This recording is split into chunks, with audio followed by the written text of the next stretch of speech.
전문가 두 분을 모셨습니다. 제가 이런 거 좀 안 믿거든요. 전체적으로 음기가 가득하고요. 연기가 방송적인 측면에서는 원탑. 엘브메이지 선수가 유독 더 잘한다라는 느낌이 진짜 짧게라도 봐주실 수 있으면 하는 한 팀만 뽑아봐라 한다면 팀이 조금 더 가능성이 있어.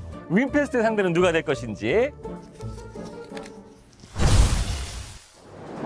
네, 계승자 여러분 안녕하십니까. 에픽세븐 컨텐츠 크리에이터 배틀 전문가 토론으로 여러분께 인사드립니다. 캐스터 이동진입니다. 자, 에픽세븐에는 정말 전 세계 다양한 계승자 여러분들이 계시죠. 그리고 그분들과 함께하는 다양한 크리에이터들이 있습니다. 오는 2024년 1월 컨텐츠 크리에이터 대전 그 대회에 참가하는 그분들을 우리가 오늘 자세히 좀 살펴보고 분석하는 시간을 준비해 보았습니다. 자, 오늘 저와 함께할 전문가 두 분을 모셨습니다. 대한민국 최고의 게임 전문가 광준 해설 모셨습니다.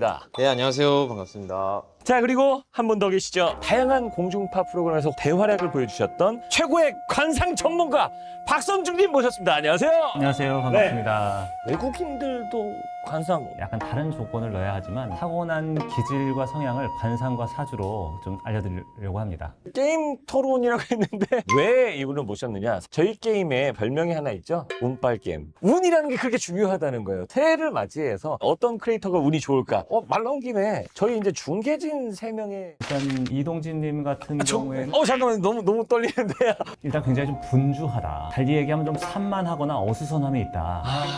욕망이 굉장히 큰 사람이기도 하고 차분해 보이지만 성격이 굉장히 급하기 때문에 가만히 못 있는 사주예요. 역동적이고 활동성이 강하다고 볼 수 있는데 공부와 연이 별로는 없어요. 다만 돈 되는 공부에는 관심이 많아요. 종합해서 들어보면 굉장히 가만히 있지 못하고 열심히 활동적으로 길길이 날뛰는 돈도 고른 놈. 제가 이런 거 좀 안 믿거든요. 근데 오늘 좀 기대가 됩니다. 일단 전체적으로 음기가 가득하고요.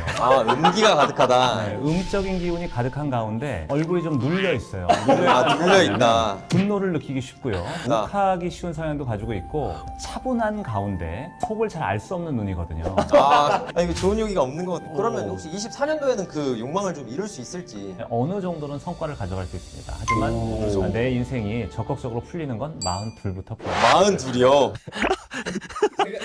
이제까지 인생이 괜찮으셨을까요? 아주 안 괜찮았다고 생각합니다. 운이 X였어요. X. 38이 일단 지나가야 되고 36. 본인에게 추천드릴 수 있는 거는 요가나 필라테스, 명상. 요가 필라테스 명상이. 너 한 번도 안 해봤을 것 같은 거다 진짜로. 사람은 좋게 얘기하면 착해요. 착한데 약간 돌변하는 성향이 착한데 돌변을. 나쁘게. 42살 때부터 좋아지니까 기다려라. 박진영이가 두드러 맞는 게 너무 궁금하네요. 이분은 뭐 하시는 분이죠? 무지개가 다름없다고 봐야겠지. 굉장히 머리는 좋은 분이에요. 분석적이고 잔소리, 통제, 억압, 눌리는 것을 싫어하기 때문에 윗사람을 쳐내려고 하는 성향이 좀 있다. 나를 그래서 조심하셔야겠는데요? 네. 에픽세븐 컨텐츠 제작 지원 프로그램으로 새로운 크리에이터들을 2024년도에 모집을 하고 있습니다. 누구나 여러분들이 함께 할 수 있으니까요. 여러분도 도전해 보시기 바랍니다. 자, 컨텐츠 크리에이터 배틀 2024 월드 아레나를 위주로 컨텐츠를 제작하는 크리에이터 32인을 사전에 섭외했습니다. 총 8개 팀으로 팀당 4명씩 구성이 되는데요. 사전에 비공개로 스네이크 드래프트 방식으로 팀원 선정을 모두 마쳤고요. 뽑힌 순서에 따라 멤버들의 티어가 지정되어서 같은 티어의 크리에이터들끼리 라운드 모드 혹은 드래프트 모드로 대결을 합니다. 콘텐츠 크리에이터 배틀로 바뀌면서 선수들 간이 이제 동일 스펙으로 진짜 순수하게 실력으로 맞불 수 있는 구도도 생겼거든요. 드래프트 모드가 이 점을 완벽하게 해소할 수 있는 부분이기 때문에 이번에도 기대하지 않을 수 없겠습니다. 1월 20일, 21일, 27일, 28일 이렇게 4일간 거쳐서 2주간 낮 12시에 여러분과 함께할 예정이니까요. 많은 관심과 시청을 부탁드리겠습니다. 방송 시청 선물, 승부 예측 등 많은 이벤트도 함께하는데요. 유저 여러분을 위한 이벤트.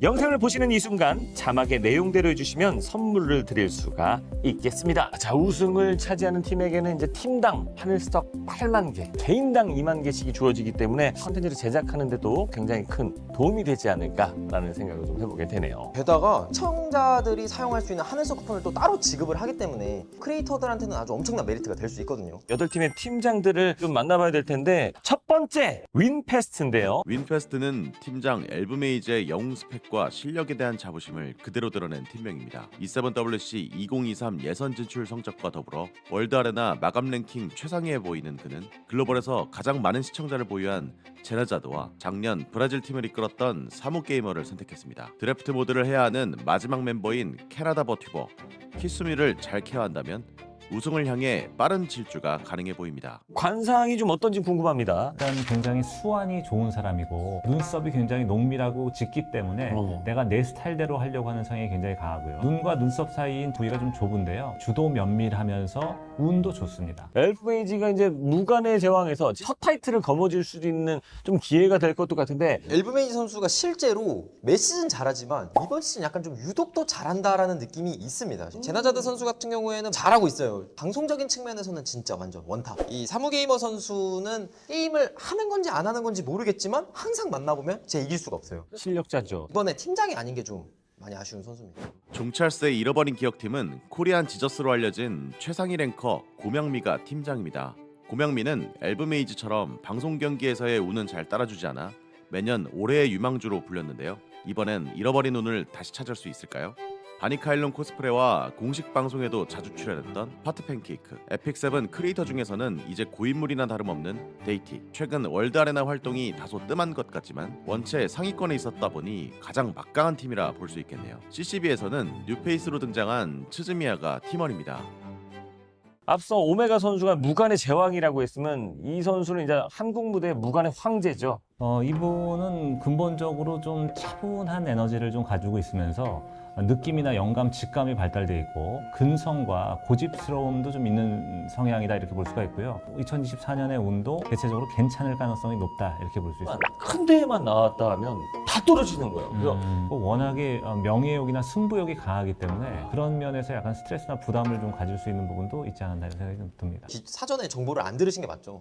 고명미 선수랑 정확히 일치하네요. 박성준 전문가님이 말씀해 주신 것처럼 본인이 하고 싶은 거를 좀 밀어붙이는 성향이 있습니다. 대회에서만큼은 꼭 그렇게 했다가 사고가 좀 발생을 해서 차분하게 가만히 있는 것보다는 조금 움직이셔야 돼요. 나서고 좀 적극적으로 본인을 드러내라. 이게 본인에게 좀 도움이 될 수 있을 것 같습니다. 두 번째 선수는 이제 미국 콜로라도주에 거주를 하고 있는 이제 파트 팬케이크 선수인데 보안 전문가다. 뭐 이런 걸로 알려지면서 또 많은 관심을 받긴 했죠. 성적이 굉장히 좋습니다. 굉장히 기대가 되는 선수입니다. AT 선수인데 저번에도 약간 조커픽이라고 하죠. 흔히 말하는 변수를 줘서 승리를 가져가는 모습도 보여줬고 그리고 이 선수 리액션이 맛집입니다. 스즈미야 선수 같은 경우에는 실내나 점수도 굉장히 높은 편이고 사실 가장 베일에 쌓여있는 선수이기 때문에 이 선수가 어떤 활약을 보여주느냐가 가장 큰 또 관계가 있지 않을까라는 생각이 좀 듭니다. 이제 세 번째 팀 만나보도록 하죠. 더 주. 항상 우승 후보로 거론되는 라이트가 팀장인 더 주 팀입니다. E7WC 2023 서버벌 예선에 진출하며 본인을 공개하기도 했는데요. 작년 팀장을 맡아 준우승을 달성한 카나와 한국 치킨집 사장님 카오스가 팀에 합류했습니다. 가장 인상적인 건 네 번째 멤버인 트리스턴 울프. 글로벌 산업장비 CEO이자 락을 사랑하는 그는 매우 강렬한 인상이지만 늑대를 사랑해서 지은 닉네임의 철자를 틀려 울프가 됐다는 사연을 들어보면 허당 같은 모습도 엿보입니다. 이분 같은 경우는 리더십이 굉장히 많은 편이고 리더로서 뭔가 끌고 가려고 하는 힘은 좀 있다. 완벽주의적인 면이 있기 때문에 스트레스가 많고 팀장으로 섭외를 안 하면은 섭외가 안 될 것 그럴 같아요. 가능성도 좀 있어 보이죠. 근데 이 팀은 조금 반칙팀 아닌가라는 생각이 들 정도로 칸나가 여기 있어요? 박성준 전문가님이 진짜 짧게라도 봐주실 수 있으면 하는 볼 수 있는 부분은 입이 굉장히 크죠. 검은 눈동자에서 선을 양쪽으로 내렸을 때 그 선의 바깥쪽에 입이 있는 모습이잖아요. 꿈과 야망이 크고 자기가 성취하려고 하는 목표가 굉장히 강하다는 거예요. 실제로 크리에이터 컨텐츠라고 하면 전부 다 참가를 하고 실제로 열심히 활동을 하거든요. 이번 시즌 카오스 대주교 선수가 본인이 직접 언급하기를 나는 이제 폼이 좀 괜찮다. 그래서 CCB 기대하지 않으면 좋겠습니다. 나는 포켓몬과 전략을 사랑한다. 팀장 에이스 트레이너는 캐나다 토론토에서 청소년 상담사로 일하는 크리에이터입니다. 니값 제대로인 그 역시 E7WC 2023 서버별 예선에 진출한 최상위 랭커입니다. 용기는 한국어, 영어, 스페인어를 모두 구사하는 능력자지만 오히려 다양한 언어 때문에 알고리즘의 선택을 받지 못해 고민이라 CCB에서 본인을 알리기 위해 만반의 준비를 하고 있습니다. 엔지니어로 일하는 와이즈가이는 작년 우승팀 멤버이기도 하고 엄청난 포스를 풍기는 디바이는 아마존 오리비스 캐스터 클래셔도 참가해 캐스팅을 받을 만큼 퍼포먼스가 매우 뛰어난 멤버입니다. 과연 팀장 에이스 트레이너가 그들을 승리의 방향으로 이끌 수 있을까요? 자, 팀장이 이제 에이스 트레이너인데요. 원숭이 이마죠. 이제 삼자이만데 재주가 많고 여러 가지의 다방면에 관심이 많고 눈이 약간 비대칭의 모습인데 명예적인 욕망이 크게 태어났다 이렇게 볼 수 있는 상이라고 볼 수 있습니다. 대체적으로 운이 좀 들어오는 편으로 볼 수 있을 것 같아요. 인게임적으로는 좀 어떻게 보고 계시는지 궁금합니다. 9시즌 전부터는 이 선수랑 상대해서 정말 이길 수 있는 선수들이 몇 없을 정도로 실력이 진짜 갑자기 확 치고 올라왔거든요. 지금 굉장히 좋은 상승세를 보여주고 있는데 어떻게 이번 대회에서 발휘가 될지 상당히 궁금하고요. 와이즈가이 선수 같은 경우에는 엔지니어입니다. 크리에이터 컨텐츠들을 영웅 분석이나 이쪽으로 좀 많이 올려요. 디바인 선수 같은 경우에는 게임 디자이너예요. 실력도 약간 웃음을 추구하는, 남들이 생각하지 못하는 그런 거 많이 보여주고 있습니다. 카리브해의 과돌루프에 거주하는 팀장 쿠쿠르벳은 학생이자 요리사입니다. 그 역시 E7WC 2023 서버별 예선에 진출하며 본인을 알렸고 2명의 아이가 있음에도 최선을 다해 경기를 준비하고 있습니다.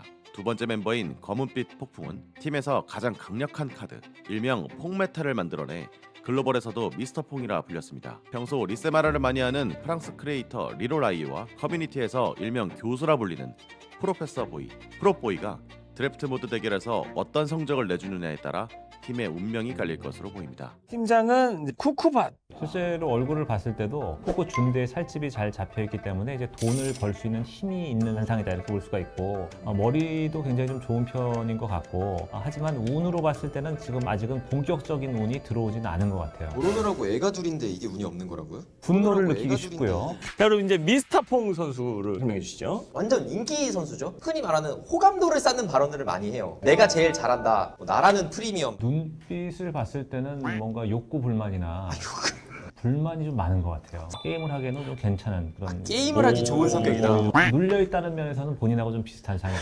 아, 저랑 좀 비슷하다. 괜히 물어봤네요.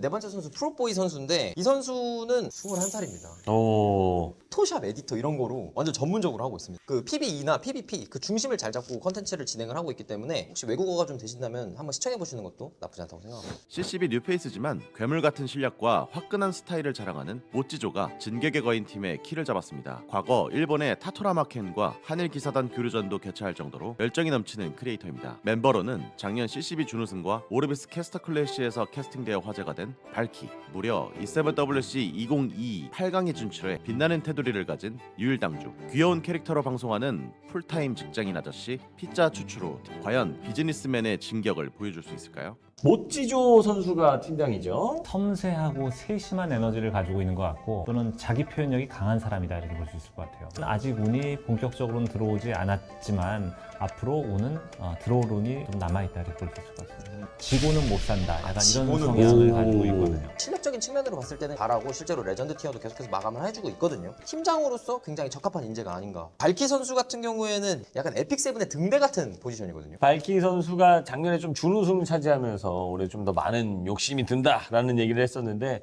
컨텐츠 크리에이터 배틀에서 자기가 18개월 동안이나 만든 그 버추얼 캐릭터를 공개하겠다고 해서 지금 글로벌 쪽에서 많은 기대를 끌고 있습니다. 피자 추추 선수 같은 경우에는 신상 내용만 보면은 46세. 저보다도 한참 형이에요. 실제로 엠페러 티어에서 계속해서 자리를 지키고 있고요. 유일당주 선수가 실력적인 측면에서 굉장히 잘하기 때문에 게다가 이번 시즌 진짜로 약간 기세를 탔거든요. 기대하셔도 좋을 것 같습니다. 이 선수가 이제 사진이 없는 게 좀 아쉽네요. 이제 어머님 때문에 좀 이게 굉장히 힘들어졌어요. 사진 쓰고 하기가. 저는 이제 WCG 직관을 왔다가 이제 방송에 나온 모습을 보고 이제 어머니가 너 얼굴 짱 크다. 에이, 나 이런 거 이제 얼굴 안 나가요. 이제 약간 좀. 복숭아를 먹다가 에픽세븐을 시작한 일본의 모모세븐이 이끄는 모모타로 팀입니다. 최근에는 E7WC 해설을 맡기도 했었는데요. E7WC 2022 8강에 폭탄머리로 진출해 강렬한 인상을 남긴 한국 크리에이터 휘뜨, 원피스를 좋아해 닉네임 앞에 D를 붙인 스페인 크리에이터 젠더르, 일본 요코하마에서 자영업을 하며 술과 월드 아레나를 사랑하는 타토라마 켄을 팀원으로 선택했습니다. 팀원 전원이 3,500점이 넘을 정도로 매우 강력하지만 언어가 전부 다르기 때문에 소통이 중요해 보이는 팀입니다. 실제 사진이 없기 때문에 관상을 보기는 어렵지만 만약에 캐릭터를 가지고 관상을 본다면 캐릭터 관상 재밌어요. 캐릭터 관상. 일단 눈과 눈 사이가 멀죠. 멀죠. 남에게 속기 쉽다는 거예요. 눈썹이 없죠. 대인 관계에서 좋은 게 있을 확률이 적다. 그러니까 머리도 안 되는 얼굴이니까 뭔가 총 들고 있는 모습인 것 같죠. 같은 안타까움이 좀 묻어있는 것 같습니다. 아니 사실 이 캐릭터를 만들어 놓고 총을 안 쥐어줬어도 되잖아요. 사회 번향적인 어떤 그 모습들이 반영된 게 아닌가. 불만이 좀 있다. 음기가 가득한 사람. 일본의 광준이다. 흔하지 않은 사주라고 하셨는데 에픽세븐 유저 평균인가요 이게? 극하기 쉬운 성향도 가지고 있고 평행 이론으로 광준이랑 더 떨어지는 게 에픽세븐 월드 챔피언십에서 일본 해설을 처음 맞습니다. 맡아라. 지금의 운보다는 조금 나이가 들어서 더 나아질 것 같습니다. 두 번째 부대장이 너무 센데요. 그렇죠. 이제 저번에 네. 팀장을 맡았었는데 네. 에픽세븐 월드 챔피언십에도 가서 입상을 해가지고 테두리가 있는 선수입니다. 이제 레전드 마감을 위해서 이제 풀기가 게스티나를 루엘에 넣었다는 이게 실제로 이 선수가 이 행동을 하고 나서 네. 그 다음에 엄청 후회를 했어요. 뭐 성공했으면 또 된 거 아니겠습니까? 결과만 좋았으면 된다. 실시간 아레나를 하면서 PB 컨텐츠까지 연구를 하는 스트리머들은 거의 없거든요. 근데 이 젠더 선수는 둘 다 합니다. 타토라마 켄 선수 같은 경우에는 본인만의 독특한 덱을 사용을 해서 점수를 계속해서 올립니다. 일본에서 자영업을 하고 있는데 또 술도 좋아해요. 약간 어쩐지 나랑 결이 맞더라고. 결이 맞아. 참 그렇게 많은 분들이 또 사랑받을 수 있는 크리에이터로 성장할 수 있기를 응원하도록 하겠습니다. 작년 CCB에서 카르투아와 암살자 카르투아를 모두 꺼내 경기를 승리한 러블리 랭가르. 우승마저 달성한 그는 이번에도 터틀 플레이어의 팀장을 맡았습니다. 느리지만 강력한 힘을 보여주겠다는 멤버들의 투지가 엿보이는데요. 코스어 덴카를 좋아한다는 큐트 데스카는 월드 아레나만 1만 경기 이상 플레이했고 작년 준우승 팀이자 한국 크리에이터인 이하약과 얼마 전 에픽세븐에 복귀한 배신킹 배민기는 CCB와 같은 이벤트 모델을 간절히 기다렸던 만큼 경기력을 기대할 수 있는 팀입니다. 명예욕도 강하고 어떤 직관력도 굉장히 발달한 사람이라고 볼 수 있고 어느 정도는 성과를 낼 가능성이 높다 이렇게 볼 수 있습니다. 큐트데스카 선수 같은 경우에는 효과 저항을 엄청나게 챙긴 캐릭터들만 사용을 하면서 성적이 좋아요. 이제 배민기 선수 같은 경우에는 한국에 거주하는 크리에이터고 복귀 유저입니다. 선발전 마감 당일에 자느라 못 나왔다라는 얘기가 있는데 이거 좀 근거 있는 얘기인데. 아 이거 근데 선발전 마지막 날에 많은 선수들이 좀 스포트를 내고 달리지 않습니까? 네. 그때 이 선수는 잤어요. 아쉽게 참가를 하지 못했습니다. 한을 이번 대회를 통해서 꼭 풀 수 있기를 바라겠습니다. 자, 이렇게 해서 8팀의 선수들을 한 번씩 살펴봤는데 운이 많이 좋을 것 같다라고 좀 함축할 수 있는 팀이 있을까요? 팀장을 기준으로 한 거기 때문에 전 잘 한계는 가지고 있지만 1, 2, 4, 8팀이 운이 좀 괜찮아 보입니다. 1, 2, 4, 8팀. 팀장의 기운이 어느 정도 괜찮은 팀을 뽑았습니다. 한 팀만 뽑아봐라 한다면. 네, 네 번째 팀이 조금 더 가능성이 있어 보입니다. 게임 실력으로만 보면은 저는 이제 윈페스트 1팀, 허슬린 바게트의 5팀, 어태곤 타이탄의 6팀, 그리고 모모타로 7팀. 유일하게 겹치는 건 오메가 알부메이지? 운도 운이지만 팀원을 이번에 드래프트를 굉장히 잘했다라고 좀 표현을 할 수 있겠네요. 오메가 선수가 이번 대회를 통해서 처음으로 이제 우승을 차지할 수 있을지 지켜볼 것 같습니다. 재미로 즐기고자 말씀을 드리는 거니까요. 흥미 위주로 가벼운 마음으로 여러분 함께 즐겨주시길 바라겠습니다. 박성준 전문가님 그럼 혹시 결혼 이런 것도 알 수 있나요? 미혼입니다. 2년 후부터 들어옵니다. 2년 후요? 일단 42이 좀 지나야 돼요. 42이요? 대진을 뽑아볼 순서입니다. 자, 오늘 이 자리에서 직접 뽑아보도록 하겠습니다. 8강 1경기에 나서는 두 팀을 먼저 뽑아보겠습니다.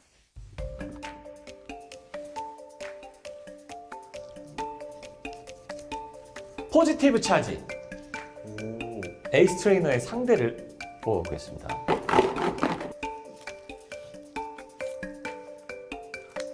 더주.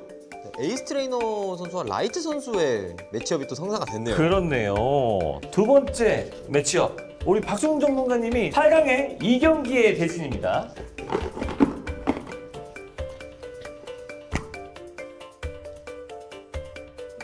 윈패스!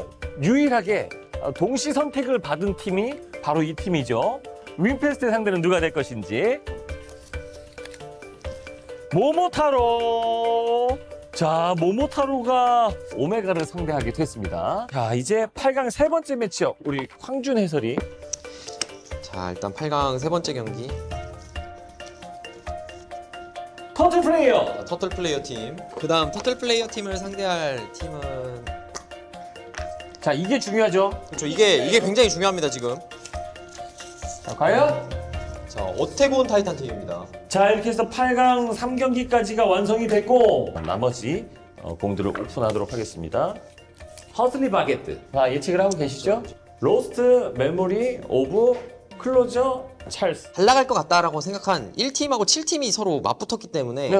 진짜 재밌는 매치업들밖에 없지 않나. 잘 뽑은 것 같습니다. 오. 근데 이런 식이 되면 박순희 전문가님도 뭔가 하실 말씀이 좀 있으실 것 같은데요? 이렇게 되면? 제가 말씀드린 1, 2, 4, 8이 7, 5, 3, 6팀과 붙게 돼 있거든요. 오, 그러네요. 운이 좋을 것 같은 팀장의 팀들이 다 각자 흩어졌기 때문에 이번 대회는 8강부터 꿀잼 경기가 이어질 것이다 라는 예측을 해보도록 하겠습니다. 1월 20일 낮에 첫 방송이 시작이 됩니다. 많은 기대와 관심을 부탁드리도록 하겠습니다. 게다가 이제 여기 참가하는 크리에이터들의 이제 플랫폼 링크도 이 영상 설명란에서 확인할 수 있으니까요. 네. 꼭 한번 방문해 주셨으면 감사하겠습니다. 오늘 또 그래도 함께 하신 소감 어떠신지. 네. 너무 재밌었고요. 그리고 개진 결과가 너무 궁금한데 저희 유튜브 채널에 또 구독을 해주셔도 또 확인하실 수가 있겠습니다. 많은 선수들을 함께 이 자리에서 만나볼 수 있어서 더 유익한 시간이었던 것 같아요. 더 신선하고 더 즐거운 컨텐츠로 찾아뵐 것을 약속드리면서 이만 물러가겠습니다. 함께 해주신 여러분 대단히 고맙습니다.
speed, Kieran, Kenny, I said it. What the? It is over. Show me one more. The 1-2. 조비상. 끝내야 할 때 마무리가 안 되고 나니까 이제 넘어가는 일만 있고.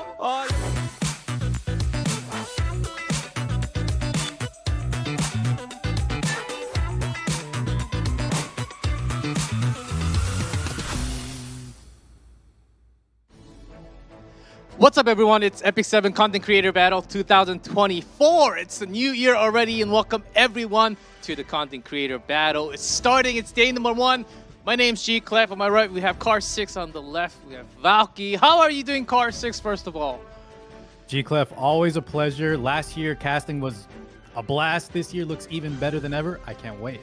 it's gonna be great. And Valky joining. How are you doing, Valky? Glad you can join. Hello, it is a beautiful Friday night. We got some amazing matches queued up for you guys, and I cannot be more excited to be joined by a group of the boys. We are going to have a Friday night of all times. It's going to be fun. It's going to be even more exciting because we just had a pretty huge, I would say in terms of size, rather pretty big balance match just a couple of days ago, and a lot of new heroes, a lot of new characters just joining EpicSeven recently. Of course, some changes in the middle in there, but of course, as we get through, we'll have some draft mode, we'll have some regular round mode as we go through. It's going to be all best of 3 for the first weekend, and also I believe for the semifinals, it's going to be best of 5 for the grand final on the last day only. So I think we have a lot to talk about, but so far, the boys, how are you excited? What are you looking out for the most on the content creator battle? Car6, wanna go first? Yeah, I guess I can start by outlining the major differences to me. We're going to be less region-based this time around. Last year, we saw a lot of teams with the same region. This time, it's a lot more mixed up, which I definitely love. On top of that, too, G-Clef, you mentioned a lot of new changes to the characters, which might also impact one of the draft mode situations. Maybe not as much, but I think draft mode in particular is going to be a nice addition to this year's CCB. Valky? I think for me personally, it's going to be a lot of these grudge matches being run back. I know coming up real soon, we'll be having Chaos versus Wise Guy. Both of those guys, one of my teammates, another one my opponent from last year. And I'm really excited to see how far everyone's progressed, you know? How well everybody's adapted to this current metagame. We all know it's very explosive, it's very volatile, so I want to see some action. I want to see some blood tonight. That's right. After years and years of content creator battle, we're going to have some history on top of that too. But before we go into the matches directly, let's go into the overview and we'll let you guys know what the tournament is all about. So we are in day number 1 of the quarterfinals here. Best of 3 until we get into the final day of the finals. So we do have 2 teams, not 4 teams actually, out of the 8. 4 teams playing today, 4 teams playing day number 2. So you guys get to check out your favorite. Oh, if you didn't know them before, you get to check out some new content creators. So it's going to be a great opportunity for all of you guys to actually enjoy all 32 as we go through. That's going to be a schedule. And of course, you have to talk about the prize pool. 300,000 Sky Stones. I know every one of you want that Sky Stones in your pocket, in your account, but that's going to be distributed. First place, second place, third, fourth, 80,000, 60,000, 40,000. You can have that, but I think more importantly, there is a viewer event Skystone coupon for the first, second, and the rest of the teams that's participating, which means that a lot of you guys who is watching now can also get a part of those Skystones in your account with the coupons. And I think that's one of the most exciting news about this content creator battle. And overview, as I've said before, so we do have players of T1, T2, T3, T4. Just for the sake, let's call them just Tier 1, Tier 2, Tier 3, Tier 4. But T3 and T4, they're actually playing not the round mode, not the regular RTA. They're playing the draft mode, which will make a lot of things interesting, by the way, with the balance patch. And set 2 and 3, T1, T2 players, they will be playing the regular best of 3 round mode. But today, and also tomorrow, even if we have a 3-0 score, we will still go into that set 4. And if we get to set 5, we'll have the set 5. Either T1 or T2 player will be playing on that set 5. A lot of familiar faces, a lot of familiar names on the board. But as you can see, new is labeled on the new content creators. And I do see some faces that I didn't know before. Any of the familiar names that you want to call out? Valky, Car6? Go ahead, Val. Considering that he's my casting partner, I'm really excited to watch my boy Divine finally get his feet wet and jump on the big stage with the big boys. Really excited to see how he goes. And also, you know, my team leader, Mozizo, we go way back, ever since I first started playing RTA. So lots of new people being added into the mix. Please check them out, guys. They're lovely content creators, and hanging out with them is always a great time. 100%. Speaking of Divine, G-Clef, both him and Tristan Wolf are guildmates of mine. So I'm very excited to see. I think they're actually playing each other as well. So loser, they might be getting G-kicked. Just kidding, but I can't wait to see both of them play together. On top of that, Valky outlined some great picks. I think Kukerbat, one of the team leaders, WC contender, going to be amazing. Watch out for him. Ace Trainer, new to the creator team. Can't wait to see what he has in store for us as well. Yep, I believe as a captain, they had to choose at least one or more from the other servers. So that's why all the teams are kind of mixed in there. So we do have tier 1, 2, 3, 4 players in each team. And we'll have 8 teams, 4 teams playing today and 4 teams playing tomorrow. Which team do you think has the highest chance of winning? I don't think that's easy to predict now because we did have the predictions. I think the prediction poll is actually closed already, but for the next week, if you have missed it, you don't want to miss it, make sure to go in and do the survey for next week. And here's the overview. As I told you guys before, first quarterfinals, 2 matches. That's going to be today, and tomorrow we'll have 4 more teams. Today, Positive Charge, the Zoo, Windfast, Momotaro, the 4 teams. Tomorrow, Turtle, Attack on Titan, Hustling Baguette, and on the last memory of Closer Charles. That's a long name. That's a long team name to read, by the way. Rest in peace. And of course, we have to talk about the event. Event number 1, your event rewards. Whatever you are. For every stream, this should be in your mailbox already. If not, it's going to go in soon enough. Okay, leaves, golds. This is what you want every single time. At least what you want. But of course, we have more events. Not just one. Twitch drops. If you're watching from any other platform, you might want to check out Twitch drops first. And then maybe go back to wherever you're comfortable watching our CCP. Quarterfinals, 3 leaves, the Greater Equipment Charm ×2, 3 leaves, and also Greater Equipment Charm for semifinals and also the finals. And do we have more events on top of this? Yes, as I told you guys before, we do have the match pick'em event. If you guess correctly, 80.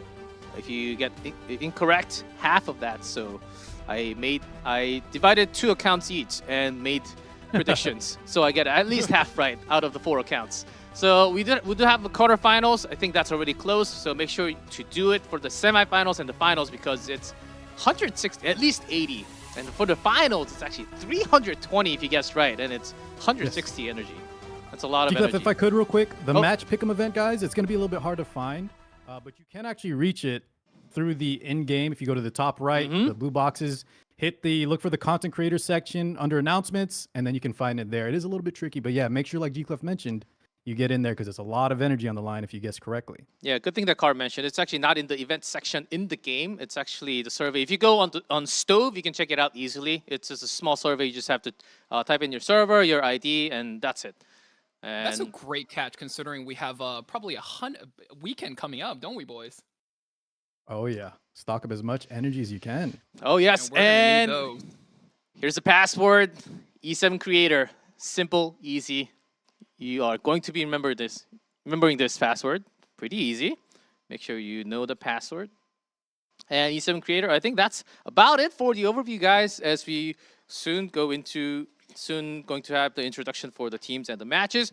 Which teams do you think are going to be having some of the upper hand before we go actually into the matches? Because we have 2 matches today. Positive Charge versus the Zoo and Windfast versus Momotaro. Which match are you really looking for slightly more than the other? Oh, well, I think, G-Clef, it ties into what you asked us earlier, which team is maybe the favorite overall. And just me personally, I think Team Windfast, Elf Mage, you know, he won the first content creator battle, played last year, didn't quite win, but still always a fan favorite. Genizod and Valky, actually, even though they're not on the same team, those were the 2 standout players for me. And I'm not just saying that because Valky's my co-caster here, but they played out of their mind. So Jenna, Elf, Kasumi, and Samu. Samu also very, very strong. Kasumi, I can't wait to see what she has in store for us. That's going to be my favorite pick. And Valky? Any comments on the teams For playing me, today? the teams I will be looking out specifically for today is going to be Team The Zoo. I know Light and Kana are extremely fast players, but if you look at the second half of the team, there's Tristan Wolf, there's Kyle's Tejugil. These guys will slow it back down. They're going to be the rock for the team with Kana and Light leading the charge. So you're going to have to be able to adapt to them real quick. They're going to be hitting you fast, hitting you slow, hitting you high, hitting you low. You're not going to be ready for what they're going to bring to the table. And I'm so excited to see them tonight. Yes, we're Sounds very like their excited. team name. Yeah, before we get into more about the teams, we do have a short video ready for you guys. Let's get to hear from the teams first.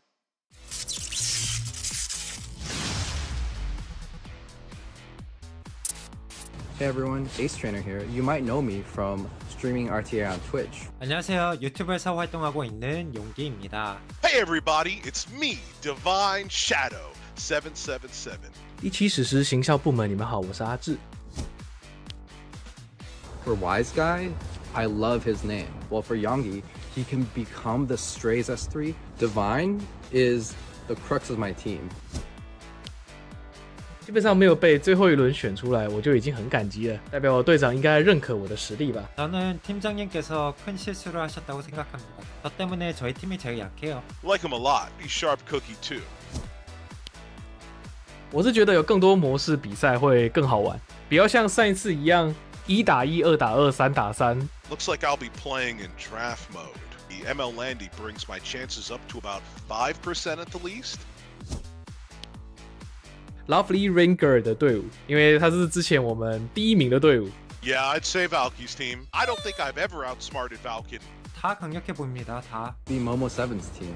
Hui from my pick list. And so, fighting Hui will always be intimidating to me. 저희 팀이요. 저 때문에. The easiest team for me to fight might just be Light E7's team because he was messaging me about who he should pick and such. So I already see some weaknesses there, you know? I know some other people might have said something like, don't underestimate Divine. I'm gonna have to try really hard to think of something tricky if I want to pull it out. Pretty exciting being the underdog after all. 我会尽我所能的打好每一场阵地比赛，请大家不要核爆我 ，Don't cliff me。 제가 사랑하고 아끼는 캐릭터들 재밌게 쓰고 오겠습니다. I'm gonna go out real quick, and it's gonna be fun, or at least funny. Now let's see it in action.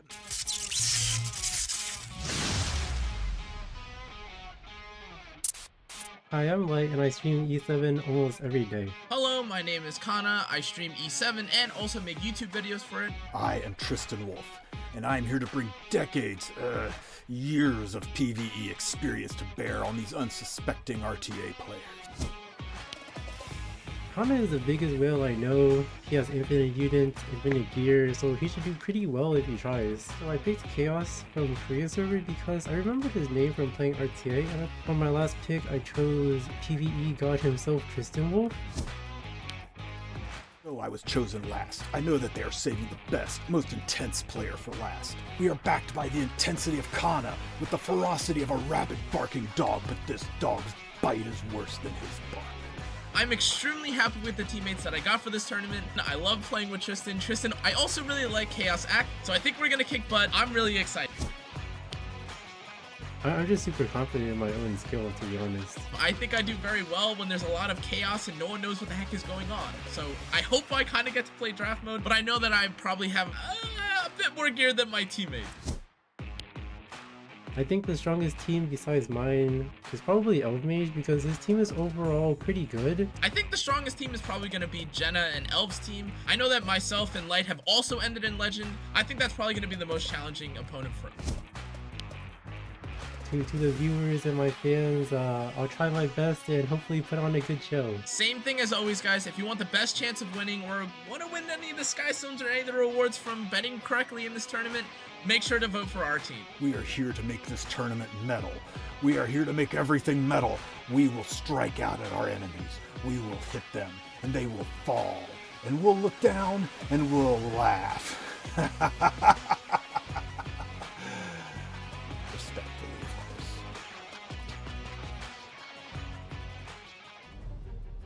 Oh man, Tristan. For real, Tristan is Clonus the energy guy, but I somehow feel like he's secretly the one holding that one down. I got chills. Respectfully, oh man, of course. Yes, that was a nice one. I gotta give it to him. Of course, positive charge here, led by the leader, Ace Trainer, Yongi, Wise Guy, Divine. But before we get into the group teams, I do have to let you guys know that there is a hiccup in the gold. I know you guys, got 1 gold. I don't know what you can do with 1 gold actually in game, but we will fix it and we will give you the right amount. So at least you get +1 more on top of what you're supposed to get. So excuse us there about the reward, but you will eventually get more, okay? At least 1 more gold on top of what you're supposed to get, okay? So let's talk about the team. There's positive charge, Ace Trainer, Yongi, Wise Guy, Divine. Which team do you want to highlight here? Car6, you want to go first? Which team or which player on positive charge? I think Valk and I were discussing. I think Ace Trainer, he has a ton of games played. This guy's always in Legend. Very, very strong. Wise Guy played last year. I believe he was on the winning team.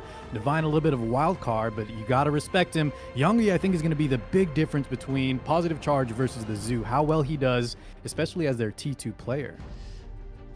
Oh, Valky. And then for me personally, my eyes train on this Wise Guy character. You know, he said, "Don't cleave me," but anytime anybody has said those words, they got a trap ready to spring. Last year, he was a T2 player for the winning team. He was my opponent. I remember he really gave me a run for my money, took me all the way through a BO5. Oh, man. So the fact that he even slided down to a T3 pick, I'm expecting him to play way above his pay grade and to really take home the win for his team here. Yeah, we'll see. T3, T4, they will be playing Draft Man. Their opponent, the Zoo. And I think they're ready to bite onto their opponent, whoever it's going to be. Leaded by Light, Kana, Chaos, and Tristan Wolf. What a team. They got a character for sure.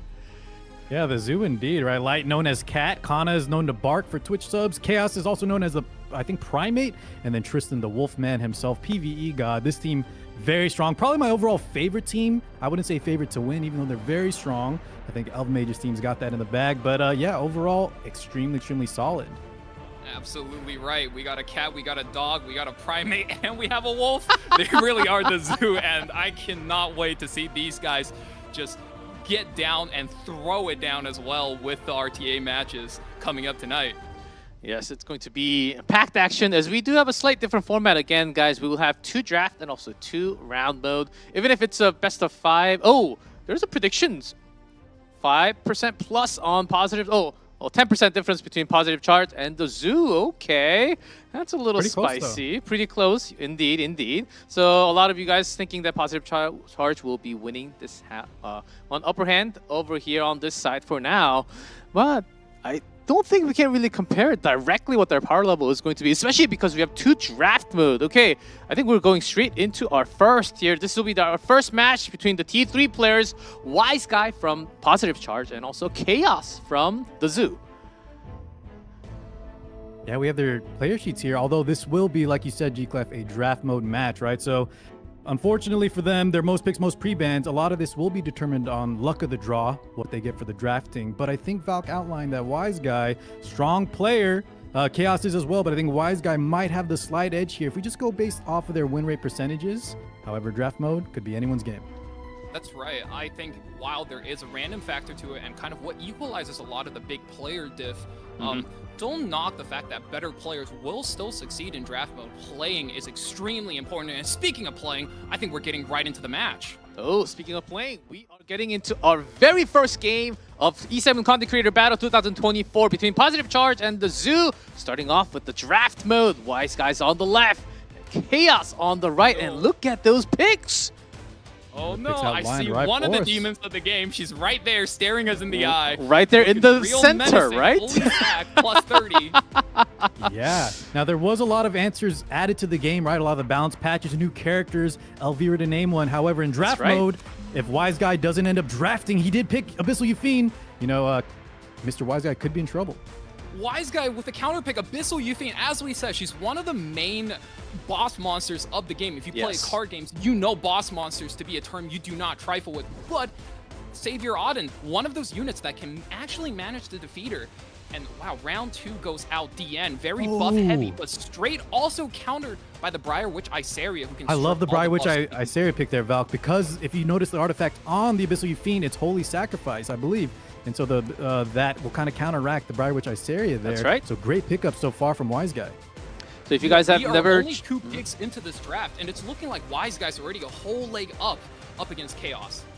If you guys have never played draft mode, they have settings done for each hero, each character, and you get to... It is somewhat random, but you get to choose from what you are given, and you're supposed to build a team. So you don't have to really worry about your gear. If you have low-end gear, it doesn't matter. If you go into draft, you get very similar settings, and that's how you compete in draft mode, and this is kind of how it runs. Oh, even picking Astromancer Alina. We see Wise Guy actually setting up a more aggressive team here, maybe trying to run down Chaos before he can stabilize and top off and heal up his team. But Chaos playing into that and going with, you know, Lionheart Sermia, this unit that's going to be that rock, that anchor holding down the team, as well as the Bihu and Nagwo locked in as the last pick. That's a disruptor. She's there to go first and absolutely just take away that first turn mobility you have, remove your cooldowns, and make it so that your team cannot counterattack. Yeah, I think that was a great last pick there from Chaos to kind of round out the team. Wise Guy instead, though, got the Shadow Knight Pillars. Maybe he's just kind of an anchor pick. And here's our bans, gentlemen. Briar Witch ban Gotta and take out the Nagwo Briar ban. Witch, can't keep her in the game. She just counters everything. Yeah, now with those bans, Wise Guy is actually not picking Landy as there was enough damage from Wise Guy already, and had to pick Pylus at the end. What do you think about the draft so far? Do you think Wise Guy still have an upper hand? I think Wise Guy started the draft out real strong, but when it came down to later, he sort of petered off and didn't get enough combo pieces to enable his composition, and Chaos with the more flexible units was able to just put together a more solid team. But whether or not these guys succeed, we'll have to see the play right now. Dien taking the first turn, and instead of putting up her attack buff, goes for the cleanse, which is the arc push. Yeah, interesting choice there from the DN. I think Valky outlined this really well, guys. It's going to be if Wise Guy has the gas in the tank, the aggression initially to take a huge advantage. If Chaos can kind of sustain and outlast, he will be taking this match. Having to pass a turn on Lionheart Sermia there. She doesn't have her ultimate ready, and oof, you know, I thought he was going to with the the play. burn damage! My goodness! Full attack from the Bihu. Oh my takes god! out right away against Wise Guy. Just 3% happening already here. Big lead there for Chaos. Wise Guy kind of in trouble now. Attack break as well on the Savior Auden. Yeah, is it now or never? Do you just go for it? Falling apart for Wise Guy, just not going his way. Aiden not dodging and having a unit just taken out by that dual attack. Not really having the best time of his life, Wise Guy, for the first game so far. Here's ML Alina. A lot of debuff landing. And applying that restrict as well as unhealable. A little bit of chip damage coming through, but not going to be the most significant. I believe. Let's see the artifact here on the Shadow Knight Pillars. Oh, it's not Rocket Punch? Interesting. I didn't catch it. I don't know if you guys did, but there's some damage coming out from the Bihu. Pillars already under half. Now we see a play into the Savior Auden. We get the counterattack proc to proc our own Lionheart. Smart play here from Chaos. There we go. Activated CR push. And then the interaction after the interaction goes That's back right. to Watch the Sermia animation, now. Kickoff. Of the Abyssal U-Fiend, she's holding all the combat readiness push, letting this Lionheart Sermia take the turn. Big S3 coming through. This needs to hit, and I see it is ooh. Oh, not on Takes out Auden. every character besides that Savior Auden. Yeah, we didn't hit, but it may not Another matter miss. here. But it's 1v4. It's Savior Auden against the world right now.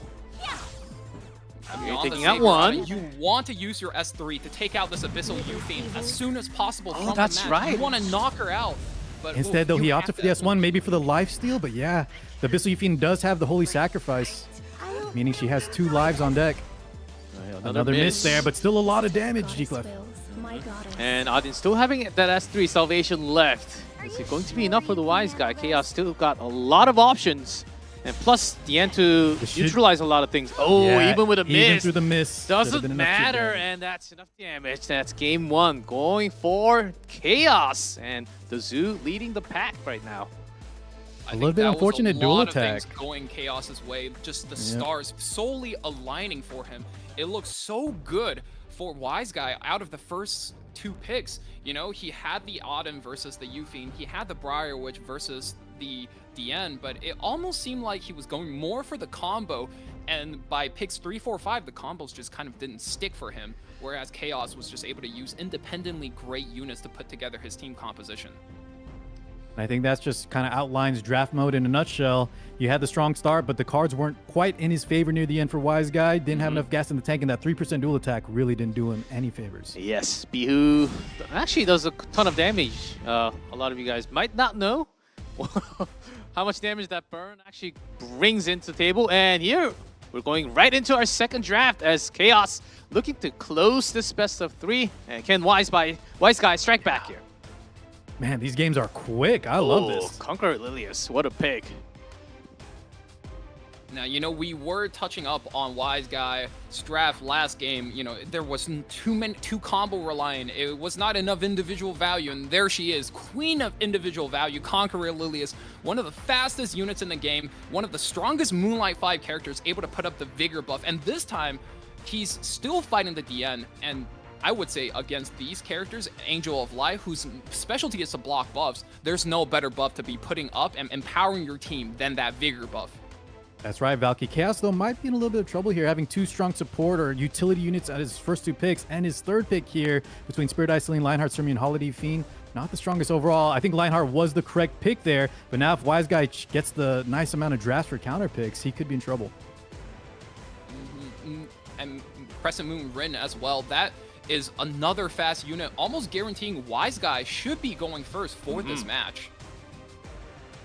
So briefing about Crescent Moon Rin, what does she actually do? Because she's not really a familiar unit. So she was one of the oldest speed contester units. She has 2 things going for her. She's here to steal buffs, and she's here to lay down stuns. And now after the buff as well, if you are on that Rhiannon and Lucienne artifact of the RNL, she's going to be extra turning like crazy because she just has so much extra turns built into her own kit, and she's going to be cycling turn after turn after turn. Good pick versus the DN, not so much versus the Angel of Light. Yeah, well said. Wise Guy with his pick of the Green Vildred. That's kind of an all-in play here. I'm very surprised for him to pick it, but maybe with the Conquer Lilius and with the Rin leading off, could make a dent into Chaos's lineup. Oh, it looks like this could be a faster game compared to our game number 1 here, as they're looking to choose the ban card. What's it going to be? G-Perk will be picked up by Chaos at the end. Nope, shoot. Wow, and with that ban, Chaos really doesn't have too much in terms of damage here. We do have a big skill 3 from the Crow. Purgus can do some damage, but yeah, left without a DPS. I think the biggest win for Wise Guy here, especially the Constellation from last game, is he got to retain the Spectre Tenebria. She's a unit that starts out stealth and is one of the best units in the game. You can't touch her. She gets to hit your units for free, and she gets stacking and we had an stats. RNL proc here.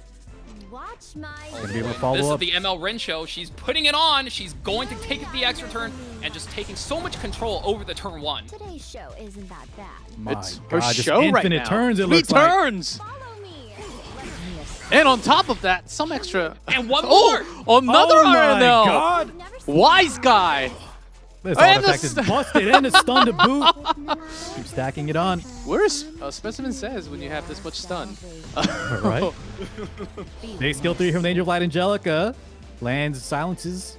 This is it. And a That's little an unbuffable on amazing the Angel Spectre. of Light turn. You stripped every single buff, almost nullifying that Rin opening. You know, you were still stunned, but at least Wise Guy can't play with those buffs. A little bit of fortunate hit there from Wise Guy. Doesn't go into the General Purgus. No combat readiness.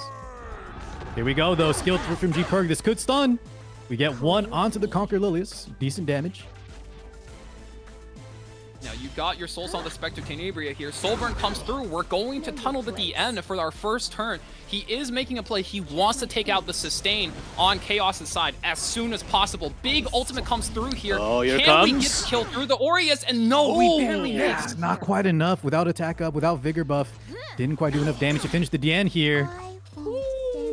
1 health and a dream on her. She's still alive here.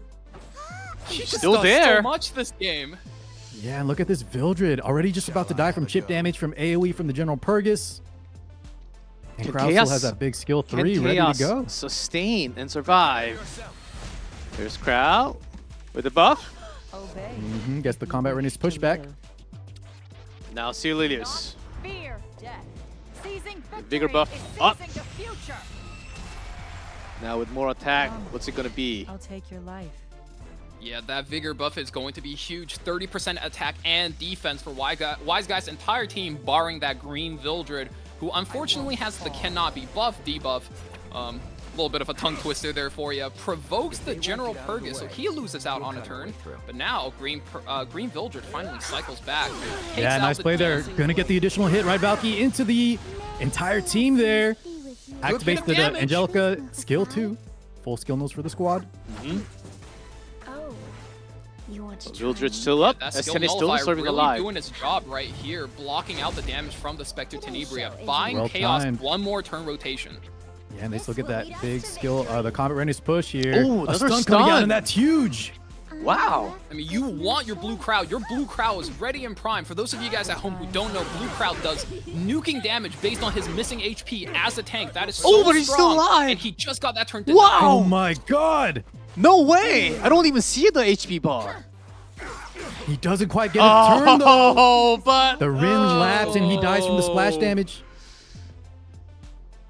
That's a little unfortunate, where he could have done a lot of damage before going down. Yeah. Just such a strong start from Wise Guy. Oh, and Chaos that's all she wrote. taps we're will be winning, and we're tied 1-1 here. Looking for the victor on the best of 3. So let's go back. That's exactly what we're talking about when it comes to draft mode, isn't it, fellas? RNGesus giveth, RNGesus taketh away. crazy. The first game, Wise Guy looks so rough, and this game, Moonlight Rin just going and going and going, extra turn after extra turn, stunts after stunts. It just provided so much room for Wise Guy to scale his Spectre Tenebria, taking home that win. He was definitely the star of the show there, Valk. However, I will say Chaos, I think, a little bit unlucky in the draft as well. His first 3 picks, not the strongest. His last 2, he opted not to pick additional damage dealers. And Wise Guy simply just banned out the Lionheart Sirmia. And as you guys saw there, right, he had no gas to really deal with Wise Guy's team. Definitely a good identify from him. I would say, that is a pitfall where if you tend to play a tankier style, you draft a lot of tanks, sometimes the supports just don't come when it comes to draft mode. So you got to take a little bit more risks when it benefits you. So do you think it's a better sign to pick up some more damage units first, like Landy, as you can see? Definitely Landy. I mean, that's one of the safest carries you can pick in the game. We were talking about boss monsters earlier. She is the picture definition, the dictionary definition. If you opened up an EpicSeven dictionary and you opened up to boss monster, you'll see Navy Captain's Landy's picture right there, and she gets picked up first. And Payra oversee Lilius, I believe, from Chaos. That's right. What is he thinking? I think he, just like we were talking about, G-Glyph, he wants to make sure he locks in some carries for his squad. He doesn't want what happened to Chaos to happen to him. Now we're looking into... We're talking about boss monsters. I see another boss monster coming up on Chaos's side. That Lionheart Sirmia, while Navy Captain Landy is scary, she is heavily reliant on counterattack, which Lionheart Sirmia can eat away right out. Oh, I see a Specimen pick that might says be a fan potential. favorite. That's right. Recently buffed. He's been making a lot of buzz. I know a lot of players want to see what he has in store. 50% Maybe Wise evasion. Guy might pick it. He is a little bit combo reliant though, so I wouldn't blame him if he doesn't. I mean, he wants to put out a show, but unfortunate. It's not just about him. His team is relying on this result, and it's 1-1. Whoever wins actually grabs the win on the set. So a lot of pressure. So Specimen goes through. And the Shadow Knight Pillis that we saw in game 1, she's actually on Aureus. We're actually seeing a very standard match. Standard here being referring to, you think about a standard RPG party. You got your DPS, 1 on each side, a tank, 1 on each side, and as well as now 1 debuffer, 1 on each side. I wonder if they're going to pick up a support, 1 on each side as well. But no, wow, Additionally, they're going to pick a secondary DPS. G-Clef, we were just talking about this. If you look at Wise Guy's latest 3 picks, right, I think the Landy fit perfectly because if you get trapped just with too much utility, too many knights, if you pick that Conquer Lilius in the first spot, you could be in trouble. Yeah, and both of these fellas now has a chance to kind of swing their compositions aggressively. They're both looking at 2 DPSs apiece, and there are 6 DPS units on the board. No matter what, this is going to be 3 DPSs per side, and there's going to be a lot of damage being thrown left and right. And also some speed units. Yeah, these are some aggressive units. Oh, Ida and Arya. Some more protection for Wise Guy. And they're both on Taga Hells. I think Ida is a great unit to be picking up for Chaos. That is a unit that's super reliant on comboing, so might be a little bit dangerous if his Payra, his first pick, gets banned out. But I think she just does so much damage, and the stun she brings is just way too powerful. And which bans are we looking for here, boys? Wise Curious Guy, if they'll ban the Chaos. speed contesting, if Chaos will have It to might be respect the Fairy speed on Tail. both Yes, sides.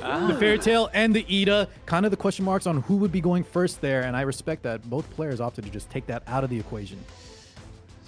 So banning some damage you and the cannot starter. absolutely risk playing with the Fairy Tail Tenebria. The moment she drops that ultimate, that S3, you are basically no longer playing EpicSeven. You are stuck twiddling your thumbs, waiting your turn out for the foreseeable future while your opponent plays. So must be taken out, as well as that Ida we talked about.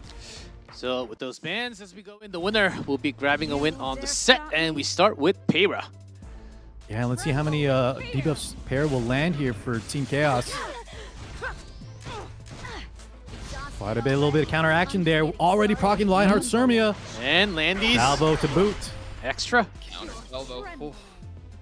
Those seeking revenge must pay the price. Well, that was quite scary. I think the real purpose of him doing that was to activate the Lionheart Sermia. Now, far from over, Lionheart Sermia, full fighting Spirit Bark, big ultimate coming in. I think this Troublemaker Crozen might even CR push her, but no! Pushes the Little Queen Charlotte. We got the attack up, and she is looking She's going to down jump. this Phyllis. Anti-crit is present though. Do we crit? We don't! We missed the crit. Still a lot of damage comes through Splash, and this the Lionheart follow-up, Sermia here for though. the follow-up. Let's see the crits again. This is the Here comes power the of run. Landy. Lionheart Sermia. Looking for Golden Rose damage. And Looks like a perfect 50-50. that seems like just enough, but was it totally enough? And we have souls as well. Going for the more kill onto the hits. Arya. I like that play. Doesn't quite finish. Oh, not enough to kill her. Here comes Navy Landy. +1. A little bit of a dual attack action, a little bit troll there, waking up the Lionheart Sermia, but That's does right. give her an extra stack of focus, letting her pop that S3 a little bit earlier. Who let these guys off their leashes?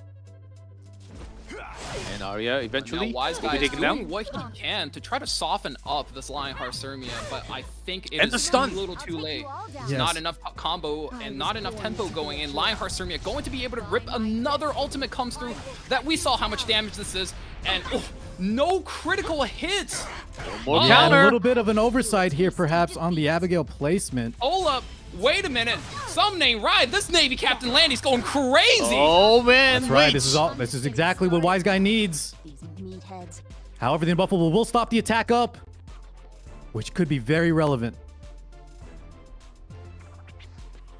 He's thinking about it. There are two things he can do, and instead of dropping the instead, ultimate, yeah. he's opting for the Soul Burn salvo, and we can heal back a lot more. Once try again, to that life drag steal up maybe the going to match. rely on hopefully Anti-Crit keeping him alive all the way till the next phase. But would that be enough to survive? Okay, that's a Okay. miss. No counters though. We survive one. He's going to need a salvo heal, I believe. Yeah. Otherwise, this Lionheart Sermia chip damage should be enough. Can you? Even if you're Captain Landy. That's a crit. That's a crit. Oof. Yeah, that's certainly a crit, and Chaos will be grabbing the win on the first set. Even that much was not enough, and Abigail on the back. Don't know what exactly Boys, happened quick there. question. Our draft mode players, they get to pick the positioning of their units, right? Yep, they should be able Yeah, to. the Abigail and At Wise the Guy end, was in yes. the back row. So I think that was a misplay, a big Yeah, misplay on his side. sometimes you don't actually play all the heroes, all the characters, so there could be mistakes here. But Wise Yeah. Guy will not be able to defeat Chaos 2 in a row. It's going to be Chaos taking the first set for Team the Zoo. Now, Team the Zoo in a lead of a set needs 2 more to win the match. What do you think about the match that just happened there, Navy Captain Landy? Do you think it was the right choice to just have the soul burn and have the heal I backup think it was instead a of the very, very ship? tough decision, but Navy Captain Landy needed her attack buff. And That's during right. the turn where he soul burned, he did have the unbuffable debuff, meaning that he needed to survive another rotation if he really wanted to wipe all of Chaos's team in just one fell swoop. And I do think he made the right decision there. But also, as we highlighted, a little bit of a misplay there with that Abigail being in the back line, because Abigail does indeed give a lot of buffs to her back row allies. So wasn't able to fully take advantage of his team. But that's, the skill aspect of draft mode. You need to understand the ins and outs, the nuances of every single unit. And speaking of nuances of every single unit, we got a pretty interesting matchup coming up, don't we? Oh yes, we certainly do. We certainly do. As we go into We start with the draft, and we do have 2-round mode, and then we finish with the draft. That's how the match is going to be going through today. So we're going to be going through the next set of players. It is going to be Yoongi versus Kana, a matchup that you guys cannot miss. Woo, I know Kana's a mouthful of a lot of words, but Yoongi, I'm pretty sure he's ready to go through this match. Oh, yeah, I man. can't wait to see what Kana so busts out this interested in time, seeing Valky. How this plays out. He was your teammate last year, right? He was the captain, and while there was some matchups that he did very well in, there were some other matches that was a little questionable, to say the least. Well, here's the thing I really admire about Kana, right? I think Kana's an excellent networker. He really knows who to talk to get the best strategies and informations, but sometimes he gets a little bit lost in the sauce, right? When you're getting too much advice from everybody, you kind of take a piece from homie there, you take another 2 picks from your friend there. Suddenly you kind of have like a Dr. Frankenstein draft, and sometimes that might not make for the best strategy. Other times it makes for a funny strategy. So I'm really excited in seeing what Kana's got for us today, especially seeing how he just came off a season where he did finish Legend. That's top 100. So really excited to see the difference that he's going to bring this year compared to his performances last year. Man, I do see that green Sid.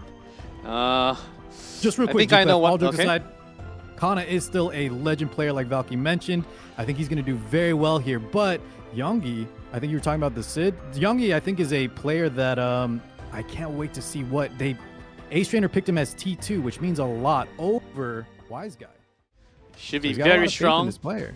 And we are we are in game or in draft already. Yoongi on the left, Kana on the right. This is set number 2 between the 2 teams. Lua, Nagwal Band, and Landy plus Bellion with the new skin. We'll not be seeing that new skin, at least for this game. And Landy plus Bellion is the premier pre-ban for anything aggressive right now. Crimson Armin. That's quite the statement there from Yoongi. And I do like that quite a bit. Crimson Armin on protection set is the go-to pick just for I would like to slow it down, I would like to play safe. And Kana following up with Ran as well as Zio, the 2 fastest units in the game. Right. You cannot race him anymore. So, I mean, respectfully, Yoongi does pick up the Karina. I mean, very solid unit. Absolutely highest win rate character in the game. So, on paper, Karina is the strongest unit, and I'm expecting her to go huge this game. It's looking just be a classic cleave versus tank down here. Yoongi being the tank down player. What's he going to opt for here in the 3rd pick position? Can you tank down enough, though? Kana does have a lot of damage. That's all we know. He's hovering the Bunny Dominion, who's a support aimed at beating the extra turn.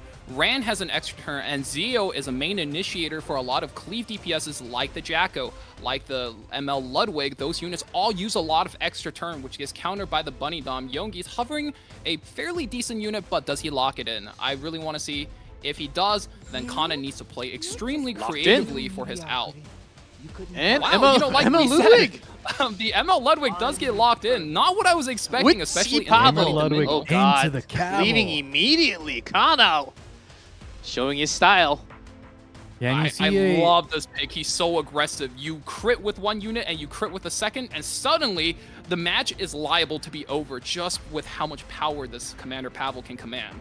Look at also the big difference in how quickly the cleave player Kana is choosing compared to Yoongi. Yoongi going all the way to the limit. Kana picking almost instantaneously here. Yoongi's going to have to decide what he needs here to kind of battle this extreme aggression. I love that you pointed that out, and I think that's the Legend difference, right? One does not complete the journey to top 100 without just getting so much experience for himself. And that's just Kana showing his experience. Elena coming out, the premier anti-AoE unit. We have 3 AoEs on Kana's side in the Ran, Ludwig, as well as the Commander Pavel. So excellent pick here. Going to be able to cleanse a lot of debuffs, especially after her buff.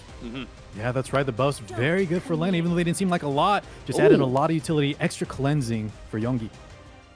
And S10 against all those cleave. Okay. It's a fairly interesting unit. I wouldn't say she's the best in the spot just because Kana has a lot of AoE, right? A lot of reach. Yes, that's right. Yes. So we'll see what this is all about. And Spirit Isoline, potential moving into Pavel. I think Light might be right in that interview. Kana has infinite unit, infinite gear. Another fast closer Charles. Closer Charles. That's not a unit you've seen unless you've been around. Commander Charles just hits so hard. My God, Yeah, Team Charles. Husbando versus Team Waifu right now. Yeah, Elena Ran getting banned, so but still, I think Kana will be getting a lot of those turns. And can Yoongi survive? That's going to be the name of the match as we get into the arena. Zio, of course, will be starting. Can Yoongi sustain and survive the damage? That's the big question For his here. sake, I hope Yoongi has an excellent Karina. I hope that Karina is geared to the teeth because that Karina needs to be the key to topple Kana's draft this match. I am the rightful ruler. Here you go with the Zio leading off with the skill 3. Who is his target? Kana opts to pick. Oh, there it is, the silence. Great Buddy, choice. the minion cut down. Now she's silenced, cannot push up her team. Closer Charles doing exactly what she's meant to do. Pushes up his entire team, picks up the turn, attack buff coming in. Does Kana do the soul burn here though? He is going to soul burn the bunny. The minion takes her out of one. Oh! And we got more on the table plus here. Pavel. Yeah, activates the Cavill. Follow-up turn from Eternal Wanderer Ludwig. Another soul burn activated. Yes. Ludwig, cool character where you do have 2 soul burns actually on S1 and S2. And Kana's just all-inning, and that's what Cleave is all about. It's like playing a combo deck. Just taking out 2 units right here. This lone Karina now facing down the Cavill. Can she survive this execution? She's got no attack though. So that should be... Oh, she does survive. All right, 2,000 health in a dream. She's got to get a full cleave here, though. And take Gotta out the pray. entire You team? gotta land that defense break, and that splash damage coming out from her gauntlet. I mean, it needs to take out Oh, every unit. Yoongi No, taps he does out. not even go for it. Cannot Oh, go no. through the wall. Here, Kana will be cleaving. Once again, if this happens, I think we'll be moving on to the next match real soon, guys. Yeah, very quick match here. Yoongi has to adapt. Kana's shown his cards. Kana's always known to be a very strong cleaver. And so Yoongi now is going to be in the reactive position here. Can he survive? Either that or will he be able to contest? The zoo, these guys are nothing to scoff at. I mean, Kana just so dominant there. Lucky, they're and that is the animals. legend difference we're talking about. He looks so practiced. His drafts came out. You know, you have 15 seconds to take each turn, and he was just going, and going. It was non-stop action, and that's what I'm here to see. He did have a game plan. I do want to make a quick note of that, though. Yes, Picking Hart? fast, while it is an important thing for legend players like Valky outlined, I do like to see in these kind of tournament formats, like we saw in the WC, when you take all the time needed, even if you already know what you're going to pick, go over all your options. So I think that's a important point to note. So we do have the prevents from the last game. Now starting with Kana. Is he going to cleave again? It seems like it's Faceless Lidica. But Yoongi, it's a second game. You have to be prepared. You knew your opponent coming into the match. Yeah, Yoongi is the turn 2 player here. He needs to come up big for his team. He needs to make some adjustments right now and kind of slow down Kana. So what do you with do that here? first pick, Faithless Lidica, what Kana's playing is actually a very popular form of cleave that's just really, really popular on the rank ladder. Now, if Yoongi's played any amount of rank ladder last season, he should have the right solution. I think Angel of Light Angelica is an excellent first pick, but can he tank down the right way to contest this? Karina's Hey, also Karina. good, but Kana, look at that lightning response. Green Sid as well as the Veronica. You see these two Guys, you it's already as know. if Kana is trying to show off what he's got. Just scroll through the high speed, pop down, and pick a character that he has not picked yet. And Yoongi kind of picking a similar draft to last game. Here we have the Moon Bunny, previously the Karina. I think he's going to have to change it up, though. What else do you need? Do you need some immortality or some like BBK, K-Ron? That's a great question, G-Cloud. This is probably one of the biggest issues you have when you're fighting a player that just has better speed than you. Sometimes you I just think have that's to tank fine, down. right? You know, it is one thing to be outsped by like a factor of 30, 50 speed, but when your opponent's that fast, you can just slow it all the way down and just outlast them, outbulk them. But that is an extremely interesting pivot. Instead of going with a full cleave commit, you go Death Dealer Ray followed by the Fumir. You got the red, green, and blue draft with the Fumir. You got the Ray as your anchor. What is Yoongi going to do to adapt to this? Benimaru? That's a great pivot there, I think, from Kana. It does have the elements to boot there for the Fumir. I don't think he can... He needs some kind of reactive pick that sort of interrupts Kana's 1. game plan. Goes back to Benimaru. Benimaru. To go up against extra turns. That is certainly a interesting. game plan. I do not have words for whether or not Benimaru can hold down this draft, but you know, as far as needing an answer in the moment, I think Benimaru may get the job done. I was more so hoping for some type of barrier type tank, right? You got Fallen Cecilia, still very powerful for that, and you have a variety of just protection set knights like that Carmen we saw earlier. Sometimes it's eaten when you know your opponent is cleaving this hard, but banning out the Death Dealer rate. You know, he does respect the Benimaru for the Death Dealer rate, but here's the scary part. Kana has a red, green, blue draft for the Fumir. Fumir's setup is perfect, and they do go fast before she does. Starting with Faithful Slidica from Kana's side. Yeah, we knew Kana would be going first in this matchup. I can't wait to see what Fumir cooks up. But here we go, match is starting. Do we get the reset? We do indeed, 3-turn increase. And that's a full. Now Veronica, less than 9k HP by the way. And my opponent? I'm going to opt to skip her ultimate that way. No extra turn to activate the Bunny Dominion, but we push into the Sid. And Sid, wow, opting to skip the extra turn as well, but activates the Karina. Now the Karina actually steals this turn. Yes, that was less than 50%, I believe. Yes, exactly, G-Clef. When you hit another unit besides Karina under 50%, she activates, CR pushes, defense up, and now we can see her turn is ready. Opting to just skill 1, though, instead of skill 3, lands the defense break. No rocket punch activation. Ooh, that's really interesting. Must not be I think this might be a Noble Oath, Karina. He doesn't want to run that ultimate at full HP. Could be. And here's Fumir. This animation is beautiful. Oh boy. It really is. Oh, and the fixed damage. Deleted. Deleted, and look at these debuffs on the other team. And that's the power of the Fumir. You know, she comes through, and the moment she goes, you just start picking off your opponent's units one by one. That's right. And that's what the single target... And one of the things, guys, what is that? With the new sleep changes, right? That green Sid just instantly deletes her. That was a new change they added not too long ago. Absolutely. I mean, that's using everything That's GG. given. Kana wins. Kana wins the series 2-0. Yonggi did not have enough barrier to go up against the cleave of Kana here. 2-0. What a quick win. Now that's making... Oh, by the way, it's 2-0 for the Zoo already. Wow. It is 2-0. What Team a commanding Charge lead. really needs to be able to anchor this and come back, which is why I think it's good that their leaders will be matching up against each other next. That's right. Next will be Ace Trainer from Positive Charge versus Light from the Zoo. Even if it actually becomes a 3-0, we still go into the fourth match, but still, it is going to be very tough as Kana certainly showed his style of cleaving, and that's how you cleave, guys. If you have the right gear, the speed, the momentum, the heroes that you have, all those set up, it was as if Kana was trying to have a show off. Yeah, no disrespect at all to Yonggi, G-Clef, but he made that look free. Now, Ace Trainer's going to have to pick it up for his team as the team captain. If he loses, even though we'll watch another match, it's going to be all but over for Positive Charge. Now, if it's any time for Ace Trainer to step up to the plate, it's now. His team is counting on them. Even in his interview, he said, I think the easiest opponent for me will be Light because he seemed lost as a team leader. And oh boy, after last said, the competition is heating up. My hat is coming off. I'm sitting up. I'm locked in, ready to cast these games with you boys. Oh my goodness. This is going to be a match that is going to be so dang good. Ace Trainer already throwing out a little bit of the pre-match kind of fighting words. You know, saying Light's going to be trash talk, his yes. favorite the trash talk, exactly what we need all the time.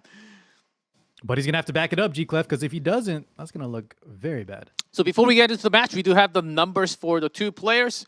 Can we have the infographics?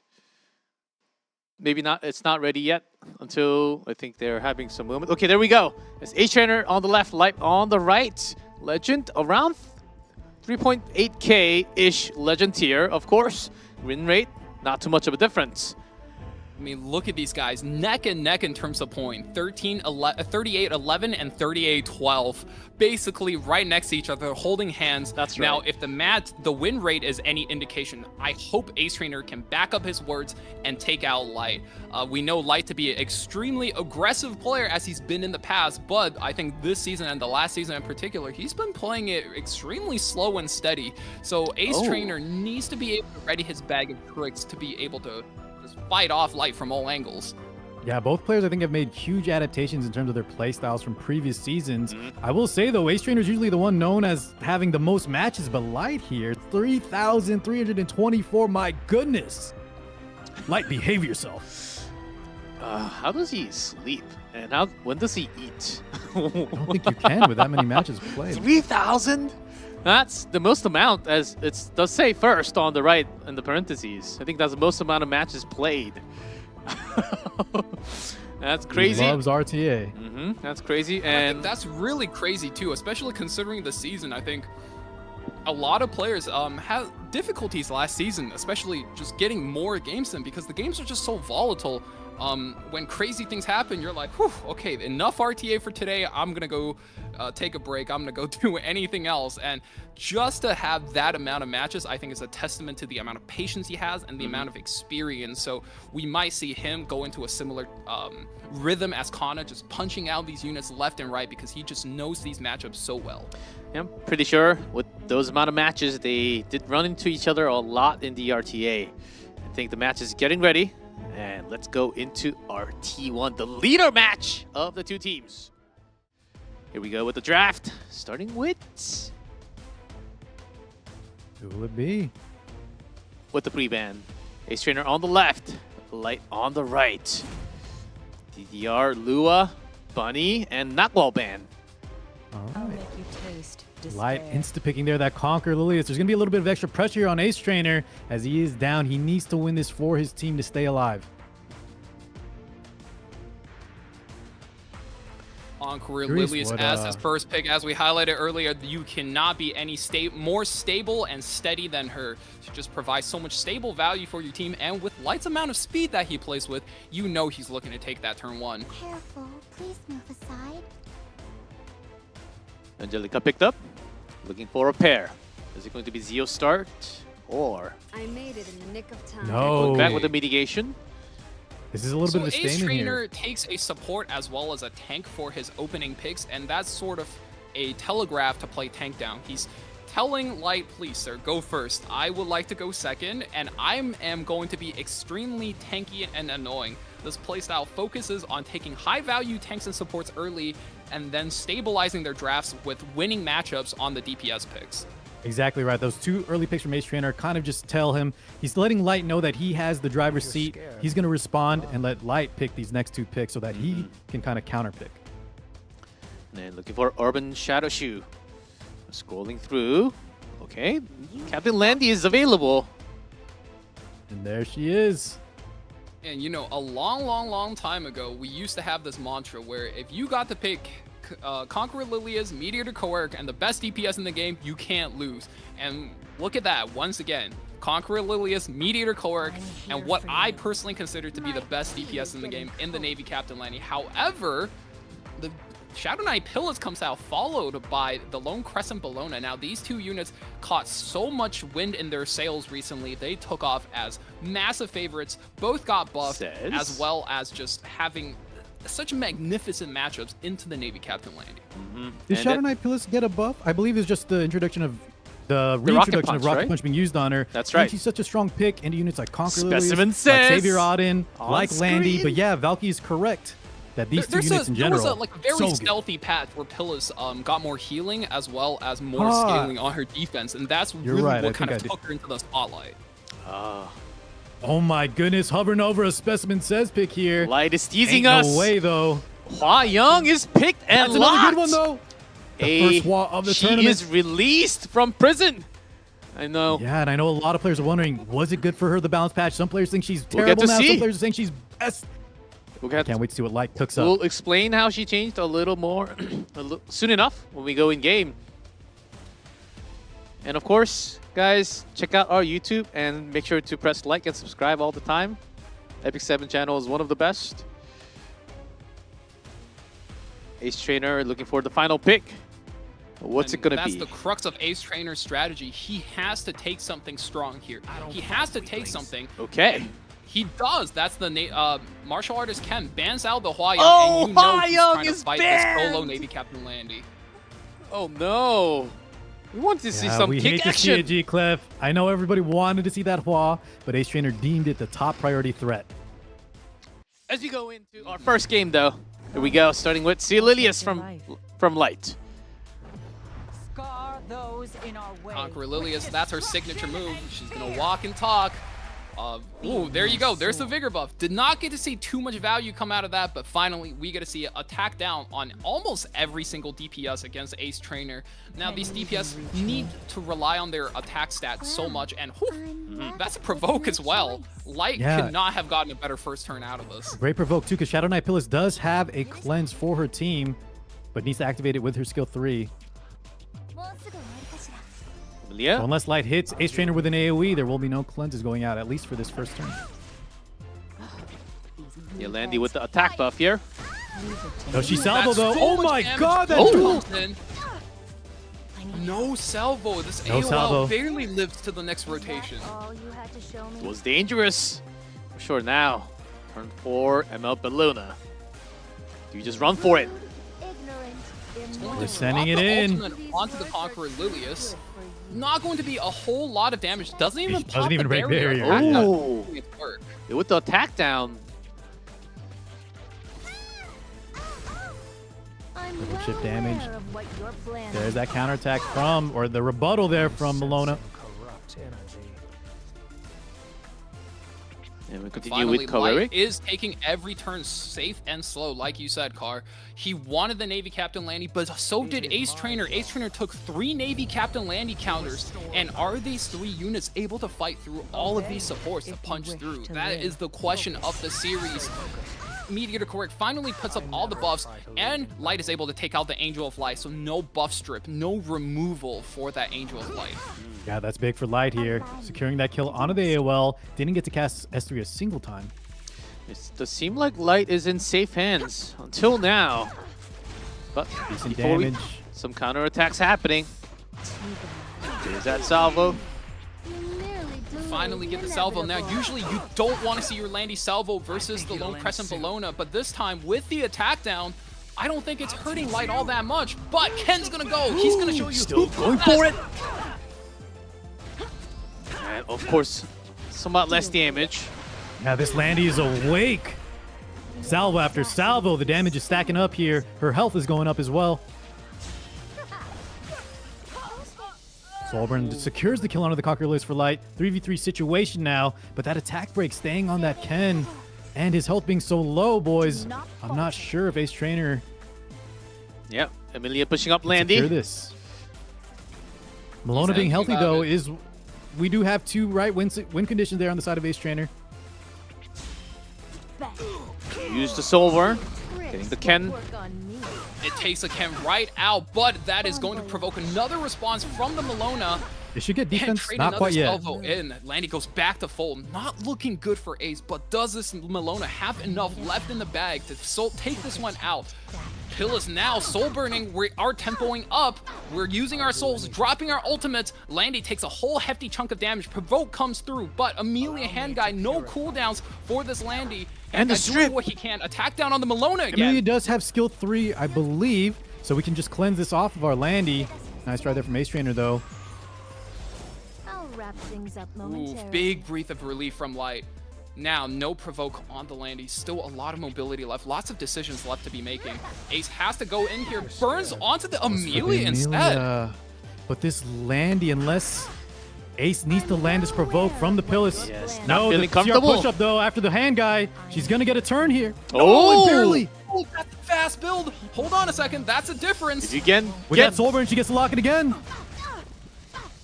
the provoke. Well played there from Ace Trainer, doing exactly what he needs to do to stay in this. However, defense Another does salvo, go though. active.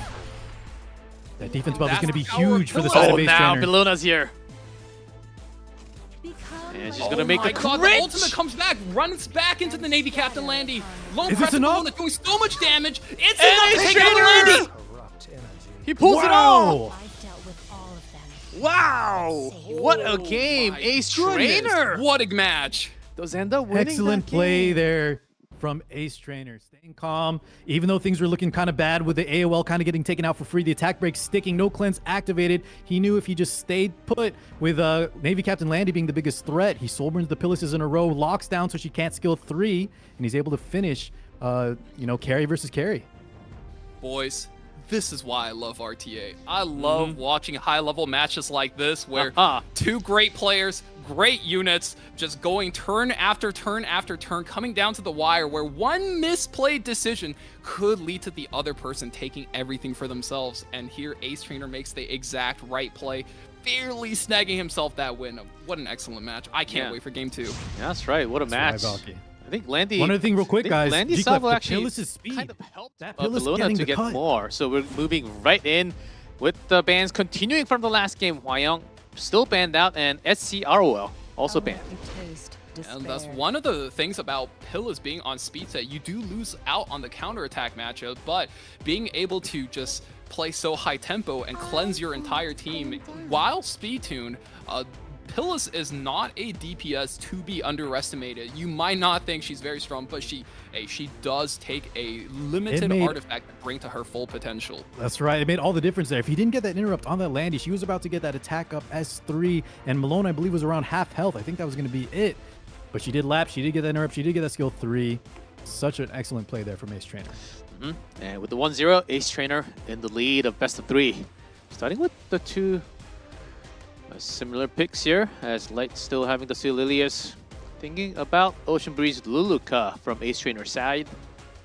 As we No saw Arwell from this the time, though. E7 WC, ooh, okay, a little bit of a mix-up, but you know, we saw this format a lot during E7 WC, and what's going to happen is with the set of pre-bans, you're going to have a lot of run-back drafts where one player with first pick will always be picking Conqueror Lilius, and the other player will just be trying to counterplay that, and that is going to be something we're going to be seeing a lot with draft mode in CCB. Yes, Valky. That's right.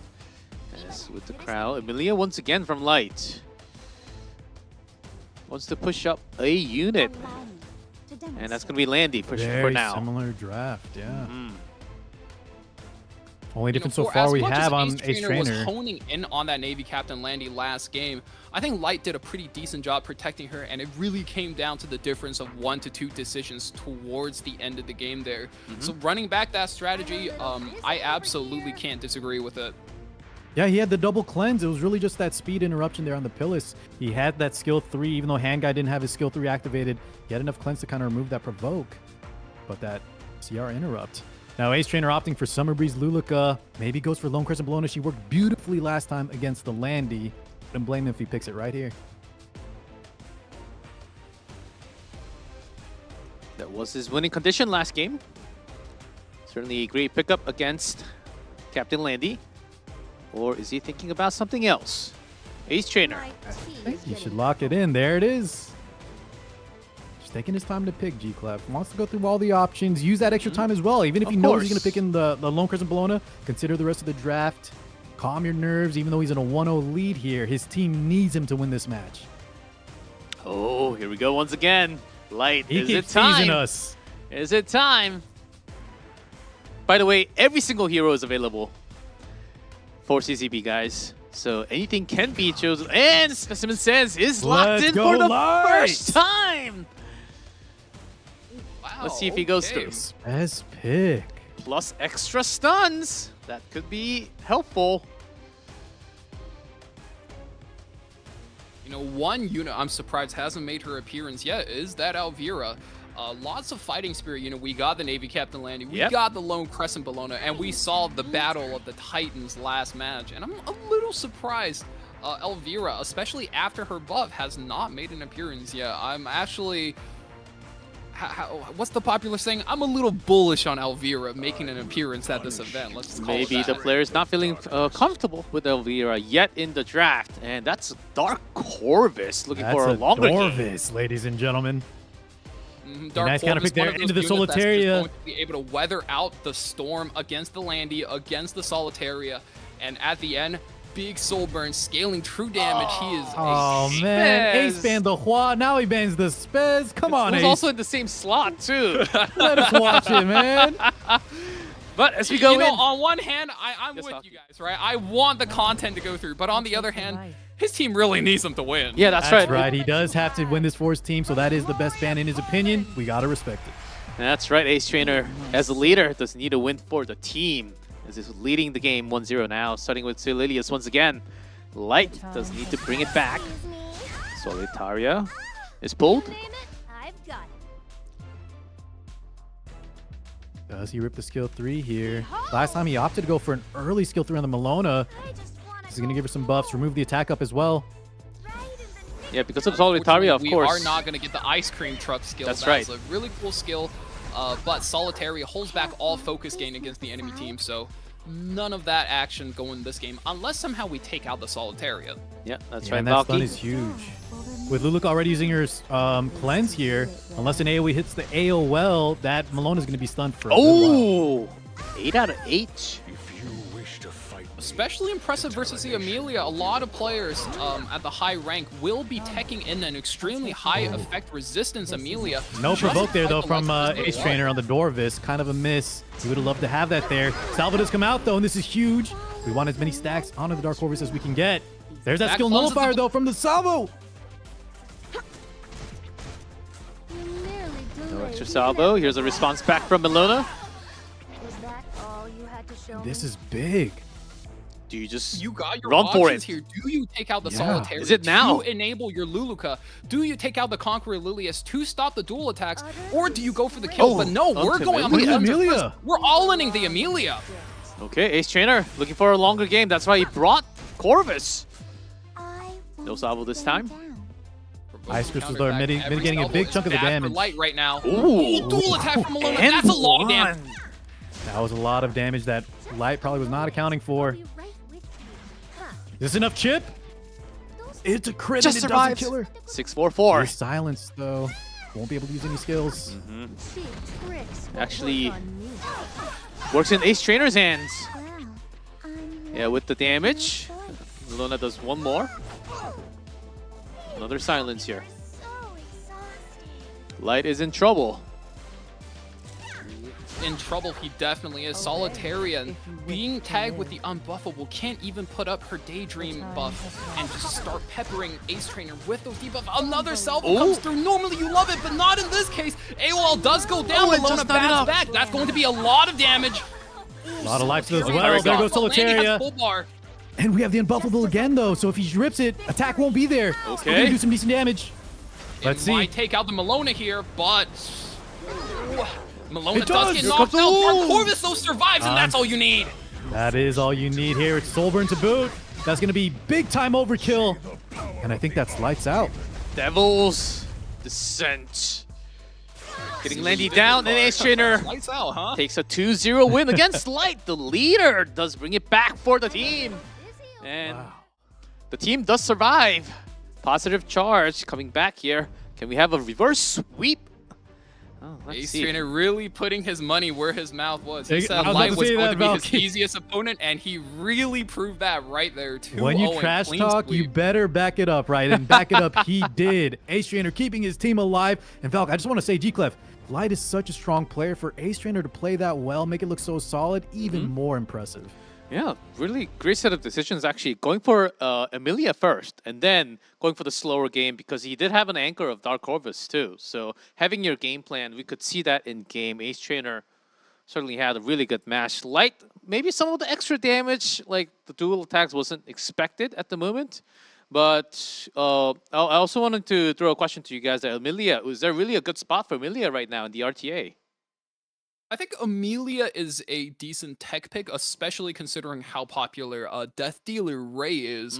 And, you know, Amelia is an excellent character to be put on extremely high effect resistance, but since Light did ban out that that Death Dealer Ray, he was picking her specifically against Angel of Light. And unfortunately, his Amelia did get tagged with the silence, so he lost that matchup. Otherwise, I think she would have been a decent pick. That F-res certainly not really working. Maybe it must have been not as high F-res on that Amelia. It must be... It just depends, really, because effectiveness versus F-res is always a tricky situation that kind of leans in effectiveness's advantage. So you can't really blame him. You can't always cover every AOL in the game. Yeah, which brings us to our next match. T4 player, and we're back on the draft mode. Divine on the left from Positive Charge. Tristan Wolf from the Zoo. Looking to bite I'm his ready for opponent. a palate cleanser after that white knuckle match last game. And oh boy, these are some of the community's favorite content creators. That's right. I mean, everyone already knows Tristan Wolf and Divine. He's just such a fun guy to be around. 60.5%, 8th in win rate. If you didn't look at the other stats, you would have assumed this guy is a seriously heavy hitter. Divine, hello? I had no clue my man was such an RTA monster, but I think palate cleanser was the perfect word here. These gentlemen, they're entertainers, not really known for their RTA gameplay, but as you can see here, neither one are slouches. However, they're going to put on an amazing show for us. I can guarantee you that. And it's also draft mode, so you do have to take into account that there will be some randomness into the drafting. And you can find some of your comfortable patterns once you practice and play a lot of draft. But before you do, you might actually have a tough time. So we'll see. And Tristan Wolf, very famous, especially for his PvE content. As I also personally, the PvE god. I also do personally go look at his content. Of course, all of our creators available on a lot of different platforms. Make sure you check out their personal channels, either it's YouTube, Twitch, anywhere else available, and also our official EpicSeven YouTube account. If you haven't subscribed, maybe it's time. And I think we are ready for that draft. Let's see our T4 match. Here's Divine on the left, Tristan Wolf on the right. And is it time for Halloween, guys? I think there are I see some extra special lighting on the right. Yeah, the camera situation, polar opposites here. Divine playing in pure darkness, Tristan having like a rave in the background. I'm loving this. And Lua. Yeah, you know Tristan Wolf's the type of dad that's going to put up all the Christmas decorations, and he's Oh, going he to did. give arms He raised actually with the told me- neighbors. That's right. He actually is one of those guys that goes all out. So let's see him go all out in this draft mode. First picking that Conqueror Lilius. Bihu. Next up picks. Yeah, we saw that Bihu earlier as well. Okay, well, Conqueror Lilius versus Lua in draft mode. Conqueror Lilius is slightly faster. However, Lua just has so much utility to her kit that you cannot ignore. And Lionheart Sermia as well. Just being able to pinch that first pick in the Conqueror Lilius whenever she pulls the ally with the dual attack, far from over, suddenly full fighting spirit bar. Lionheart Sermia is ready to roll. Oh. And I'm excited to see these guys start. Correct me if I'm Whoa! wrong. Carrot plus Bihu, there's some synergy there, right? With the burn? To some degree, but I was not expecting for Tristan to not only turn up the heat in his camera, but to also turn up the heat in game. Both of these are burn type characters, going to have a lot of way to punch through any type of DPS Divine is going to bring. That being said, with that ambitious Tywin, I like that pick from Divine. Could be a big time game changer here. If he gets that buff after the debuff cleanse, we could see some big defense breaks. And Infinite Horizon Arcadius was recently slightly buffed, not a huge change. That's right. I believe she got 5% combat readiness, 3 which rotations. is not bad. Yeah, we're looking at a maybe slightly weaker rotation. These guys, okay. Divide picking up Fire Ravi for his side. There's going to be a lot of units hitting him, so Fire Ravi with the counter look at this. Whereas Tristan, okay. I'm seeing some interesting units. Maybe Some we get a anchors. K-Ron mirror match. I would love to see double K-Ron here. Some anchors available or an opener. That being said, guys, Divine can't play purely just for entertainment. Ace kind of led the charge there, bringing them back from the brink of destruction. Divine has to win this to tie it up. So there's got to be some pressure, right, to win this match.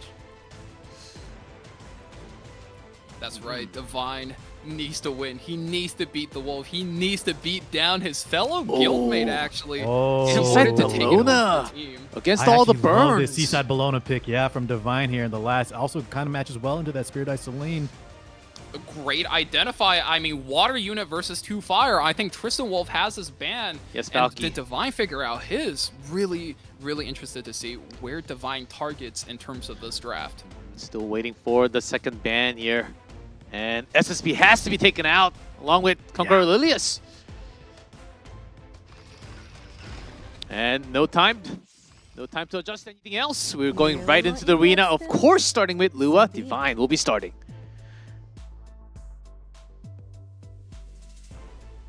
Aw, you weak, pitiful Big thing. turn from the Lua. This is why she's one of the most feared units in the game. In standard mode, always pre-ban. However, here, I think she whiffed a little bit. I think I saw 2 resisted. Oh. Only the Carrot and the Spirit Eye Celine reset. And the Spirit Eye Celine can even soul burn herself back into regular cooldown mode. So not the biggest of first turns for Tristan Wolf, but he's still going to need to take his time to recover his situation from letting Divine have that first turn. Yeah, and he does push up the carrot there, but doesn't go for the big skill 3 with the Soulburn or not. Kind of scared, respecting that Tywin looming in the background. Let's see, Valk, if Tristan opts to go for the play you mentioned here with the Soulburn. What are you looking at? Gonna go for it, and he procs the Nimble Blade as well. A whole chunk of damage comes through. Drops the Lionheart Ceremony. Extra turn? You hate to see it. Yeah, and part of her buff, she needs this activation. So that damage you saw there, To know one's place. we're going to have even more of it. May this hidden Oh boy, now Tristan riding the high. He is going to start mounting the charge. All of his S3s being pressed. A Tywin not able to cleanse this unbuffable to give himself that big angry buff. Thinking about whether or not he wants to drop the ultimate or save it for a turn when he can use the cannot be resisted special effect when he has his unique buff. Gonna skip it here. Oh, I like this counter attack though. He wants to proc this for his own team. Gets that Lionheart cleanse plus the proc chance. Here we go. Now's the chance to run. Vine's taking a risk. He needs to win it. Going for all the biscuits. We've seen this move do so much damage before, and it does knock down Tristan by more than half of his HP bar. Counterattack comes through, chips him down by approximately a quarter of his health. Yeah, and after the buffs with additional defense pen, a little bit of extra attack on the skill 3. Damage was decent. Yeah, takes out the Bihu as well. Divine not letting go of the tempo he's earned for his team. He needs to win, and he wants to win now. Infinite Horizon Acades, Tristan sensing that he's being put on the back foot is going to heal his team. No buffs come out, however, so not the biggest use of that Infinite Horizon Acades. Yeah, there was no debuffs, so it didn't really matter much. He felt pressured into using it here, though. Counter attack Divine from the going crit. straight into that Celine. Wants to get another activation. It looks like I see what Divine's doing. He's sneaky, right? He realizes that Lionheart Ceremia is his carry, so he's just sacrificing every other character. Just crit the Celine, take the counter attack, and your Lionheart Ceremia is activated. I'll be the one to Flameberry, though, shrugging off that sleep. Ooh, and misses a strip on the immortality. I think that's the real scary part. That's right, doesn't land the defense break either. This carrot, Big though. turn for the carrot, fingers crossed. That's right. Still has that S3 available. Statistically, And he pops it. on my side. Tristan Wolf. Oh, that's a lot of burns.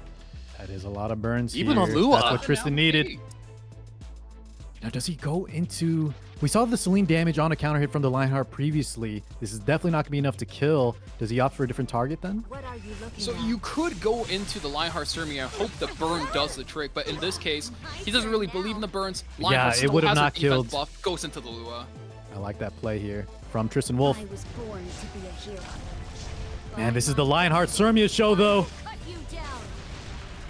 Goes in again, S3 knocks after out the S3. Acades, counter out.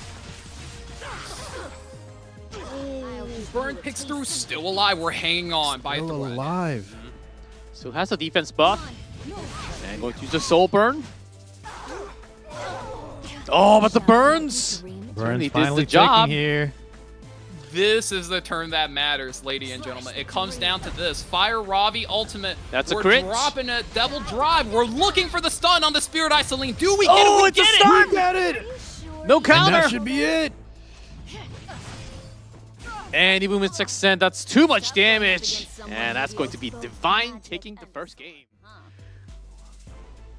My we were God. talking about that comeback, and there it is. Ace took his match. Divine is now 1-up. Give me that game 5. Give me that grudge match. I want to see Bearded Cat being brought back one more time. That set was so good. I'm ready for it again. Let's go. Come on. We might see it, Val. Divine playing so well there, doing exactly what he needs to do, identifying his win condition and playing perfectly to activate it every single time, sacrificing units. And even though we said sacrificing, Ravi was one of the activators, but she was needed there. She was pivotal to finish the match, because if we don't stun that Celine, Divine's going to have a lot of trouble killing her in time. Yeah, that was a crucial part. And as you can see, Spirit Eye Celine did get... I don't actually know if it was enough buff. I think it was somewhat of the adjustments. And she feels about the same to me until now, but we'll see as we go into our second draft now. Divine in the lead with a 1-0. Some starter picks here. One thing already looking real good for blue side, Divine side. Only one boss monster coming out of the first round of picks, and being picked up real quick by Divine.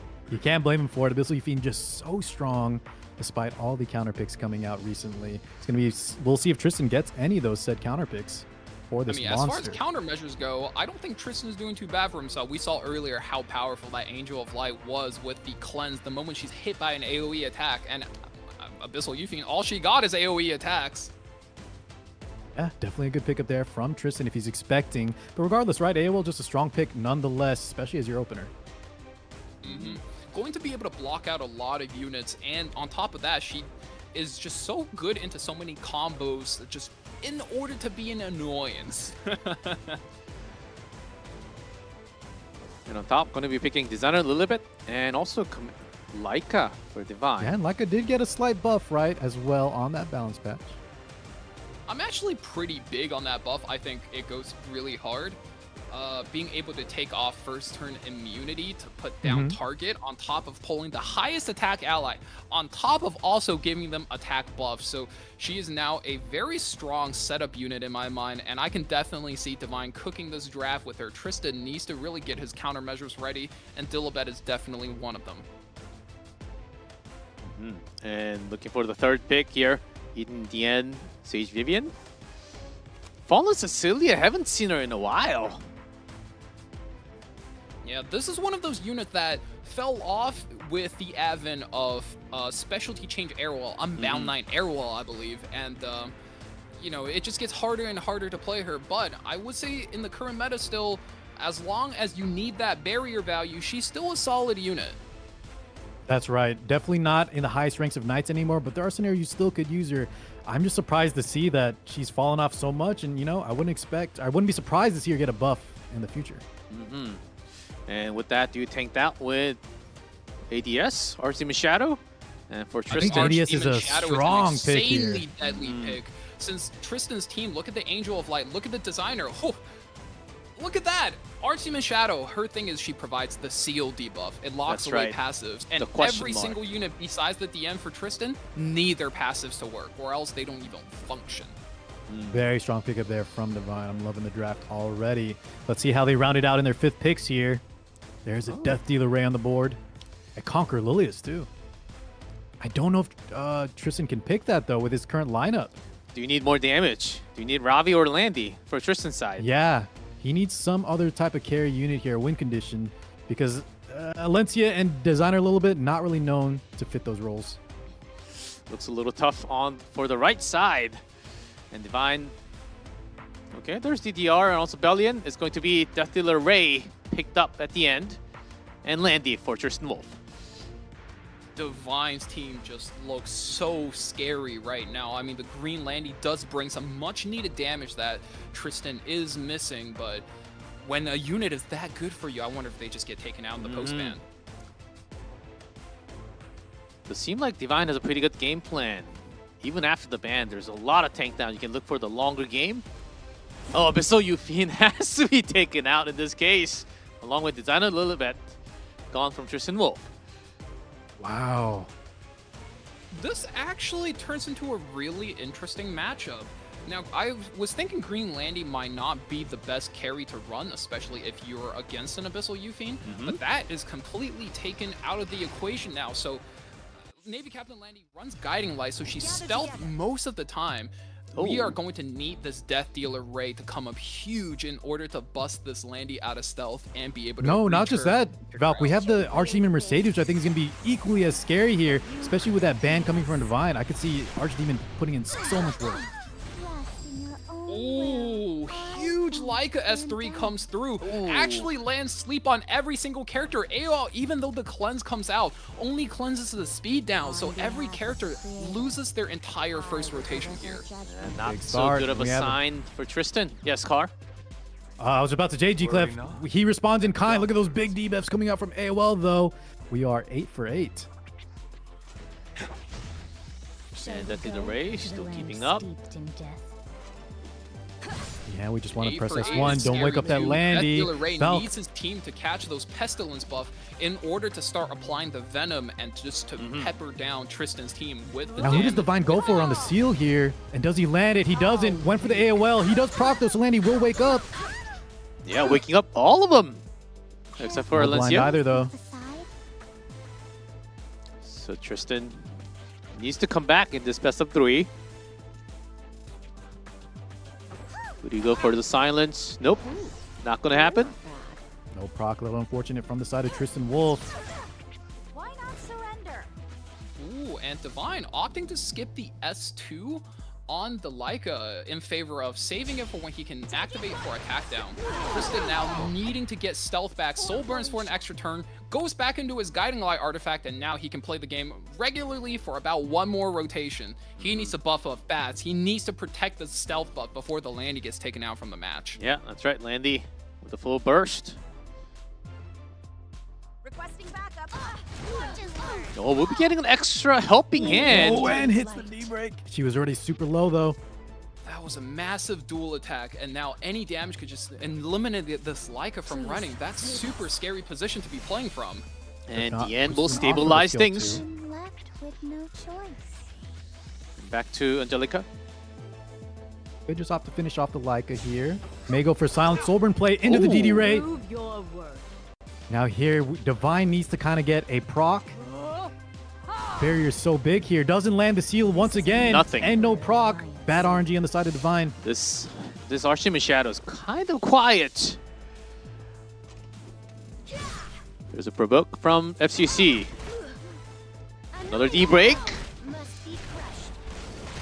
Ooh, and that's what makes Alencia so scary. Defense break into an extra attack, into the injury damage. Fallen Cecilia's barrier value at an all-time low now.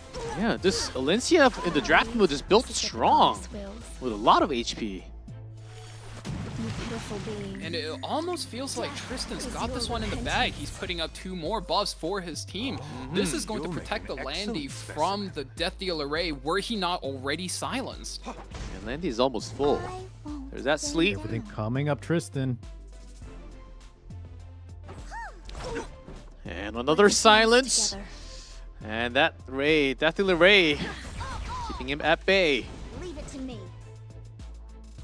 Not quite enough just yet for the full fighting spirit. But Fallen Cecilia will be taken out. 4v2 situation. Maybe it doesn't even matter. ADS has to come up big right now, G-Clef. He does have souls. Good off to Soulburn here. Now or never. Oh, still. Soulburn into the Alencia to eliminate some of the damage, but AOL passive is up. She is going to cleanse Seal right back out, but we also knock this Landy out of her stealth, out of hiding. Can't Divine capitalize on this within his next rotation? Landy is full fighting spear. Her ultimate is reset. She has attack buff, and she's ready to run. Oh, and the silence. Line over. Additionally, DN has S2, so we could see a push-up play right now. That's what's going to happen for Tristan Wolf. And the full penetration. This is going to be a lot of damage. Here's the full burst. I believe it's 50% penetration here. Not enough to kill, but that's some good damage. And the silence is just doing so much work for Tristan. Divine has the tools at his fingertips. Oh, to turn and around that this is match, it. but no, PG comes out. What a play there from Tristan. I think we all agreed that Divine's draft was looking so good, but Tristan just played to his outs. That landing pick, immaculate. I think it was definitely very risky on the side of Tristan. If any one thing went wrong for him, things were just going to fall apart. But, you know, Archdemon low rolled for one turn, and he just rode that momentum and took it to the finish. Yeah, that's right. Exactly. Now 1-1. Tristan now bringing this game into a match point game now. If Tristan wins, that is going to be a 3-1 score for the Zoo. So Divine Yeah, we won't has get a to game win. 5. Yeah, Divine has to win if we want to see the game 5. Wow, draft mode really making it very tough decisions starting from the draft and also in game. If there was like two less silences from Angel AOL, that could have been a different story for that Divine. silence was an absolute difference maker. And, you know, going into this match, I wonder which unit is going to be the difference maker here once again. Could be a match point for the Zoo. Can Positive Charge, can Divine hold the team for the final game? Again, we do see that Abyssal Euphine popping often as the first pick. Here we go again. Savior Auden as the pick for Tristan, though. Not a bad matchup. Quite good into the Abyssal Euphine. And the bad boy, Ryerlit available. You know, we were talking about that matchup. Savior Auden is just so strong into the Abyssal Euphine. She's forced to hit the Auden. If you evade, she gets that counter attack. The attack buff comes through, and suddenly your Euphine is just in so much danger. That's right. Luckily, though, for Divine, she does have that Holy Sacrifice, kind of a second life activator. And now Divine opting for the Remnant Violet just for G-Clef. For himself, of course. And, some extra options available for both now. Some more control maybe with Solitaria. Or some direct damage. Solitaria, I think, is a no-brainer pick for That Tristan is Wolf there. such a strong He wants pick to be here. able to hold back the Rylet. She can block out all focus gain, and then suddenly Remnant Violet, he just doesn't do very much.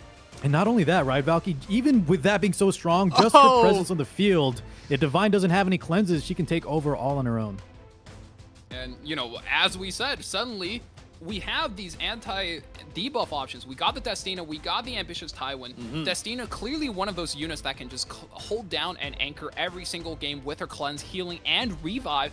But we saw Divine use Ambitious Tywin to his peak in game 1 of this set. So I'm curious to see which option Divine goes with. And Tristan Wolf seeing the faces of 3 old friends for him. So I know. Curious to see which one he decided to go with as well. Reoccurring figures here for Tristan Wolf. Does go for the Leica, and Tywin, as you said, Valky, looks so good in game 1. Great pickup there from Divine, doubling as a mitigator and a source of huge debuffs and cleanses. Oh, and a whole lot of extra options for Divine. SC Arwell, and is it regular Christie, not the SC version? I guess she's not updated the yet. Regular version of Christie. Wow, but, that's a either little bit way, of an you got oversight. Meteor Coeric. I mean, no better man than our hand guy here, and Divine does lock that in as well as last piece. Last Corinne. piece That is Corinne. a unit looking to take out Remnant Violet. That's right. That Remnant Violet early pick is now put in a pinch.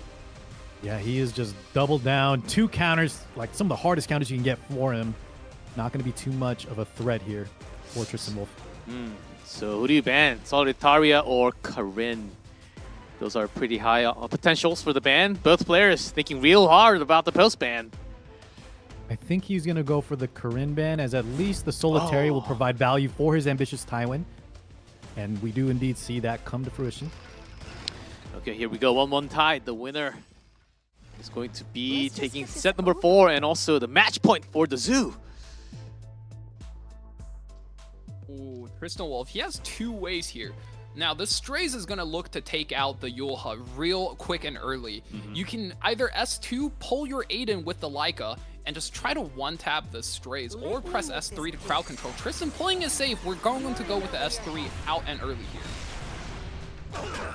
The early damage. Resistance on the Strays! No good. You know what you can't resist, Valk, is the death, so maybe the skill 2 play would have been a little bit better. He's coming. He's coming. Yulha gets cut in half. 41,000 damage right there. Oh, my goodness. That is a rip. And now, what does Tristan do? He risked all that from the first turn. Odd and often just skill 1. Shepherd of Hollows is her artifact. The Solitaria Solitaria better get now, she working. needs to be the terrorist that holds down this game. She needs to drop so many debuffs. That's right. And it overwhelms the Taiwan, but pushes him back, but only lands the blind, which the Meteor Core can easily cleanse from the spot. Yeah, really bad RNG so far from the side of Tristan Wolf. Leading off with that resist on sleep from turn 1. Looking good now for Divine. just has full pick of the litter. Your life. And he's going for it. That's a crit. Should be plenty of extra damage. Yes, sir. Leica Lots of gone. damage comes through, taking out the Leica. Tristan Wolf down on his last legs. However, don't count him out. And a crit as well. We're gonna have to count him out now. That's scary. Valk. Oh, That's that scary. audience pretty low now. Tristan That was some Wolf. big damage. Oh That's a my miss, but God, still- and what? Meteor kills. Yeah, with with the that crit attack from the buff. first hit, the chip damage was enough. Tristan Wolf is leaving the premises, ladies and gentlemen. He's gone. He is AFK, and that is all she wrote. Gaming. Tristan, hats off to you, brother man. But it's time to throw in the towel. All right, GG's. The white flag is tossed, and Tristan Wolf, GG. Now we're going into our game number match. Set number 5, Divine. Let's grab a win here in this third draft game. Should be feeling pretty good, keeping the team alive. Yeah, Tristan still Boys. feeling good about the game. That was a fun one. Yeah, well played. Both of my guildmates did amazing, but Divine, I think this is what we wanted to see. Let's go to that game 5. Let's have that run back either from, I'm going to guess, guys, what do we think? Lighter Kana, Ace Trainer Yongi? What do y'all predict is going to be I'm guessing we get a run back between Ace Trainer as well as the bearded cat Versus himself. Light? I think so as well. What about Kana though? Can he not cleave out from Ace Trainer? You know, that's an interesting idea, but given Ace Trainer's win rate, I think if Ace Trainer was an easy target, he would not be 60% win rate, sitting like, what, 11th, 12th in Legend. That is a really hard spot to hold down if you are getting cleaved left and right. There are really strong cleavers known in the high rank ladder, and they will farm you and they will hound you if you are weak to them. So the fact that Ace Trainer is able to play this kind of turn 2 style, very safe and steady, high win rate, I'm going to say Ace Trainer is fine, and Light probably wants to take his own chances and just run back that. He wants that salty run back. Yeah, just to explain to you guys once again, the game 5 for every match will be actually between the Ace player. It can be either tier 1 or T2 player. So that's why we're talking about either Ace Trainer Yongi from Positive Charge or Light or Kana from the Zoo. So I think they're still deciding which player it's going to be, because both teams still have to wait for the result of set number 4. Now I'm pretty sure, if not decided already, I do want to see the matchup, and I'll get a sign whenever that is ready. So we're looking for Ace versus Light once again. That's what we're looking for, the leader match. Waiting for the confirmation from the production. I think we're still waiting from the response from the two teams. Wow. I might have a little bit of a hint, but yeah, I think what I would like to see personally would be an Ace versus Light matchup for sure. Run back or not, I think those two, as the captains, kind of need to settle this once and for all. Now, we already saw this matchup played out with the pre-bans that they did. Ace Trainer banning out speed units, whereas Light kind of bans out these speed ambiguous units in the Death Dealer array, and he just wants to eliminate these annoying factors, like the annoyance factor these units can bring to a match. I wonder if there's going to be some level of target banning. Hey, maybe Light just target bans that Malona so he can play a safer and steadier Navy Captain Landy game. Something like that might be on the table. I want to see how these fellas mind game each other. Yeah, that's an interesting part that you brought out, Valky, because one of the most picked unit from Light was actually that Captain Landy, which he lost with. So if Light comes up again, okay, confirmed Ace Trainer from Positive Charge side. And his opponent is going to be Light from the Zoo. Okay, we'll have the leader matchup once again. Pretty exciting. Yes, sir. Show me Ace Trainer versus the Zoo. Let's see it. I am so ready for this match. I am hyped. It's going to be nice. Was it going to be some more Captain Landy again with some positive win rate now? Because I do remember at the end of E7WC last year, Captain Landy actually had a negative win rate of about 45% win rate actually. Did not get to go past 50%. So that was very interesting knowing that how much she was favored over all the other heroes in every single match. So let's see if it happens. Again, for Light, maybe Ace Trainer will be picking her up this time. Still same best of 3 on this matchup. Yeah, I would expect here that Ace Trainer is going to be the one that kind of stays steady in what he's been doing. Don't fix what's not broke. And Light's going to be the one, as Valky outlined, to try and make some adjustments, maybe surprise Ace with some pre-bans. But he's definitely got to change it up for sure. You know, one thing is, all the content units are now once on the table again, right? The pre-bans earlier, we saw the Spez, we saw the Hwayoung, but this time, all of that is reset. You know, show me some Specimen Says, show me some Hwayoung, show me some Elvira. Yes, sir. Don't ban them, Ace. Let them through, please. Elvira and also the newest ML also available, guys. In case you have forgot, well, I know a lot of testings are being done at the moment too, because the balance patch just hit 2 days ago, and there's a lot of heroes to go through and test through a lot of gears right now.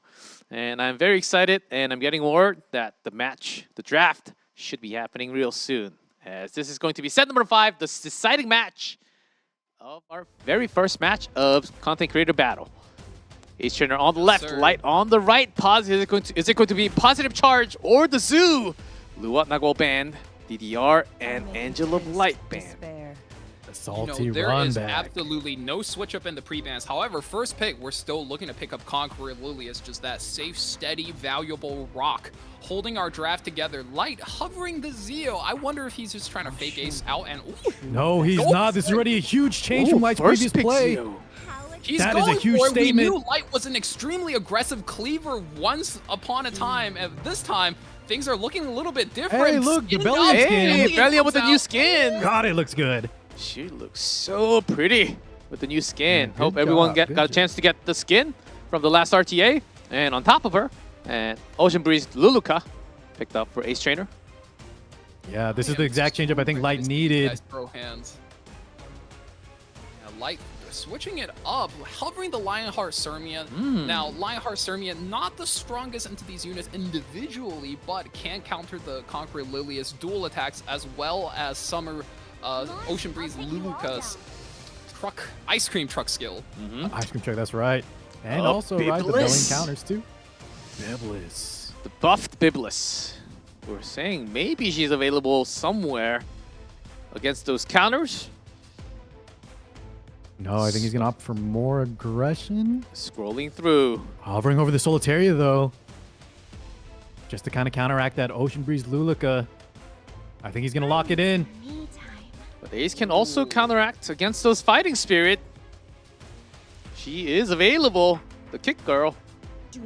I think Ace now is kind of stuck in a pretty tight spot. Navy Captain Landy's one of those units that can always try to steal you a win if you're not sure how a match is going to play out. And I think that's his out here, as well as one more pick. We are looking at Dark Corvus. We saw that unit win a game for him once already, going to not be able to be stunned by the Solitaria and just tank all of the damage Light can output. Yeah, this is such a great spot for Dark Corvus. It's really going to put Light into a bind here. Having those kind of reach hits that will just add up those stacks of Dark Corvus, and he doesn't have a lot of finishing power to kill him in a clean hit. Corvus is locked in. Light needs one last force ban. Urban Shadow Shoe being hovered. This is a unit that's going to ramp injury and then focus down one of your injured characters to pick off. Super threatening and, ooh, okay. Thought that was going to come out. Maybe it's even the Lone Crescent Bologna. One of the strongest strategy is to decide on a ban here, and I'm assuming he's going to ban out the Dark Corvus. Boom. There it is. Both banning out the final 5th picks. And we are going for that 1-4 draft for both sides. Who do you think has an upper hand here? Well, you know, usually when a player does a move like Light does, you pick the Bologna, you ban out Dark Corvus. He's very confident the other 4 units can handle the Navy Captain Landy. And you know what? I'm inclined to agree with him for once. Even though Ace Trainer is my guildmate, I'm going to go with a confident play here. Yeah, no bias. Really? You're betting for Light? I think I'm going to say Ace Trainer's looking good here. He's been playing so solid. All right, 1-for-1. Let's see who wins. It is the deciding match, set number 5. Solitaria going for the stun. Ooh, triple resist. Okay. Maybe just checking there on the resist check. Here's Bunny Dom. Yeah, Light taking all 15 seconds to assess whether or not he needs that attack buff. Going to opt against it. Conqueror Lilius now doesn't have a whole lot of options. You are forced to activate Lionheart Sermia. That is the power of the Zeo opener. Even if you're not swinging him into a full cleave, just being able to silence the Conqueror Lilius for this turn. Yeah, and the push-up too, but Luluka reverse CR, gonna get that defense buff on top of the anti-crit. Gonna mitigate a lot of the Lionheart damage that's coming out from this activation. This is getting exciting. And here she comes. Here's the first run. So much damage, and this time... With the ice cream heal though, not anything. Yeah, Not barely. much. That's a quarter of an Ace Trainer's health bar. Open the gates to And +1 will be happening a little bit. And here is the new skin, Bellion. Looking so Gotta good. love it. That animation is gorgeous. these meatheads. Yeah, provokes 3, and I do believe Ace Trainer is running a slightly different variant of a tank belly. Normally you expect her to be a bruiser with counterattacks, but in this case, she's just here to hold protection for the team, provoke the enemy team, and just throw down some random buffs for herself to be an overall annoyance and lock away the soul potential for light side. Yeah, good hold on his first turn from that Moon Bunny G-Clef. Now able to get the buffs activated here. I will say though, the Zeo not looking very effective on the side of Light. Not really doing so much so far. Wasn't much damage from the DFI, extra hit. And back to Conqueror Lilius, Ace Trainer. Still okay, but the damage has been put in a little bit. I'll give you a taste of defeat. That's a And good risk provoke. Another Lionheart Sermia S3. He is going to just S2 here, quickly ending his turn. Ooh. Going next. And Let's the talk about this, sleep. though. Does she salvo? No salvo here. No salvo, and Lionheart ready to go. Allow me to demonstrate. Lots of damage absorbed from Light. Going to use the soul Deal with it. for the extra from the Landy, Ace Trainer. Chipping a little That's more. all you can do at this point. It's not going to be the most value. Your unit has attack down, so it won't hit the hardest and it won't heal a Connor. whole lot. But now Landy's going crazy. Oh, no salvo. CR Very pushing relevant. herself. Do land double crit there through the anti-crit. Bellion goes down. Enough damage from Zeo. Zeo giving himself the extra 50 CR from just closing out the kill. Conqueror Lily is sure to go down to the extra attack from Solitaria here. Ace Trainer suddenly put in a very dangerous position with only his main DPS as well as his support left. Must wave out another Lionheart Sermia S3. He's holding, he gets crit! Oh no! And Ace Trainer and he white! And Light gets his first revenge. Without the Landy this time. It seems like the Landy is actually the losing key. Confidence we see. He banned out the Dark Horvitz. He opted for this matchup. And there it is. He does take the first match of this set home for himself. Oh my. Yeah. In a Very well most played there. important We could have seen a match. different scenario though if that crit doesn't land. We did have the fault from the Lionheart. But that was kind of Ace Trainer's last ace in the hole was the Navy Captain Landy skill 3 with that attack buff. Maybe could have finished the team, but Light, lucky enough, got the crit. Got a 1-0 lead for his team. 1-0 lead so far. And one more win. Light will be bringing his team to the next level. And with Melona and Dark Corvus, we'll be sticking to the ban now. Ace Trainer starting with Conqueror Lilius. I think, G-Cliff, we're seeing that whoever picks the Landy ends up losing. Yeah, that has been We'll the see drill her so get far. clapped a lot tonight. Kind of. Kind of weird, but that has been the result so far. And Dragon Queen. He was hovering over the newest Not yet. Moonlight 5-star. Not yet, not yet.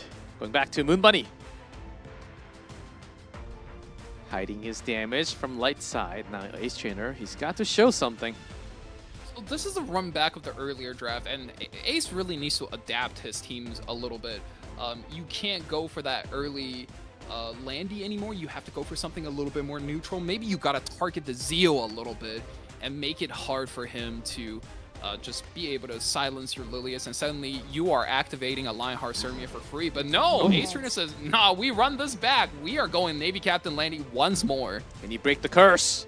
Ace Trainer feeling confident Another trial to overcome. with extra mitigation from SCROL. More of the same on the side of Light. Oh, Hovering over the Biblis Biblis time once again. for the counter. She does handle it very well with the buff. Yeah, she did get that buff. All and right. after It's that, locked in. Our first Biblis of the night. Potential Biblis. Loving it so far. I mean, Biblis And is Ace in one a of little those bit of a better units where- position here. He picked the Ocean Breeze Luluka earlier in the draft, was counterpicked as you guys saw from Light with that Solitaria. But no, opting not for the Luluka, going for the Inferno Kawazu. With the Landy, okay. Big kick damage, gonna target that Lionheart Sermia. Will it be enough?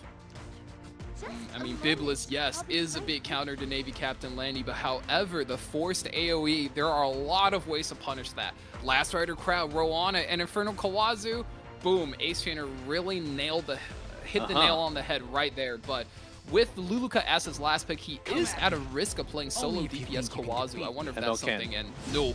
Light does not take a chance. ML can. Those bans were so fast. No Ken and no Kawazu. No questions asked from these two players as we go straight in here. Yeah, just take out the hard counters for our hyper carries. That was the name of the game from both of our players. Yeah, and it was a real run back. We're seeing Navy Captain Landy versus Lionheart Sermia yet again. We'll see if that Captain Landy can actually get a win from this matchup specifically. As the time runs out, Light in the match point with the 1-0 lead. Ace Trainer, can he bounce back? Starting with Zio. I'm going to switch side this time and say Navy Captain Landy finally gets a win. Oh, I think she's been kind of put on the back burner all night. She's been being held back all night. And there always needs to be a match where Navy Captain Landy just says, no more. This is my game. My match. I'm here to take over. Ooh, Moonmoney, unlike the round one, opting to rip the skill 3 from the get-go. I'm a little busy over here. And unlike last match as well, Leo right? back up. Luluka has her activation. Yes, no Solitaria this time. Hey, you. There is that ice cream truck. I tried to warn them. Guiding light. Ooh, Full mitigation. We are Lionheart. not really afraid of the Lionheart Sermia. We are going to go into it just so we can put down the debuff on every single unit on Light side. Going for the first run, and the Elbrus. Plus, take out the defense. A lot of interaction here. Misses on 3 targets, and that's why Ace Trainer was ready. He blinded the Biblis, and suddenly there was just no value there. What a play there. Biblis usually landing so many debilitating debuffs, but now not looking very strong at all. The salvo to connect. Counter salvo twice. Navy Oh, Captain man. Landy hasn't taken a single turn yet. She's already half fighting spirit. That's right. And she salvo twice. Oh, and this Biblis not really doing much work. And this Lionheart Stormy on the other side, actually pretty low. And the stun strip. She's That is gone a from terrible the field. turn for Light. Lionheart Sermia taken out. And oh my god, once again, we hit into a salvo. So much tempo for Ace Trainer. Light taps out real fast this round. There's And so Ace much Trainer. high rolling. That's Yeah, right. that's just Landy in a nutshell. Sometimes she just high rolls, and unfortunately for Light, too Man, much that was damage to fast. contest with. Landy had a whole lot of security guarding her right next to with Luluka, with the ROL and the C Lilius. And also pretty good game plan interaction Absolutely. You know, I felt it in my bones. I might not be a legend player last season, but I play so much Navy Captain Landy. I felt the disturbance in the force. I was like, No, that was a good call, Val. We saw some major differences, though, right, from the previous game. Yes. That is the lack of the Solitaria, the change up with the Biblis. But I think someone counted out the Ace Trainer hit that debuff onto the Biblis, and her counterattack just did almost nothing. Yeah, that's right. Absolutely. I think now a lot of the green Lulukas are teched in with effectiveness in their builds, and just seeing the silence on the Bunny Dominion just tells me that is definitely what happened. There is no way you're getting out of these debuffs, and there is no way Bunny Dominion, even with a Doctor's Bag, can cleanse you out of this bind. And Bunny Dominion is still away from Ace Trainer now. Captain Landy going to Light. Light. Match point right here between the two players. Who's going to take it? Let's see. I think Navy Captain Landy is the supreme unit of the game now. If you guys just look at the pre-ban bar, there's no Lone Crescent Bellona. Oh, there is that's no right. Artist Ken. There is no Infernal Kawazu. Every single unit that has a spot counter to Navy Captain Landy has been taken out. What Ace else? Trainer is resorting to using Shadow Knight Pillars. Strong pick Need something here. else too, though. As we saw in the previous matchups, the Lone Crescent Bellona and the Dark Corvus were so big for him. I need to see what's left in his What else arsenal. do you need? to What else combat this can Navy you Captain bring? Landy. Hwa-Young? That is a tough matchup. I mean, Abyssal Eufiend is there. You know, it's RNG versus RNG. Who gets luckier? We roll the dice, go to the casino. But I wonder if Ace Trainer wants a more consistent out, or he is just going to go with it. Ace Trainer does need a lot of damage with the last 2 slots. Looking for Urban Shadow Shoe. I can't imagine that's going to be the pick. Also should be thinking about the secondary source of damage because one of them can certainly be banned. So Ace Trainer using all his time. There's no way it's true. You aren't even fit to Spectre kiss Tenebria. Spectre Tenebria. Going for the old classic here. May I play you something? And the belly into counter. Bellion's Nice going to pick be there able to from lock away Light. all the souls on top of having AoE attacks. That's a definitive counter. And to the the double Landy. as well. Wow. Wow, Light showing Green his Landy. confidence. I like it. His most important match. Light's looking like he's got Ace Trainer wrapped up like a burrito. Ace Trainer needs a pick to burst him out of this bubble. He is trapped and he is stuck. He Fire needs something Charlotte! Fire Charlotte! That's What not something a you see every pick! day. Whoa. Ace Trainer's been known to cook, so he's definitely got a game plan here with this. Not a Okay. bad I pickup mean, into thinking the Navy about Captain it- Landy. Not a bad pickup into the Landy either, right, Valk? Let's see it work. You can hit the green Landy on top of that. You have guaranteed crit, which let you go through does the Navy get banned Captain out, but though. it is what it is. That guy is banned. a tough unit to let through. If I were Light, I would have taken it out as well. That's right. There was a lot of buff available. And after the post ban, here we go. Starting with Conqueror Lilius. Light. 1-1 tie. Winner Gentlemen, moves up. I'm not feeling too confident in Ace Trainer right now. He has the Spectre Tenebria, and there's so much reach on the side of Light. Is there enough damage from Ace Trainer? Feel my sword. I think the scariest part is having to survive this green Landy. While I do think Ace Trainer's team fares fairly well into the Landy, into the Bellion, or rather the Navy Captain Landy, the green Landy is going to be the ultimate threat. Every single unit Ace Trainer has is single target. Unless something, I'm not going to say it. All right, you know, Valky. something needs to happen. You can say I think it. Light has. He doesn't want to commentate the curse, Hey, G-Class. hey, you're not getting the caster's You can curse always out of say me. it. Because You it's can been always known say to it. happen. Okay. Here we go, though. Big S3 Oh, well. from the Arbol. Do we get the full strip? Do we get the stun? Judgment. Does get the stun.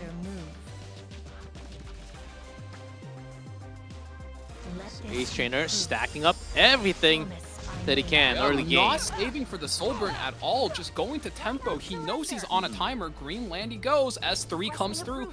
This is going to just take off the skill nullifier for the first layer. One nice thing, though, the defense up from the pillars, since he's going to take so many attacks, could be what he needs on the Spectre Tenebria to stay alive. Behind the Arbol, it's going to be a lot of mitigation. It also depends on how many salvos that this Navy Captain Landy can provide. Here's the first. Of course, not much yet. And now we have the defense up activated already. And lots of AoE from the right side. As Bellion can also put in extra damage to Spectre Tene. I'm at the scene. Sleep There, from relevant Moon Bunny. sleep there coming out from the Moon Bunny. That could be huge. But back to back. Here we go. Another Landy S3.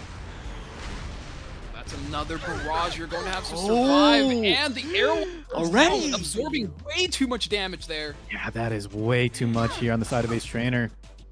There's a provoke. Looking good for Light so far. Yeah, without any souls, this S10 looks a little weaker. Going to pop that soul for the extra attack. And this damage is adding up. Oh, Spectennia this already looks on bad death's for door. Ace Trainer. Is there anything else? He takes out the Conqueror Lilius, however, not Oh, enough. here's a There's salvo! Is that enough? It is enough! And she's gone! No further damage. Leave it to me. Just putting her to sleep. It does seem like Light has this in his pocket. Yeah, Ace Trainer not throwing in the towel yet, just yet. Pillis does do some damage, but this is looking so Yeah, with the unlikely. rocket punch. However, Ooh. look at that damage on the Landy. No provoke as well. Green Landy totally carrying this game, taking out the Bunny Dominion. Ace Trainer left with nothing but the Pillis to his name. And we have here the she skill comes. three. Here's the ship. I don't think I've seen so Anchors many away. Landy S3s in one game. It's gonna be some big damage. Leave it to me. And I mean, that's why Ace Trainer was holding it down, right? And oh my god, Green Landy comes. Back to back to back to back. Now after the warship, Kills now it's the takes burst. The whole beating. Oh, and that will be game and match for the Zoo. Moving up to the next weekend. Here's Light, successfully getting his revenge against Ace Trainer. Got his run back, played well. Zoo taking it to the next level. What a game, what a game, what a match here. Ace Trainer was not able to come back. And Light finally getting his revenge. And that was our first match. How was it? Well, we did have a somewhat different of a format, so bringing some more draft and going back between the draft and the round mode. So this is how it's going to go through from the start till the end for the creator battle. I hope you guys are liking it so far. What did you think about the match for the first match for Car 6 first? Well, I loved it. I don't think it could have gone better. We went to the game 5. The draft modes, they were super relevant here. We saw it was so pivotal. We needed that. And it also does kind of shake up the format, right? Not all these players are on even level. And so to have players that maybe don't play too much RTA, but still be able to get that clutch win for their team, I think it was great. And Valky, what do you think? I'm already floored. I don't know if you guys can tell. I'm trying to catch my breath. I realize we still have another set of games to go, guys. I knew it was going to be a spicy Friday night, but oh my god, we just saw one crazy set with the Zoo barely able to edge it out. And now we got another set coming up with, you know, might be even a more hyped matchup. Yeah, that's right. But make sure to go back. And of course, Positive Charge will be dropping down here. Make sure to go check out these guys. Well, Wise Guy, Yongi, Ace Trainer, Divine. And make sure to go check out, of course, great content creators happening from all over the region. And that's going to be the match results so far from the first match only. This is only our first match. We do have 2 matches. So the Zoo moving up here. And the next will be Windfast versus Momotaro. So we'll see how that one is actually going to go next.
on, Kenny. I said it. What the?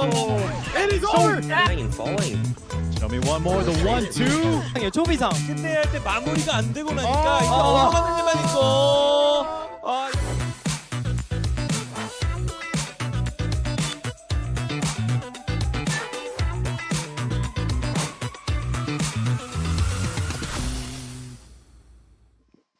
And welcome back, everyone, to Content Creator Battle 2024. Of course, I'm G Clev with Car6 and Valky here. We just went through our first match. We did go all the way into set number 5, which was very interesting. Of course, the Zoo moving into the semifinals. Positive Charge did not make it, but going into the next match, we do have Win Fast. Let's see how fast they can actually win, if they can win, versus Momotaro, another very strong team. Kind of had to say that these really strong two teams bumping into each other in the quarterfinals. I don't know who did the drawing, but we got to see from only one of them can actually move out here. That's right, G-Clef. I think it's going to be hard to beat the excitement of the last match. We went best of 5. There were some clutch moments from the captains, from the teammates, especially in the draft phase. But if there was one set of teams to kind of end the night with, I don't think I could have picked a better two. Win Fast, Elf Mage, Genizod, Samu, Kasumi, going to be amazing. And then you have Momo7 and Hui rounding out the other side. Xander, one of my favorite players as well. I can't wait to see it. I think we are up for some more even great matches. We got so many people here that has E7WC experience, and you got the likes of Elvmage, who is just such a titan in the E7 community. Every season for RTA, you can catch him pushing for Hall of Fame on that last day, and he's just doing match after match after match. And I really want to see what Momotaro's strategy is in taking a win off of Elv and his team. Yeah, we do have a pretty stacked lineup on both sides. And before we get in, let's hear them first.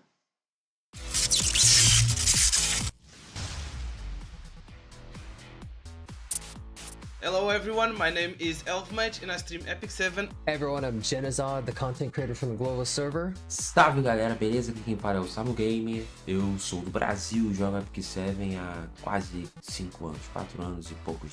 Hello, this is Kisumi or Kisu. I chose Genized because I never had the opportunity to be his teammate until now, and Samu because he's a fellow Portuguese speaker. And being last pick with Kizumi is not like I had much choice, but I'm glad we got her on our team. I think all team members are satisfied. I think that he's a really strong player, and I'm glad that I can actually communicate. I'm actually really happy about the team that we have right here. I actually know Kasumi pretty well, and Samu Gamer is a really great guy. Fico muito feliz do Elf ter me escolhido mais uma vez. Eu ainda não falei com todos os membros da equipe, mas eu dei uma olhada no time ali e eu achei bem bacana.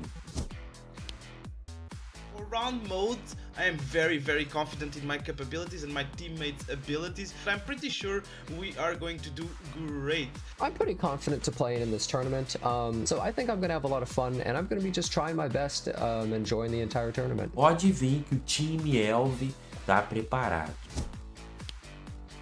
I actually think our team might be one of the strongest. We have a multiple Hall of Famer here. It's maybe Kukurbat's team, since I think all their members are RTA veterans, so I expect them to go far in this event. Which team looks the strongest? Everybody looks strong, to be fair. Sinceramente, acho que é uma interrogação muito grande quem vai ganhar essa competição. And the weakest team is probably Light's team, and here's the reason why. They have Kana in it, so they're obviously the weakest team. I think the team I would want to fight against the most would be lovely Rangars. Which team looks the easiest? I think it's just because of me. I kind of even out. My team is really strong, so then it kind of equalizes and balances it out, is what I would say. If you want to win, vote for us. We have a multi-Hall of Famer as our leader. Daí galera, vocês podem esperar de mim uma gameplay sempre tentando ganhar do inimigo, draftando 5 tanques no estilo Samu Gamer.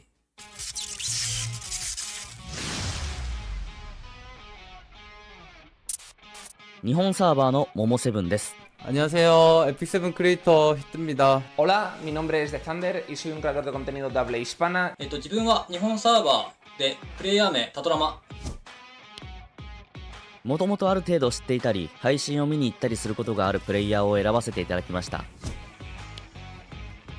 モモモセブンさんって言ったらね、日本で最も有名なエピックセブンの配信者の一人で、ジャパニーズファーストレジェンドストリーマーになった男なのでね。Sobre todo conozco a dos jugadores de este equipo, la verdad es que me parece un muy buen equipo el que tenemos porque son jugadores que principalmente están entre Emperor, Alto o Legend de RTA. 모모세븐 씨와는 실시간 아레나에서 몇 번 만나서 공격적인 플레이가 늘 인상 깊어서 같은 팀이 돼서 너무너무 기쁩니다. 잔더 씨와는 면식은 없지만 이번 크리에이터 대전을 통해 친분을 쌓으면 좋겠다고 생각하고 있고요. クイさんとは日本語がめっちゃうまいので、私の配信にね、遊びに来てくれたりもしてね、それでフォロワーが増えたりしてね、そういうことにすごく恩を感じてます。 아무래도 오메가 팀이 아닐까 싶은데 チーム1です。まあ1かなやっぱり。 라이트 팀이 아닐까 싶습니다. 팀장인 라이트는 실시간 아레나고 최상위권 유저지만 팀원들의 담원함력이 좀 떨어져 보여서 El único en el que a priori no conozco a ningún jugador sería el equipo liderado por Lovely Rengar. 내가 하늘을 서겠다. まずは1回戦突破することを目標として頑張ります。 Y la intención como mínimo este año es volver a llegar hasta las finales. 負けても泣くんじゃねえぞ。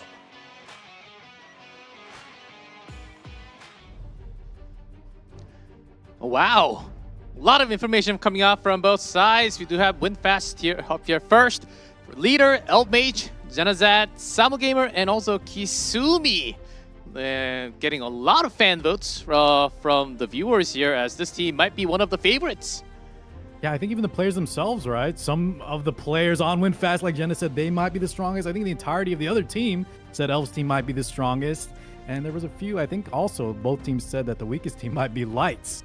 Well, if only I they know knew. Elv is a multiple Hall of Fame finisher, and there's a lot of focus being put on him, but this other team is definitely no slouch. Momotaro, we got Momo7, the first Japanese legend influencer, as well as Hui, who's been to E7WC, rounded out by Xander and Tadorama Ken. You do not expect these players to go T3 and T4.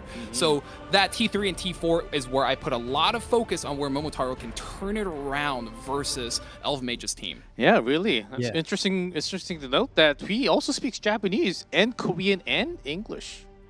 Wow. Wow.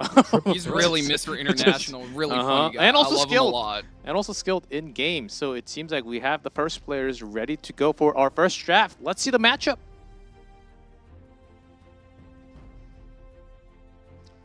Oh, we have the win prediction first. Oh, man. 65 to 35. I think it was 55 to 45 before, but now Correct, it's... yeah. So oh, wow. it's a big jump. That's about, yeah 2-1 for WinFast. A lot of you guys voted for WinFast, but you never know. Momotaro can certainly poke into WinFast, as we do have It's two anyone's drafts and game. 2 rounds. But WinFast is definitely the clear winner here. I want to say one thing. It's so crazy that we mentioned Raiji Clef the power level. So P1 or player 1 and player 2 are kind of the top 2 picks. But if you see in the third spot, Samu Gamer and Xander are some of the strongest players. And for them to be number 3 just shows you the overall power level for all these teams. I think ever since the first CCB, we've come a long way, and not only has people's skill level improved, but also our gears come further. Content has improved as well. Like we have so much better, more better content for RTA for people to learn how to play the game. Everybody's just leveled up their game so much. There's so many more legend players now, and people with legend experience, E7WC experience to boot, playing in these events. We are sure to see some great matches. And we're going to be Here's the starting two guys with, I was talking about. That's right. We're going to be starting with T3 draft mode. Samu Gamer versus Xander. Both Emperor near finishes. Oh, similar win rate, 57%. And the most picks, kind of different in play style, but we're going into draft, so it might not matter much. Yeah, we did see Samu in the WC, or in one of the previous tournaments, I should say, actually, pick a very favored, I think it was the CCB last year, pick a very, very tank down kind of setup. And Xander, at least from what I've known from him, I've played him quite a bit, has always been a little bit more aggressive, and I think that definitely shows in their most picks. Yeah, it'll be a great indicator on what we can expect their matchups to be. However, draft mode being draft mode, I do believe it favors, 1, the player that is more flexible, the player that can adapt their picks better, and 2, the player with better execution in their game plan. Once you have your units, can you play your turns perfectly in order to take that win? Yep, does seem like we are almost loaded into our draft. Let's see if that Abyssal Yufien actually goes through the draft mode. Here it is, the first game between Winfast and Momotaro. Already seeing that lady on the right bottom. Yeah, I think that Abyssal Fiend is most definitely going to be locked in on the side of Samu. However, I want to point our attention to the Ran locking in for Xander. That is one of the units he gets to play the most. And when you put that weapon in his hands, I expect him to do some great things with it. Maybe you can run with that speed. Xander, first pick Ran. With these next set of picks, very, very interesting for both sides. Not quite power picks in any regard, but some of these could be insanely good utility picks. Look at Fairy Tail Tenebria. Command model Leica we saw made some big plays in previous matchups. But on the side of Xander, guys, Mercedes, Brig, and Roz, not the strongest three, in all honesty. Yeah, that's right. So what's your best option out of the three? Mercedes? Ross? If you want to stay with this aggressive play, maybe Mercedes. Roz maybe is kind of like a tank down anchor, but kind of a tough spot for him, while Samu has definitely a lot more powerful options. I think Mercedes has to be your pick if you want to stay aggressive. Oh, But as we said, you know, he wants to play more aggressive, so he is going to take the Ross and play a little bit more of a standard playstyle. And on top of that, somewhat more of a tankier or supportive units coming out for the third pick.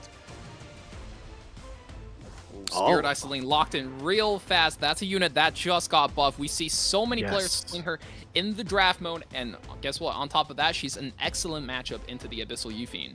And yeah, the direct buff she got was increased defense penetration, which Yufien, right, has a lot of defense. So I think that's a direct kind of buff that'll impact this match specifically. Okay.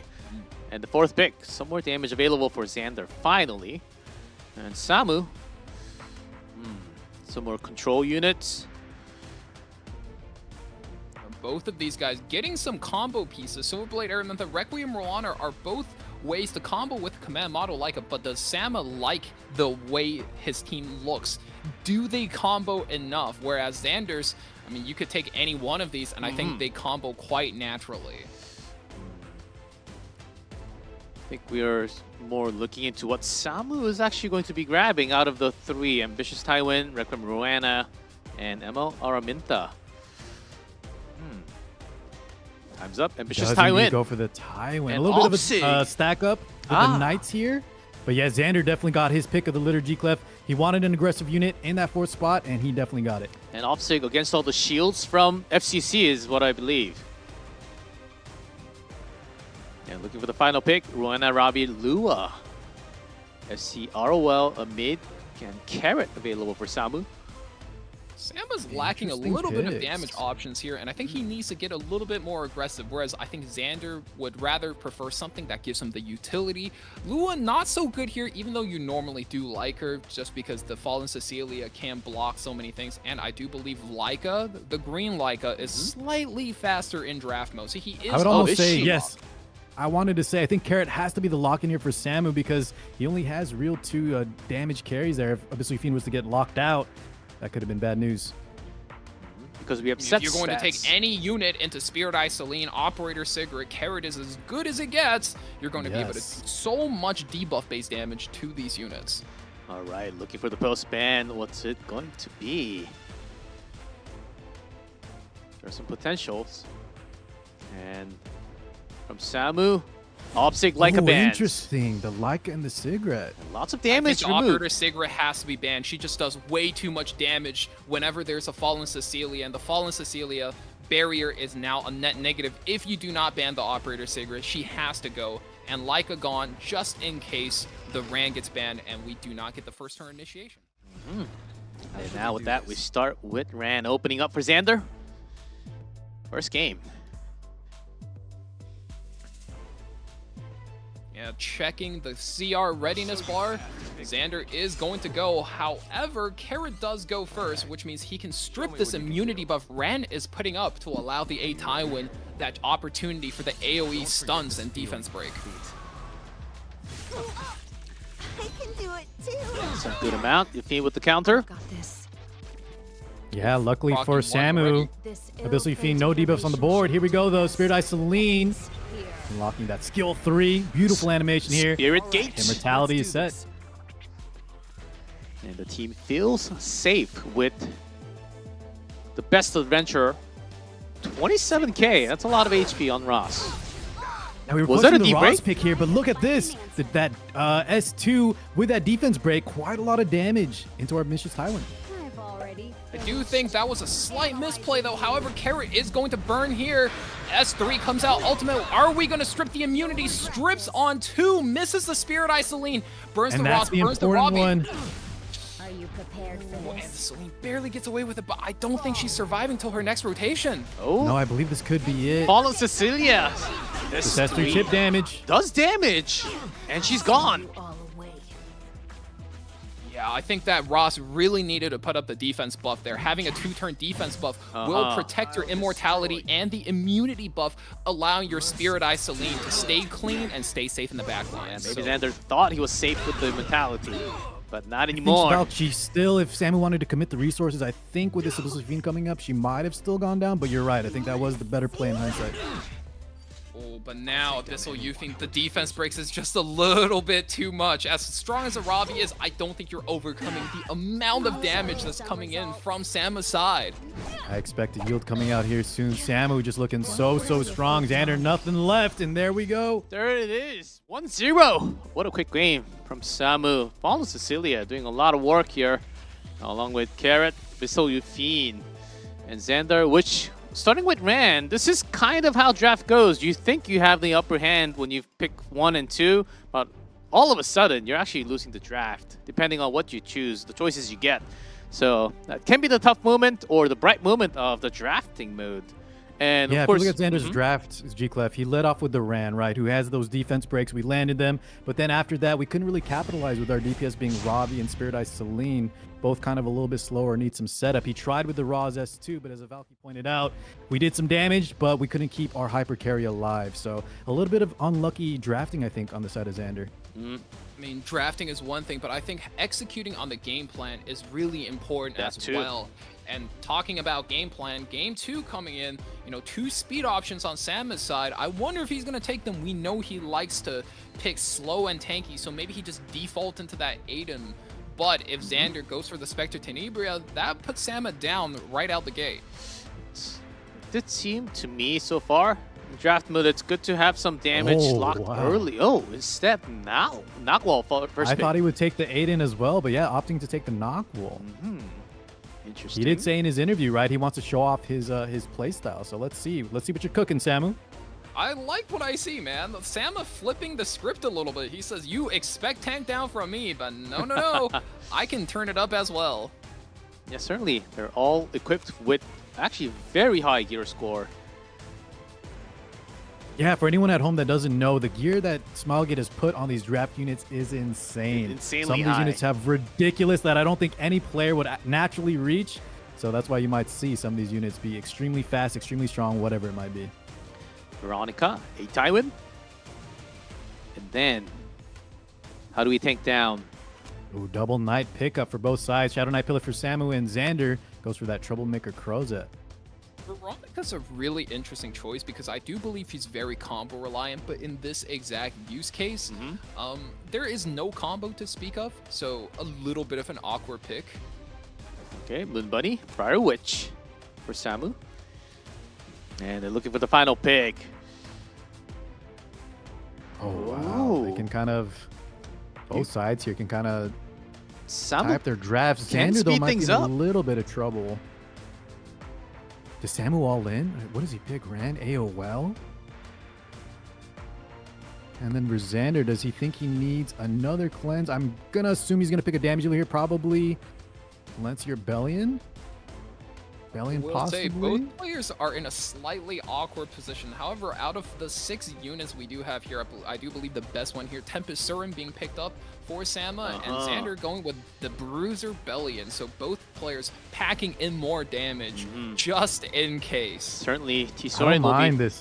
Yes, Car? Yeah, go ahead, G-Clip. I was going to say the T-Surin, I like this pick, even though the other picks were so strong with her, kind of sticky mitigation, and the fact that she doesn't match up too badly in Spectre Tenebria. I like that from Samu. Yeah, exactly. Putting some more pressure onto Spectre Tene. And let's look at the post bands. Briar Witch and Crozet. So let's mitigation from Xander. Yeah, and Xander has to kind of respect that Bryceria pickup there. She's just such a strong unit, so many strong debuffs, and does a ton of damage. So with 1-0, Samu leading the game so far. Let's see how this one goes down. Can Xander bounce back? I love how much Veronica we're seeing. We've seen her a few times today, haven't we? This is, I think, Akana third cleaved time. with her earlier, and I think right now she's Yeah. a very flexible character that you can do a lot of goofy things, crazy things within the opening, popping the S3. Oh, however, double resist. You kind of don't want to see that. Unfortunate. Ouch. Didn't really work for Xander starting off, but here's Moon Bunny. Let me tell you your fortune. Yeah, with the S3 providing a lot of buffs. Such a cute character. But here we go. Samu's first pick, the Knockwool. Play with me. S2 does not land the seal on the Moon Bunny. You do not want to press her ultimate the S3 while Moon Bunny is up, and now Punish now comes through. Spectre Tenebra just burns into her and takes her home. About to be in a 3v4 situation here. The Knockwool not paying off on the side of Samu. Not Big at all. combat readiness pushback as well, especially on that Tempest Surin. Well, on top of that, Bellion taking some extra damage. Ambitious Tywin was ready to go there with his cooldown, so not opting to S3 just in case, you know, we don't want to We activate do him. get a Oh, basket there's a greater drop, though. attack. This is going to be some big damage. Here it is. Huge. Basket help. Slashes. One Oh, shot, that's takes Teddy. both of them Fills out. the front line. And just like that, Samu's back in it. Baskets. Oh my god, Best one artifact rotation. in game. 40% chance just to add so much damage to your rotation. You wouldn't believe it. And that's exactly why you picked this T-Surin. He bet the farm and it paid off. We might see a 2-0 right now, gentlemen. Oh man, Samu. A Tywin do defense break and Oh, stop. another basket to make on matters top worse. of that. Oh man. Alexis basket. And that's it. 2-0 for Samu to win the first draft mode. Xander, slightly unlucky there, but Samu, as you can tell, Look at that smile. feeling good. Feels good, The man. first one was impactful. The second one was just dirty, Sam. You had to do him like that. My goodness.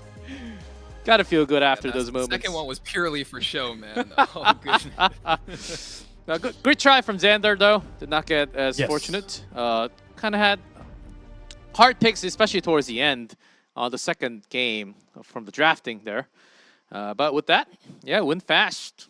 As many of you guys actually, more of you guys actually predicted, win fast will be running slightly high with a 1-0 set score so far. But that is it for draft. Now going into the round mode, the real mode, as we have Xenazad versus Hui. What a matchup here. That's a spicy matchup to have in day number 1. I thought we'll be having that type of matchup in like the final day or something. That's right. Here it is, Xenazad from Moonfast on the left, Hui on the right from Momotaro. Who do you think is going to win, guys? I have to take your predictions. For Hui to clutch out for Momotaro, just because, as we saw, game 1, really unfortunate. Momotaro really needs these wild card draft mode games to take home their win.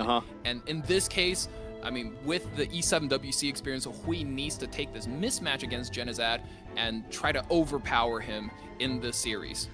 Well, numbers-wise, right? Both in legend status and just the tier win rate in matches, he is favored. However, I did mention at the start that both Xenazad and Valky here were my favorite picks from last year's CCB. Both of these players were looking so strong, even against some of the best players on the field. And so don't count out my boy Jenna.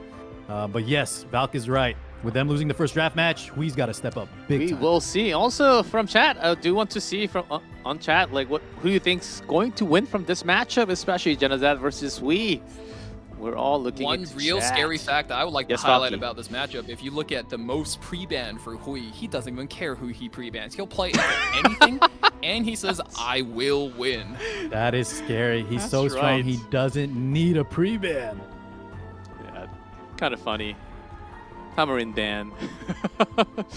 And Now, do we'll we think he's going to commit to that, or will he maybe pick some units that he thinks Jenna might like? I think you do have to get down serious in this matchup.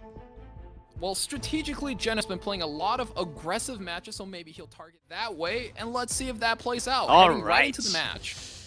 We're in the draft. Zed on the left from Winfast.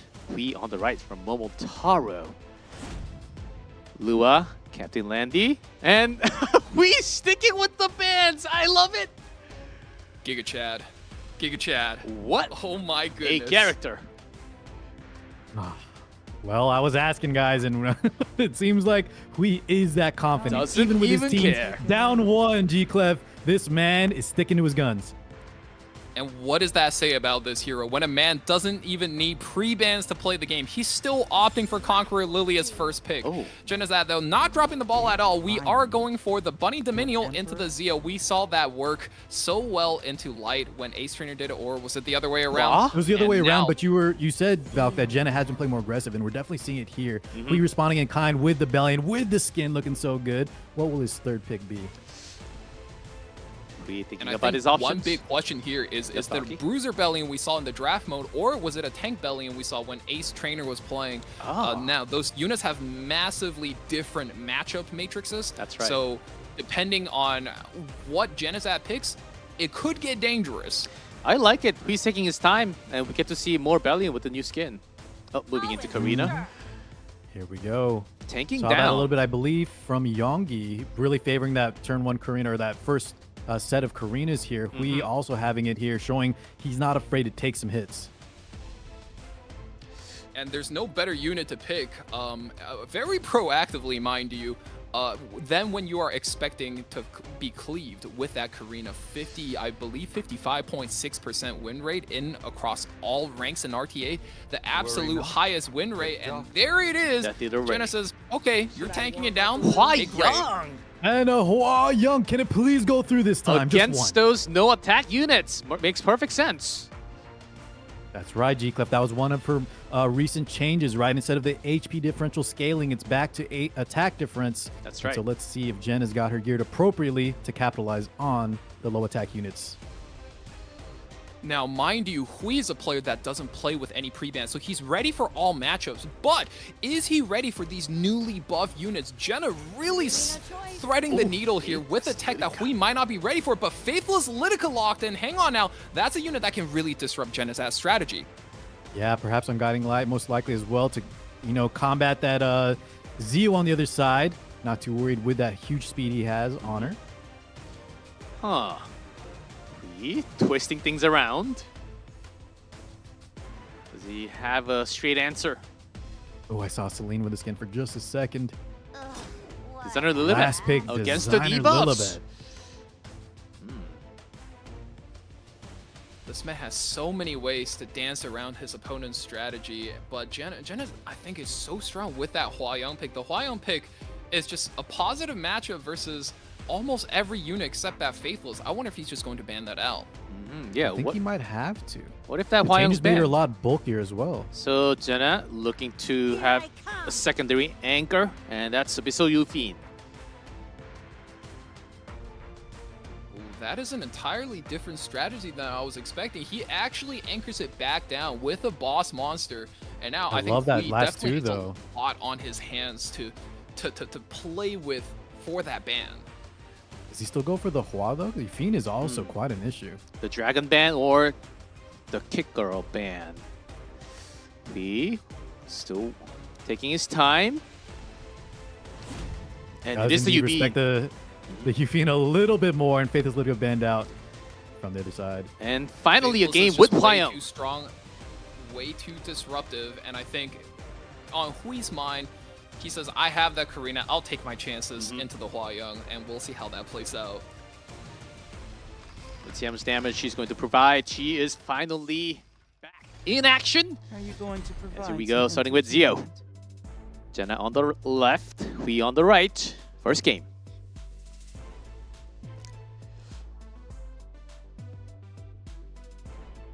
Who do you target? Yeah, who do you target all here? the time to think here, just going through all the options, going for the skill 3 here, most likely into You gotta go in the Conqueror. Basilius. Yes, we do. We get the pushback and the silence. Here's Moon Bunny. with plenty of Setting buffs. up the play I think we all want to see here, guys. And that Hua she Young is up and ready. Back. Who's the target? Karina? Bellion? Jenna's Sililius? thinking about it. He's choosing his targets carefully. I think there are a lot of ways you can go. And, oh man, Who do you I go can't for? wait till this goes. The Flaming She's Strike. running. She's going. She's Kicks back. right into the designer Lilibet. Lilibet. And Show me the damage. 11.6, I believe, is what I saw. Oh. That does proc the Karina, though, here. Defense up. Not enough. Lives by a small sliver. Wow, if that took out the designer a little bit, I think Hua would have been officially back. As of right now, I think that is definitely a strong power play, but Hui is still in it, not out for the count. Most definitely does land the defense break, and that's a Zio. one-shot pop onto the Zio. With the FI. Wow. And that's the power of the defense break into the splash damage. That's why she's so strong. She's the highest win rate unit in the entire game. I love Karina. Just saying it out. Just putting it out there. Amen, G-Clef. Oh, yes. Amen. Just putting it out there. There's that rocket punch. Extra damage. Dillibet still Designer a alive. little bit, living with 4,000 health. Hua not able to finish her here. Well, and she is on Golden Rose, so any damage dealt to her, if not closed out, she is going to be able to slowly heal herself back. Oh. And oof! Gets countered by the Karina, taking out Bunny Dom. Jenna's ass down to 2 units. My goodness. This all runs its course. Immediately poof. And here's Death Dealer Ray. What is S3? There's some sleep. Okay. The doctor is here. But is it too late?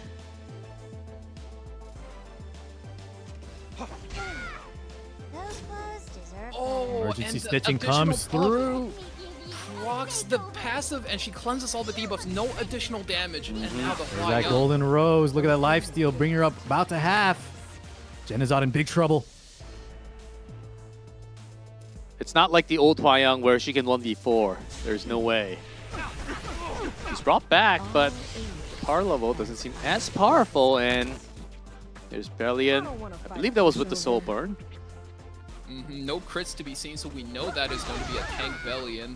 Hwayang doing what she can to put down the extra damage. However, even Still with not the buff, enough. it isn't enough. Yeah, taking a big punch from that Karina. Seizing victory is seizing the future. And here's Ivan Victor putting up Vigor buff. And Yeah, Jenna all will but tap over out. here. And he takes the first game.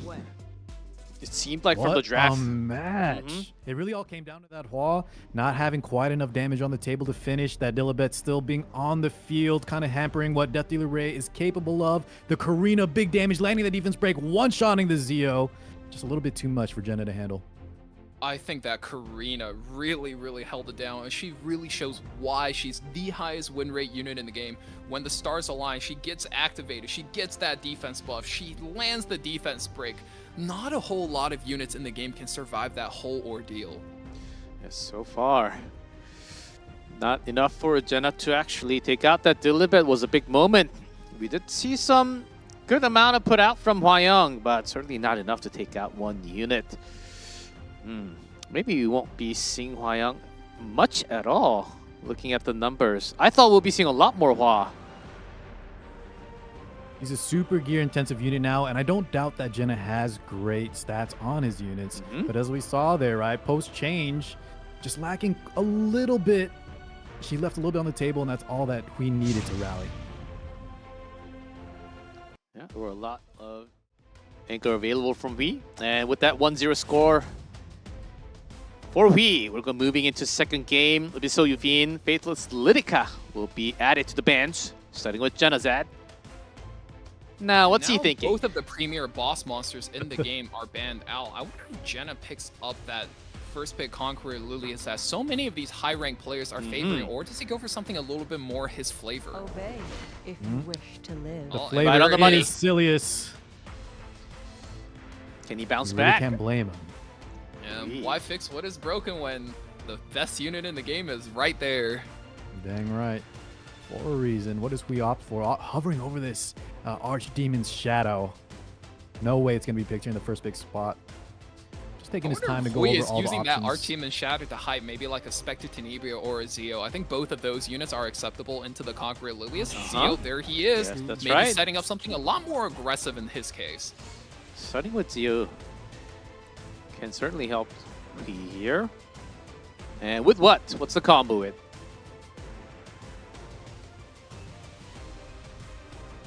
Good question. As we saw earlier, there are a few things. You got the Bunny Dominion if you want to play aggressive. But in his case, he's currently hovering Last Rider Crown. Not a Also an bad aggressive comp. option. Yeah, just like that Moon Bunny here. Last Rider we've seen him Crown picked in the is a previous tank, rounds. yes. But like you said, Carr, very aggressive. He can drop a whole layer of AoE. True damage cannot be mitigated. So while it does look somewhat defensive, at any moment we can just turn on the gas and floor for an extremely aggressive composition. That's right. I love that pun. Gas on the pedal for the big bike. How does Jenna respond now, though? Showing so much aggression on the side of Hui that Yuha, very I nice like counter that pick pick. That's a into Jenna that Last Rider crowd, right? We talked about the damage that he can output. Well, guess what? Yuha likes taking that damage. Going to provide a huge nuke if Jenna times it wisely. Yeah, that's been a pick that he's sported for a long time, even before she came strong into the meta. That's right. I think actually last year's CCB, Valk, you're kind of bringing back some memories. He was really highlighting why she's so strong. Specimen says, hold up. With Yuha? Please. That's pick it, Jenna. Plenty of damage already. Okay, no time to switch around. Let's go. She's locked. Raw game 1, Spez game 2. Man of the Spez. people. Jenna going to give us a show. Looking for more stun potential. I think for the audience at home that aren't aware, Specimen Says is a unit that got buffed very recently. He's very reliant on opponents being stunned, but if they are stunned, he does basically infinite damage to them and he just sends them to the Shadow Realm. So very strong power pick. However, slightly iffy into the Last Rider crowd who can provide his team with that high uptime immunity buff. Uh-oh. Newest unit. Ooh, Dragon Queen Sharoon here. Speaking of stuns, Hui just busted out Dragon King Sharoon. Enters the Anytime you stun arena. anybody on her team, she gets so strong. Oh my goodness. Hui That's says, right. No. You're not the only one having fun. A little bit unfortunate, that's right. Jenna getting punished for picking that Spez. He's going to want to pick up that stunner. Hui just getting ahead of it and taking that Dragon King Yeah, Sharoon. that's right. Dragon King Sharoon can dispel all stun or sleep. So that's going to be working against Spez. Yeah, not only that, her skill 3 provides some very strong debuffs, either attack breaks or defense breaks. I think she's a very strong unit. Hui with a really strong set of pickups here. However, Lionheart Sirmia, while she is strong, especially into Conqueror Lilius, we saw so many times today, into the Yulha, a little bit high risk as the more damage you pump into her team, the more the Yulha claps back. And on top, Jenna thinking about Rylet saying, do it for me. Just dodge everything and make it work. And locked There in. we go. I think it was Valk that said this. Sometimes when you don't have a unit that you really can rely on, Rylet's kind of your guy. As long as another hard counters are present, he can kind of make the impossible happen if he dodges. Absolutely. If you dodge infinite times, Rylet can beat any amount of units as long as they're not like Angel of Light, where it can strip his evasion. Yeah, I think that's going to be the ban we pick here on the side of Jenna. That's going to be tough, as no real cleansing unit from Jenna, right? As we can certainly provide some debuffs. And the bans, Great last pick Fire there Witch from and Hui. Aeola. Oh, we have 2 dodge units on the field here. A lot of RNG on the field. Either Rylet or Spaz. Jenna relying on that evasions. And we'll see how this goes. We still in a lead with a 1-0. That's right, here we go. Let's get One into minor arena. thing to note as well, the Last Rider crowd damage, right, doesn't care too much about evasion, so nice pickup again from Hui. Really good pre-take. Yep. Evasion's mainly strong versus critical damage just because you lose the crit. And oof, drops onto the Specimen Says instead of the Conqueror Lilius. A little bit of a greedy play there, and now Conqueror Lilius gets to put a vigor for her team. Yeah, will he get punished by this? Have to see the attack. The attack break sure sticks. And now Last Rider Crow is liable to get provoked. Can you even reach me? And there's S2.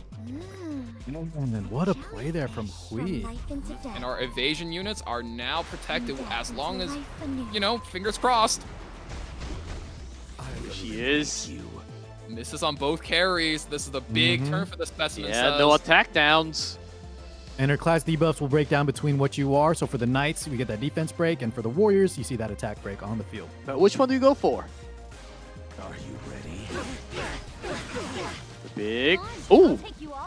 Gonna fish for a casual stun. However, stunning a unit against Dragon King Sharoon means Yeah, we're seeing it in action here, Valky. Better for V. Oh, I Getting love that Cascade buff. And I think in this exact rotation too, you can't get so much value out of it. Remnant Violet now with Vigor buff, he's gonna give himself attack buff. Do you try to pick off the Sharoon? Do you go for Lionheart? And he's going on the Lionheart. Crits? Barely missing the kill. I think. Is it? It's close. It Oh, barely just missed. started off. Barely misses. Very close. Oh my goodness, that was so close, but you need to find a way to stop this Yoha right now. Hui has one soul to his name. Do you burn it on the Yoha? Yoha is missing just He enough has HP. to. She won't have enough to cleanse either. There's a there's stun. a It lands. stun. Soul burn. Nice play there by Hui. You have to lock Yulha down, or else it's going to be one more dead for Hui's side. You have to avoid dropping the Yulha below like 20% HP here. A little bit tough. With that Ori, she's taking some damage. Ooh. Okay, Yulha's still 33%. Does miss that turn though. Yeah. Depending on the pull here, though, Lionheart could just be going down right now. Who do you pull here?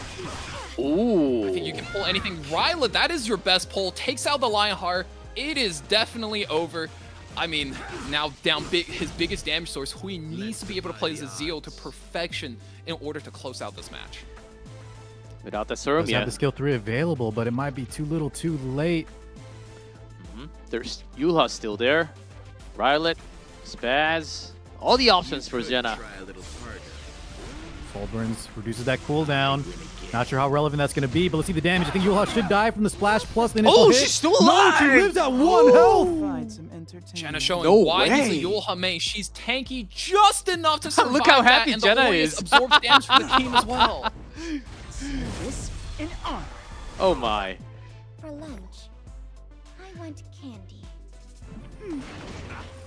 And certainly, Sharoon doesn't have My few good gimmicks, but she doesn't provide that much damage. Oh my goodness, and dual attack comes in, takes out the Zio. pulls out the The biggest Evasion damage. Brothers going in big, and now Jenna's favorite unit gonna close it out here. Look at this damage. Yeah, here's the 286. Symphony. That's a 24 hit. Oh, 24k God. hit. He taps out. That's 1-1 tied. Jenna bringing one Holy back. mama. Clutch this out and takes us to a game 3 for Yulha his set. God. I think a lot of that was because of Hui's first turn decision there. Just letting that Conquer Lilius free. She was able to get the Vigor buff, which made so much, it just added so much value. And then the Provoke, we saw the Last Rider crowd just couldn't skill 3 until the very end. That Conqueror Lilius was able to buy him so much time, and that's why she's so prioritized. She's always first picked in each and every match. She just does so much for her team, and I'm sure Hui would not make that mistake again and let the Conqueror Lilius take another turn for free like that. What a game! What a game! We expected this match to go to game 3, and we have it, guys. We have it, ladies and gentlemen. And I believe we're ready to go into our final game between Zenazat and Hui. Who will be the victor of this matchup? The pre-bans continue. Angelo Light still gone. Briarwitch Caesarea not available. Now starting with Hui. Trying to steal away Moon Bunny. You're just a puppy. A little bit of a statement there from Hui, letting Jenna know, you know, you can still take that Silius, but I have a strong counter. Yeah, I think this is the plan B for Hui. The Conqueror Lilius draft I think game 1 he took Conqueror Lilius first, and it actually worked out for him. So I'm a little bit surprised he's setting something else up. Maybe he's trying to set Jenna up for a pitfall to take away the Conqueror Lilius. So we'll have to see what the game plan is on the next rotation. That's right. Yeah, Valky. in all honesty, even though I love to see Jenna pick that Specimen Says and that Remnant Violet, all things considered, I think Hui won that draft handily. I think he trapped Jenna with those 2 picks, and Jenna had to kind of rely on that. However, you know, it didn't quite turn up that way. So maybe that's why Hui is opting to let the same kind of draft unfold here. picking up Last Rider Kraut as well as Ocean Breeze Luluka. This is a combo that we've seen gain a lot of popularity over the course of the summer, where these two units just work in tandem.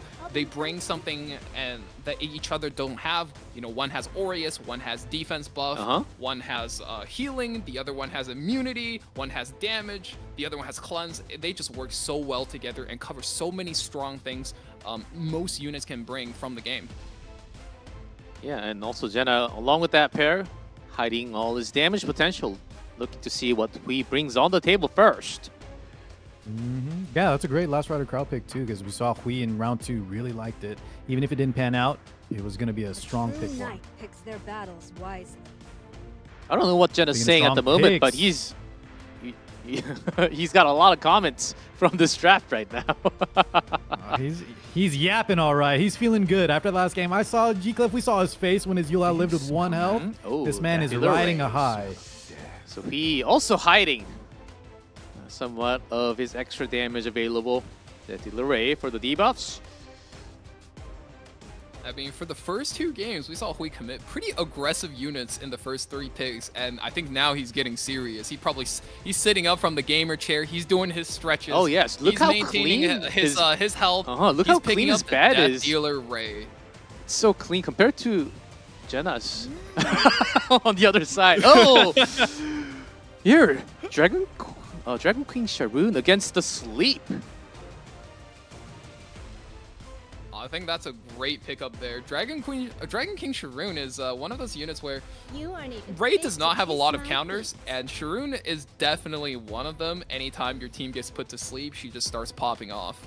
Which is why it's crazy we haven't seen her until these 2 gentlemen took the field. Yes. We saw some Death Dealer Rays in the previous matches, but no one yet wanted to pick her. Maybe just because it's a little bit new, they had some nerves, but I love that both of these gentlemen are taking the Spezzes, the Dragon King Sharoons. That's no right. fear. Putting on a show. I'm pretty sure the other side, off the camera, the bed is really clean and tidy all the way. You fighters, if you have 9. Oh, for Riley. Hui, Jenna's bed is probably super messy if I had to Oh, guess. no, the other way. I'm pretty sure off the camera, it's perfectly clean. We just get to see the dirty part. We looking for the final pick here on top of Rylet. Wow, a little bit of reverse in picks now. Last time Hui had the DK Sharoon and Jenna had the Rylet. No shot at Sylvian coming out? I think Sylvan Sage Vivian strong pick. Really? However, All right. Maybe I not like what that. you want into Dragon King Sharoon, just because the fixed damage could really pelt you down before you can set up your healing. However, I do think Sylvan Sage Vivian is a great into Last Rider Crowd. Yes, your AoE does reset him, but his AoE also resets you, so it's kind of a cycle, and it benefits the attack scaling character more. Good matchup in the Spectre team here as well. It's just mostly she hasn't been seeing a lot of play because of how many hard counters she has, but as Valk outlined here, nice draft setup for Hui to take her as the 5th pick spot. Oh, and changes back it's to almost a specimen says again. But Goes for still, the Solitaire. yeah. That's again, but our guy. That's a must-ban pick there on the side of Jenna. Yeah. And Solitaria Stun can also pair up well with Dragon King Sharoon. But G-Clef, no way it's getting through here with Remnant Violet and Sage Vivian on the other side. It's gotta be a ban. Both players thinking hard about the post ban. We'll see what that is. Yeah, you're right. Yeah, the last pick on both sides are a little bit too good. Too many good matchups. You gotta take it out. And these guys, they're some of the best. And we'll be sticking to the first 4 of both. The winner will be taking the set. Who is it going to be? Down to the wire, 1-1. Both of these guys playing insane. Let's see who takes it. Now thinking, changing, making sure imprints are right. And here we go. Round 3, game 3 for the winner between the 2 players. Starting with Hui.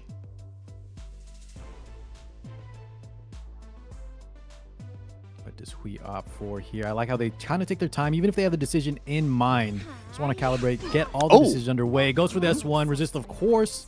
Luluka usually having a decent amount there. You cannot afford to land a sleep against Dragon King Sharoon. You shall offer me your liver. And here's our S3. Oh, 2D high breaks. effectiveness Sharoon coming in to do work. 2 defense break. On both the Soul Weavers. defense break is the biggest damage amp in the whole game, and you definitely don't want to see that go through. Spectre Tenebria sneaking her way to the With top. Souls with coming up Luluka next. boost. Yeah, what is he gonna opt for here? I'm assuming we're Big gonna thing capitalize just here, as no 3. S-score on the arrow well, so that's going to be a lot of damage coming on the Bunny Dominion. With the defense break. Going down! She's gone. Yeah, killed 2 times over here. All right. Did not provide buffs early on. Be in trouble. Can he dodge? That's a miss. But still, the damage is quite a lot. Yeah, like we were saying, G-Cliff, the Last Rider Crow S3 just really strong into evasion units, miss or not. That bike. Ugh. I think one awkward turn here is now you don't want to stun with the arrow because if you stun, Sharun is going to put up Cascade again. But if you don't stun, your Remnant Violet ends up with no barrier. Oh, and others control you. And we're seeing that strength of the skill 1 stun here on Dragon Knight Sharun. Dragon King, excuse me. Big damage coming out from the Remnant Violet. Okay. Still I think that's a kill, though. Oh, not no! quite. Was that? And the crystals, Garden Ice crystals healing up a little bit, but it was very close. Ah. Was close, was close. Auburn finally coming out here.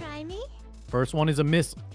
And the second, another miss. Still a miss. That's the, name of the game. You just got to hit this Remnant Violet one time with the Spectre Tenebria. The damage will send him home, but if you miss enough times, he might even snipe your characters back.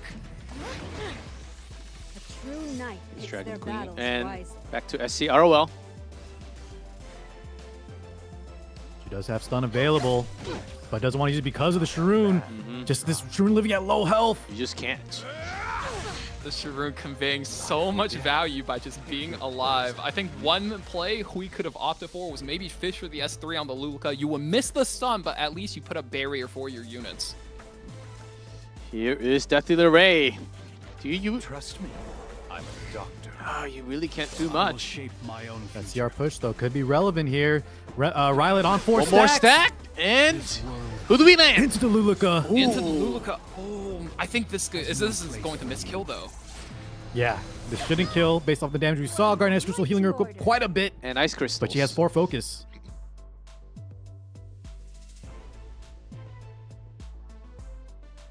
And with the Luluka. This upcoming turn, pretty strong for Jenna. He's going to be able to proc truck on his Luluka. On top of that, Stenny gets another chance to fish out a hit on Remnant Violet. Here's Luluka special. The ice cream truck. Special delivery. You aren't even fit to kiss my feet. Misses again on the Remnant Violet. Another Ooh, opts to just go for the other 2 units here. Arwell being very, very low now. Does have a stun, though. She is blinded. Senna picking the right unit, too. And now, without the I think at this Sharun. point, you don't even care about the stun. You just want Just the take barrier. the barrier value, sure, yeah. The name of the game is protect this Remnant Violet. We do go into the Last Rider Crow, though. And we did miss. Can Rylet do it? Is it going to work for He? Focus.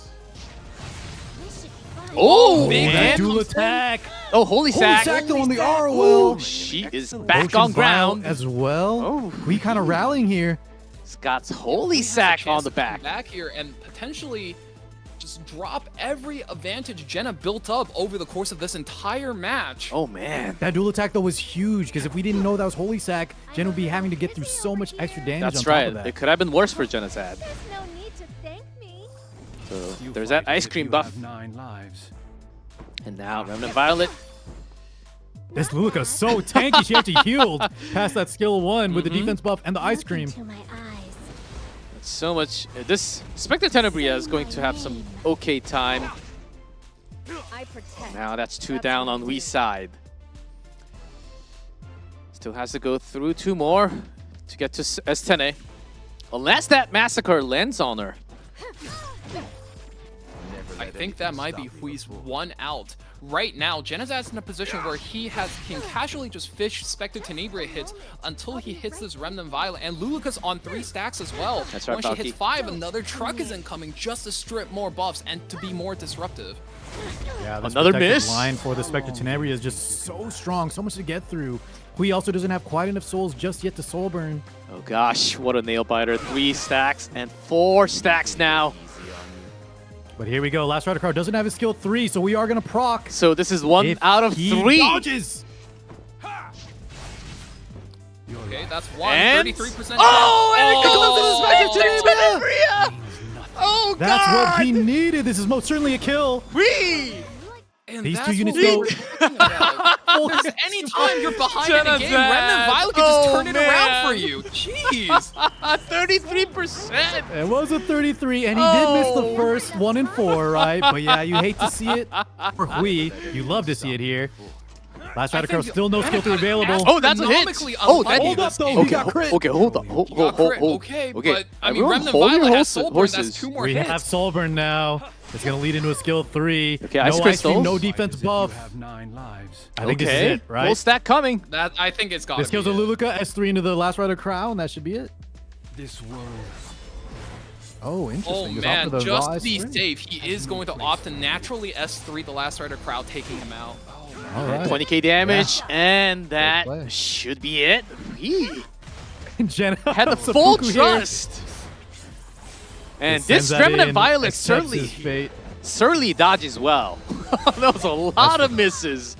G-Clef, not only did he dodge correctly, right, he hit the right skill 3 into the Spectre Team right when he needed it. That That's was a Remnant Violet clean, showcase. like the bed behind him. And in Jenna's spot, that's all you can do. You just shake your head. That's part of the game. 1-2. Now, we are having 1-1 set score. Now, Samu taking the first set, we taking the second set. So, in terms of set points, we're tied. Going into our third set, the leader match here now. Elf Mage versus Momo7. Wow. So, we're kind of guaranteed to go into fourth at least. So, what a game so far, though. That was, I think, one of the most entertaining games so far. I think that was Gotta some give of it the to Jenna, highest though. high I think he rolls on the drafted and Violet. played really well. Yeah, I think he missed something like 8-9 attacks in a row on the Yeah, that was Remnant a lot Violet. of misses. It was astronomically unlucky. I mean, with a 30-70, the expected result is every 3 attacks, you should be hitting 1, and he missed like 7-8 in a row.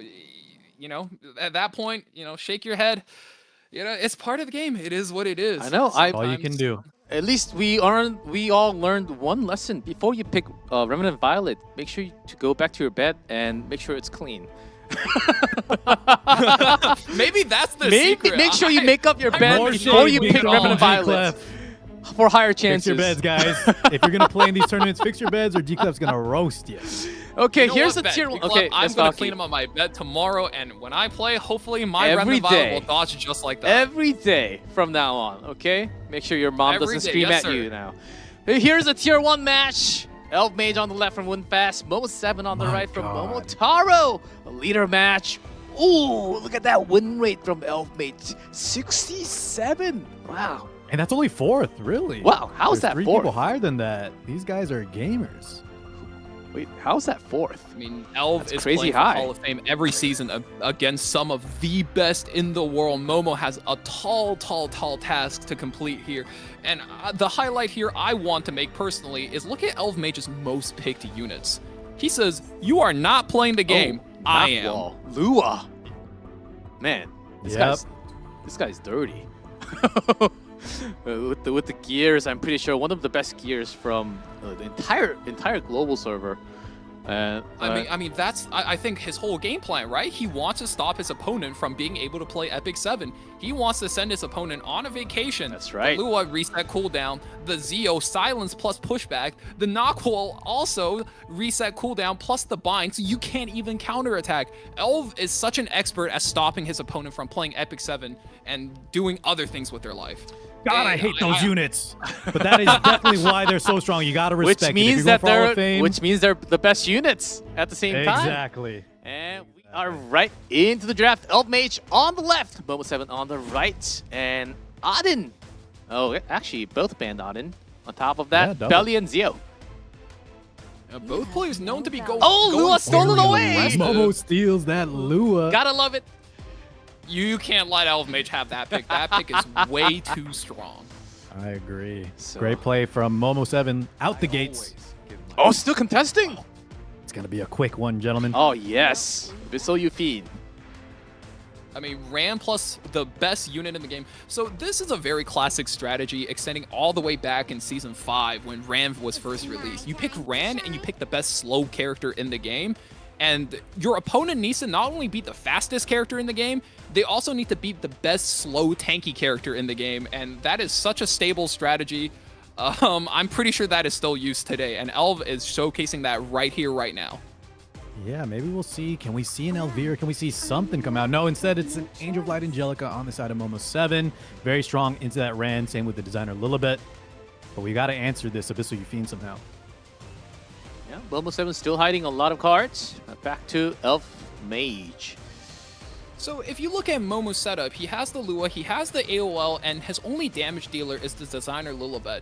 He actually has a fairly high utility, low damage draft right now. His units are decently bulky, so I would say he's weak to something like a Spectre Tenebria or, you know, to take it back a little bit, even an A Robbie, right? Something that can both tank, survive, and hit back would be what Elv wants for his draft. But Elv is a better player than me. I'm excited to see what he's about to pick.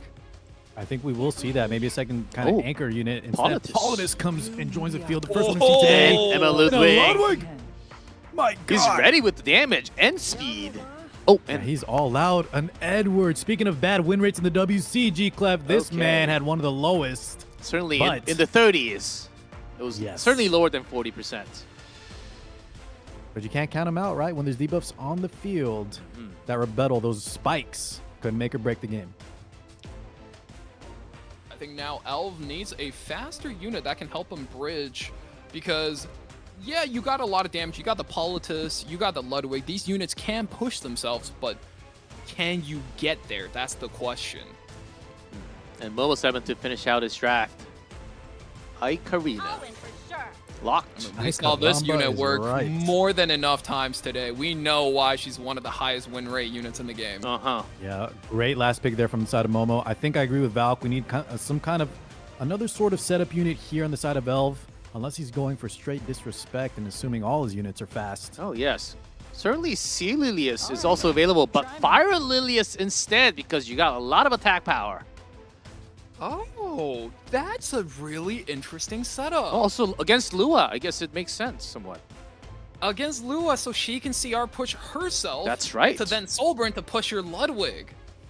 That's really smart. Oh my God, that's why Elv is the king. That's why he's the Elo king. Elv's cooking. He's the master chef, man. And the materials, the ingredients look very fresh and good so far. Yes, chef. Abyssal Yufine is the ban and the Karina, as we mentioned, just so strong here. Elv had to take that out. And certainly will be having a lot of speed and damage from Elf's side. Momo has to take some damage and sustain and respond I don't know if Momo survives this, though, G-Clef.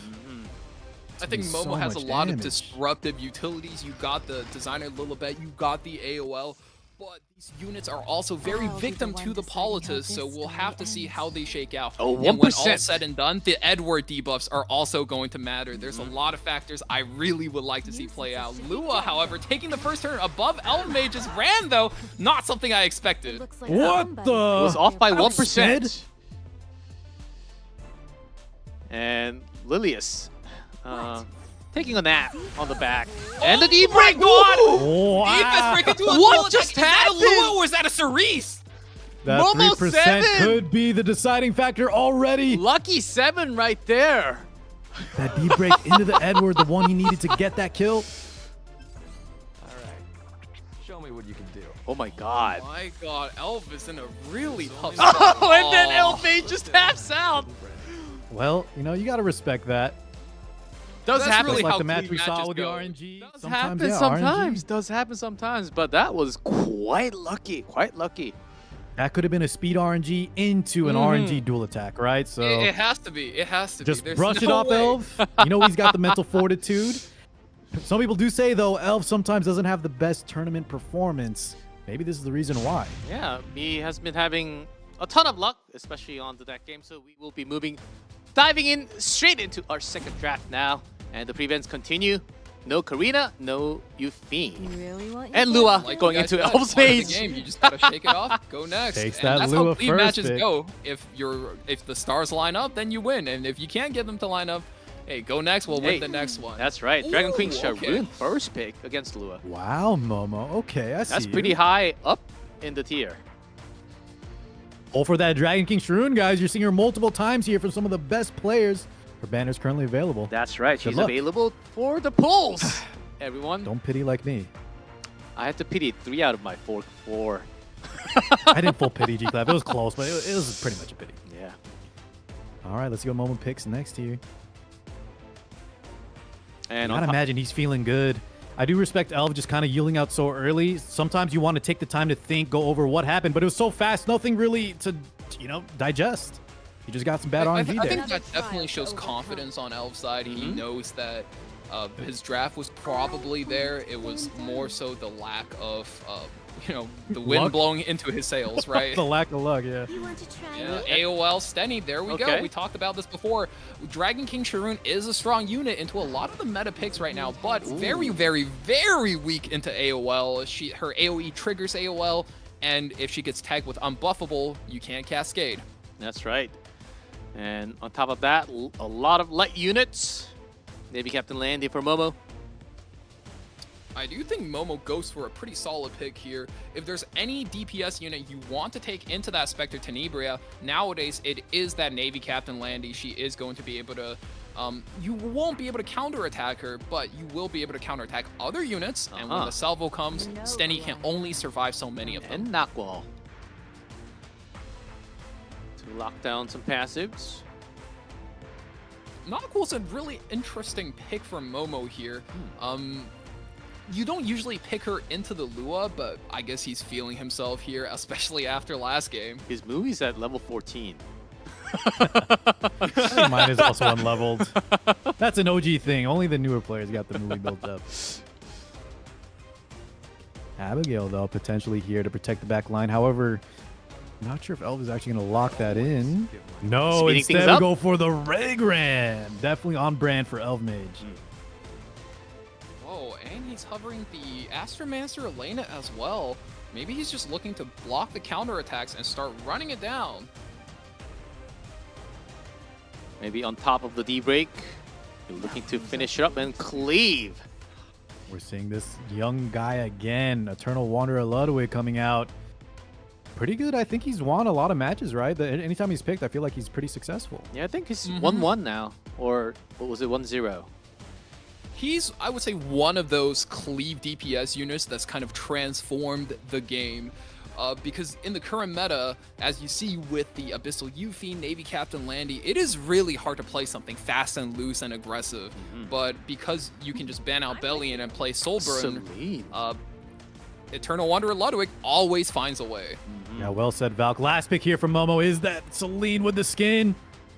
To counter. A lot of activators here for her. And probably want to go for the highest attack. Are we going to respect ban that? Or I think it's between the Celine or the Arrowell, just because if you take out mitigation, a lot of times these compositions do not have place against Yeah, no escort will be lots of squishy units. Oh, instead. Going for the Navy Captain Landy. That's right. None of the ones we thought, but Ran is banned out inside of Momo 7. And with that, and anytime you play against a green Celine, you gotta play this mini game. The moment you get into the game, you gotta click the hourglass, read her skill 2, check which exclusive equipment she's on, and come up with an according game plan. All in 15 seconds, mind you. Yeah, so good El's pro gotta tip do there that from real Valk, quick right guys. now. You can check what she's on, but you gotta be quick. It's gonna take That's some a stealth practice. EE, not highest attack. You can take your chances here. Look how many souls this man has a library built. Oh, that's right. Lots of mages. No defense break there on the Lua. Just and here's Knockwall. It is the time for penance. Some of these animations just look so good. Bind landing onto the Spectenny and AOL. Careful, please move aside. Ooh, but I see Elves play though. He could just burn out the Ludwig the entire way into the green Celine, takes out all of Momo's damage. Because the Knockwall, yes, it resets you, but you burn into so many extra turns, you don't care if you're reset. Extra turn. First steps first. Yep, extra Another turn soul number 2. burn. And Celine's DPS is gone. out. Momo has no more damage. Attack buff still there. Has souls to boot. Burn one more time One for more fun. turn, my God. And that's exactly why this skill is named Can You Handle This? Oh, did I take it too far? Reclip, I don't know if Momo can. You're the new offering, That is 2 units out of 1 health here. Elf with a big old smile.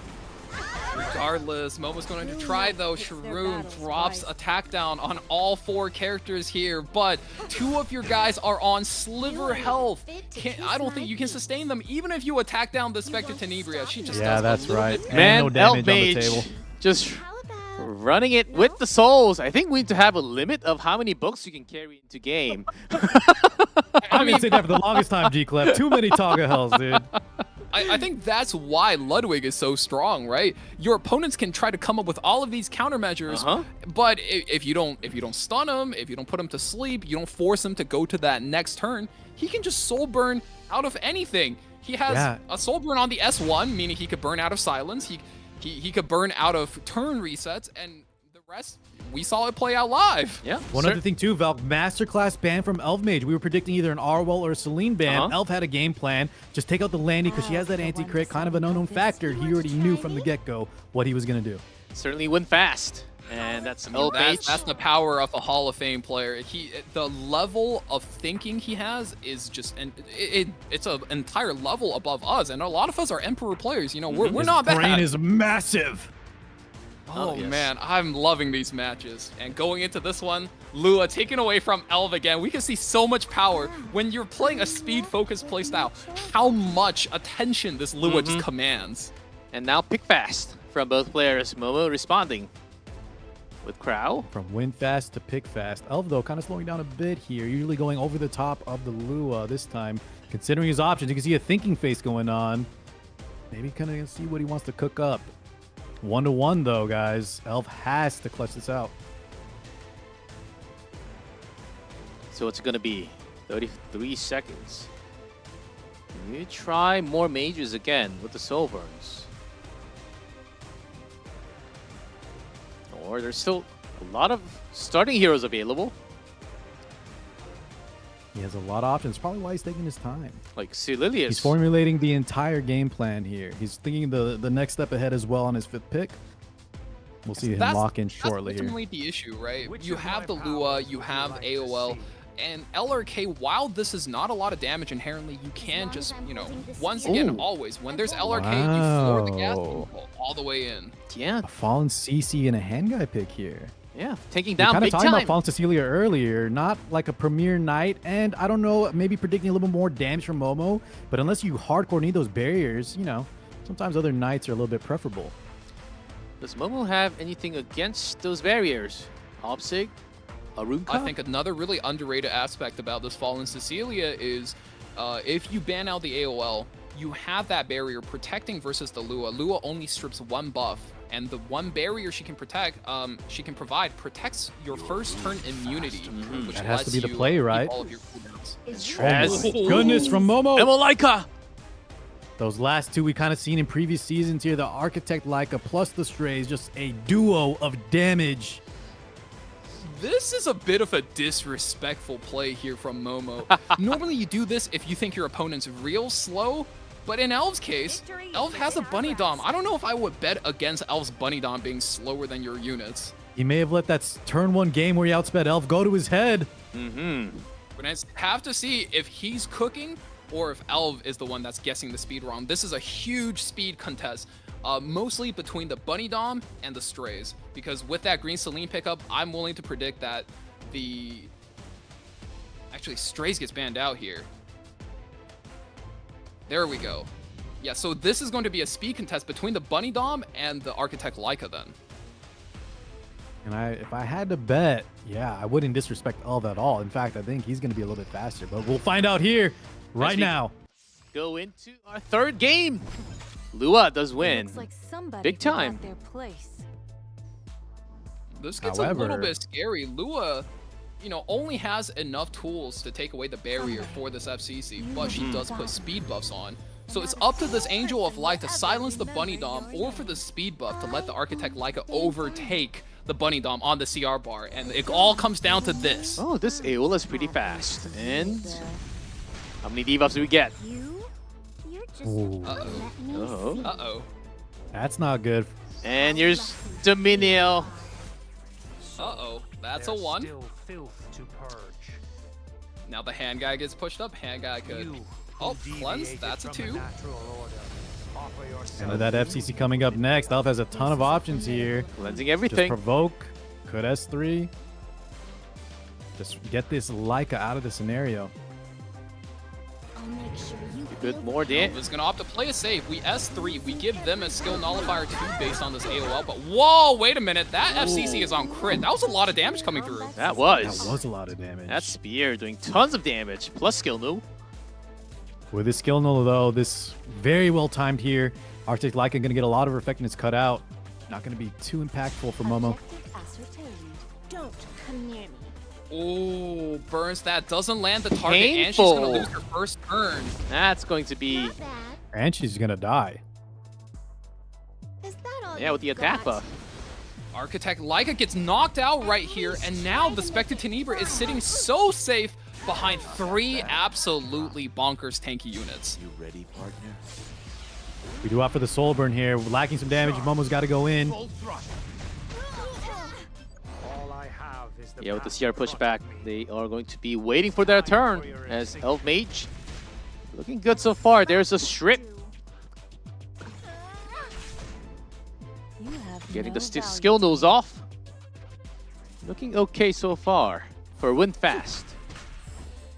Yes, Elf in a very, very comfortable position here. And Momo taps out. Elf Mage grabbing the win, the leader. Takes it back for Team Win Fast. Of course. Fast now up 2-1 in the total score after Hui taking that win over Genizad. I think we were talking a little bit about disrespect, and maybe because of the speed contesting, things like that, I would doubt it was full disrespect. Instead, Momo7 may have just had a game plan, and you know, you come up against the one guy that's sort of got you figured out. Maybe has some better speed units too, and definitely, as we saw, did not work out for him. I think he was really betting it all on the AOL effectiveness, but surprise, surprise, Elfmage pulls up with a high F-res, Bunny Dom being able to help him clutch out that match. Yeah, we thought he was going to go back and just go with the cleave units and just win fast, but certainly has a lot of styles available for this guy. That's Elfmage, and Momo7 was not able to do so. Now we're looking to go into our T4. Let's see who, and we go back to draft mode. And let's see who it's going to be. It's going to be Kisumi from Win Fast and Tatomaka Ken. Tatomaka Ken is one of those guys that grinds the ladder a whole lot. And I would definitely give them the edge of the matchup to him in this specific match, just because he plays so many games, he's seen so many variations of so many drafts. I could probably bet on him to just know how to adapt some of these units better and what combinations he can play certain units in to get the most usage out of them. Yeah, Tatomaka Ken played understatement. That's yeah, G-Clef, I think you're about to say the same thing. That's he played 100 more times, but Kisumi's win rate is technically higher, even higher than Elfmage, by the way. Well, when you only play 30 games, right? Yeah, you know. She's got the second highest win rate, bro. I wouldn't count her out. No, I'm not counting her out at all. On top of that, gentlemen, this is the draft mode phase, right? So Kasumi, not quite as disadvantaged if this was a normal matchup. We definitely can't count her out by any means. Yeah, it's going to be quite different. As, of course, in terms of the tier list, we can kind of tell the difference, but still, the draft mode, you never know what's going to happen during the draft and also in game. So we'll see how this one goes. As soon as we get ready into the draft, we'll jump right in. But of course, a lot of you guys, as I can read from chat, saying Tatomaka Ken should be winning this, but you never know. It is draft mode. I mean, that's the thing, right? Yes, draft mode is kind of a great equalizer when it comes to a lot of players, but when you have that much experience lead on your opponent, I think that definitely plays a factor into how you pilot your units. That is also into correct. How you sequence the order of, hey, maybe I pick a DPS on this pick and then find the supports later. So I don't avoid a situation where I run out of damage on my composition. And we've definitely seen that earlier today. Yes, and in draft mode, I believe, as well. I think that was almost game 1 of the entire tournament. But with draft mode, with RNG, Kasumi, she needs to come up here, secure the win for her team, and she could definitely do it.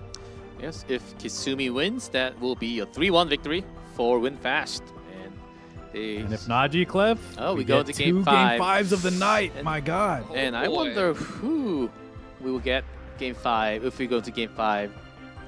Ooh, unlike the last one, let's just predict. I think it might be a switch up a little bit. Maybe Elvin, Hui potentially. That's what I'm guessing too, in my head. But it seems like we... Yeah, I actually think that would be a really interesting matchup to see. Between the winners? We know Elv is going to... Oh my god. We know Elv is going to be bringing a lot of the speed, and Hui, I feel like, is really good at that switch up. And we are in seen draft. the Abyssal Yufine in the same time as the Savior Aiden. Seems like those kind of go together. Yes, quite a lot today, and also in the first pick. Yeah. Maybe that's a pattern. I think 4 out of 5 times when we've seen Abyssal Yufine, there's been a Savior Aiden on the other side. There's almost like a little bit of one guy can have a strong unit, and then the other guy kind of has like a unit that's not as strong but is a counter. So you can kind of opt for, do you want a counter pick here or do you want a high power unit? And there's also Lua. If you don't feel comfortable with Abyssal Yufine. No, we're going to go for the tried and true on both sides. And the second set of choices. Yufine versus Aiden matchup again. Face with Lidica, Bihu, Landy, Destina, Laika, And Vivian. Bihu, G-Clef's favorite. We did see Laika show up guess. big more than once. Yeah, Laika's also a pretty common set of choices.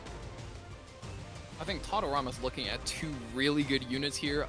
Aiden is extremely reliant on counterattacks, and 2 of these units completely bypass counterattacks once they get going in the Faithless Lidica as well as the Landy. And I mean, Bihu is no slouch in just popping Aidens as well. Aidens tend to be kind of squishy, so a burn unit like Bihu is just very strong. But in this exact case, I actually give the edge to Kisumi on this pick. Laika is much faster than Faithless Lidica, and Faithless Lidica is going to have a hard time being enabled through her. Ooh, some great set of characters here. Arbiter Vildred even. Assassin Cole in a while. I imagine Lone Crescent Bologna looking very, very shiny right there on the side of Tater, but... Certainly RV, right? RV can handle everything. Well, hey, we did see how strong Alexis Basket could be, but no, I imagine we'll see something a little different. Yeah. I think the safe pick here on blue side is Solitaria, whereas for red side... But the fun one would be the Techron. Come on! The fun one would be the Techron, but I don't know if you're running that into a Abyssal Yufine. Every time you counter, she gets a 5th of her bar. Oh,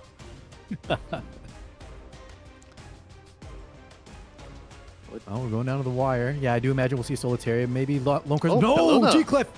Oh, Arbiter Vildred! Arbiter Vildred showing That's the right, damage Kisumi. potential. Show us the 70%. And Yeah, bring it higher. That's the aggressive play.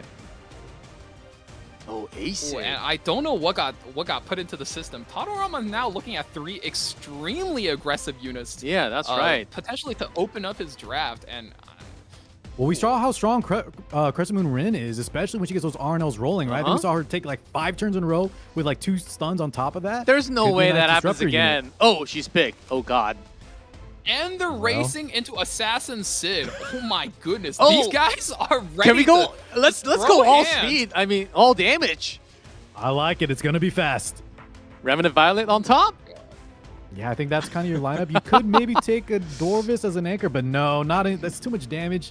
Random Violet seems kind of great there. Yeah, on blue side, I do think there is a Death Dealer Ray. However, Crescent Moon Rin, Faithless Lidica are all units that kind of stop her. I think Death Dealer Ray is like the high value pick if you want to go for high Dark risk, high Corvus. reward, and she does commit into it. And it does take Damage the Dark top to Corvus bottom. Spill, too. Wow. This is going to be very interesting, depending on what gets banned. I think for Maybe that means the Tadorama's side, Aiden he ban has will to come ban the out? Ray. I think the Ray? I think he has to ban. Well, there's 2 things. It is right? the You have strongest to ban pick. Ray. However, the Dark Corvus is throwing me off. Let's see what he does end up picking here. Dark Corvus certainly can be a strong anchor. And the time's up. Laika and Bellona We got a ban. Lone Crescent and yeah, Laika. Oh. Okay. All right, it's going to be an Ladies and exciting one for sure.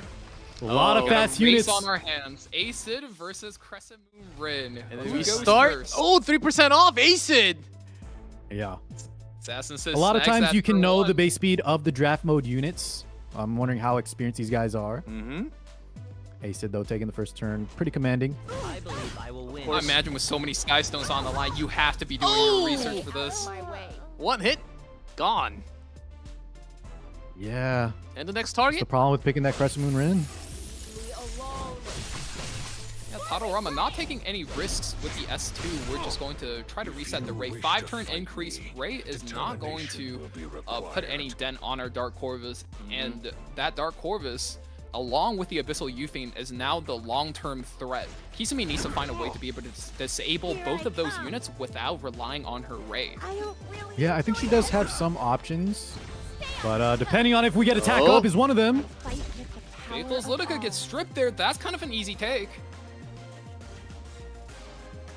Which one do you go for, though? You have your attack buff here. In my mind, you go for the Sumi? Abyssal Euphane. Abyssal Euphane kills too many things at once. I think that is what she's opting for. However, she's got to know, too, that she's The on Holy damage. Sack. She comes back, though. You knew that was coming. Yeah, and you know what? The Dark Corvus, with how much you have to deal with the Abyssal Euphane on top of that, this might have been a great pick here on the side of Tater. You know, really deliberating her Ray turn here. Also have to make sure she keeps the Flit in check before she goes back into Guiding Light. Puts her to sleep. Arbiter No Vulture Alexa's has a chance to basket get proc, her. though. You also have attack down, so... Yeah, no basket proc, attack down. Gonna be rough, but you go into her anyways. That CR pushback will be slightly helpful. On top of that, ASIC can just close the deal. We still have hope. And another attack buff there. Xavier Audience still alive. Ooh, and Oh, one little just dual action. for the style. Yeah, normally that's not exactly something you want, but at this point, you're gonna have to take whatever you can get because Dark Corvus is coming and you just gotta survive, you just gotta trade and hopefully end up on the winning side of this trade. Worry not. That Durandal proc as well, going to be very nice here to accelerate the Dorvis. But what can Ray's Dark got 2 turns on the Corvus? clock for the S2. Dark Corvus is coming. That was a great lockdown with that Faithless Litica. Even though she's gone now, still some value on the field. Ooh. There's a sleep. Unfortunately, it won't matter because Kasumi has to wake him up. And here we go. Here we go. No souls for Tadorama. That's really important. Goes into the Oh. Autumn first. Ooh, that's definitely taking her out. No shot she survives. Yeah, and that's honestly the best pick there. I think it's the second best pick because the Ray should only have 1 turn left before he gets S2. You're right, actually. I thought that was... Is it 1 turn left on it? Yes, 1 turn. Yeah, Ray's May have been S2 with a was- little bit of disrespect or overestimating the amount of cooldowns left. But here we go. Sid actually pumping out some good damage. Oh, Icy turn, almost. we And land the then we have the snowball, basket. Gab! And we have the basket. Maybe it didn't even matter. Oh, Kisumi takes her game 1. Kisumi. That's 1 on the board. 4 win So I was a little worried fast. about the Dark Corvus pick there, G-Clap. At the very end, it's just so much damage. It was looking kind of nice. Arbiter Villager wasn't proccing the Gabs. Savior Auden had to use most of her gas into the Abyssal Euphane. But the Sid damage I was not expecting. Holy. Yeah, Assassin Sid. Certainly a pickable unit, as if you guys are playing draft. You get to know a lot about these new heroes and what they're equipped with, the amount of damage that they have in their hands. Assassin Sid was a huge unit back during the days of Closer Charles' release. You used to be able to push him up, soul burn him, and he would do so much damage right next to Watcher Shuri, and we saw that on full display. That was so much fun to watch. Oh, again the Abyssal Euphane, but no Auden on the other side this time. Yeah, it's with the Abyssal Euphane, actually. Ah. Okay, well, Kasumi opting for aggression again. Oh, Liti. You know, I want to say Tadorama has been getting some really, really lucky picks, but I think Kisu has the most natural good combo in the history of the game. The tried and true. The Ran Iseria. Will she go for it? Maybe. She has to, right? I mean, the Lethe Crimson Armin, you don't want to slow down after Ran. But there's still 30 seconds. All gas. Still 30 seconds. Tadorama. Go back to your room. Tadorama goes to the Remnant Violet. Possibly the worst unit to be taking here. But, oh boy.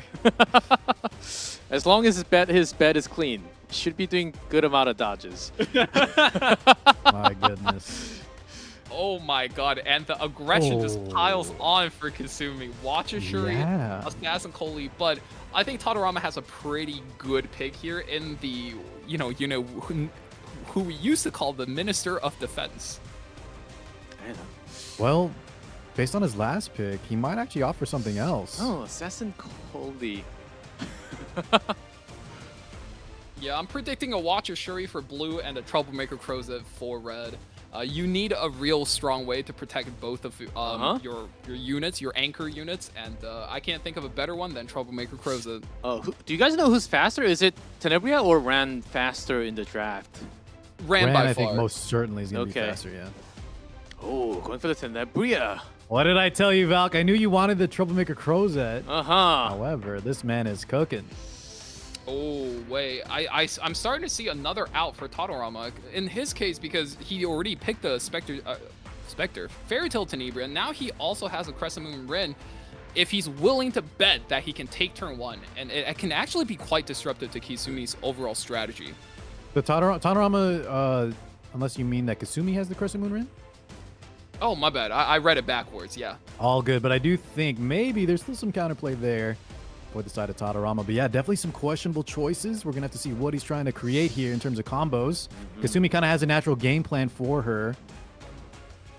I think regardless, though, Silver played Araminta by far the strongest unit, not only in this rotation of units, but in draft mode as a whole. There's not a whole lot that can stop her once she gets going. Oh, really? Yeah, if you weren't aware, G-Cliff, they gave her a ton of stats. I believe she's very fast as well. Oh, so we're going to be seeing a lot of that crown. Effectiveness. Okay, not just the stun, then we'll see a lot of damage from Araminta.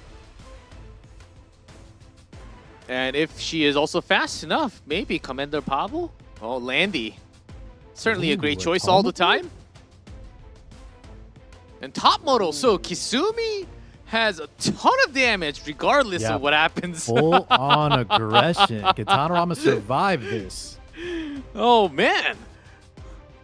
Win fast. On one hand, Tadorama has 2 of the strongest anchor DPS in the game, and he gets to keep 1. Valky. And on the other, Kisumi gets so much value out of her turns. This is going to be interesting to see. Okay, let's see who goes first. And what happens, wins fast. They're on the match point. Kisumi can bring them up to the semifinals, starting with Ran. Yeah, she can end it right now if she takes this match here over Tadorama.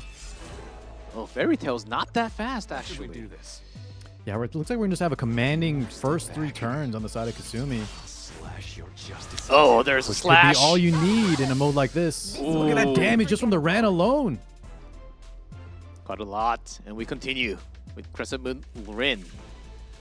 You're going to need to stop a lot of action that Tadorama wants to run. And on top of that, you're going to be able to give yourself a pretty comfortable damage boost with that crit damage, especially with the top model Luluka following up, being able to extinct that Abyssal Euphine with the Holy Sack. And I think he's going to have to capitalize on that, just because there's the Remnant Violet threat is looming in the backfield as well. And that's enough damage. And on top model Luluka, I believe, also does a lot of damage. Okay, let's see our push.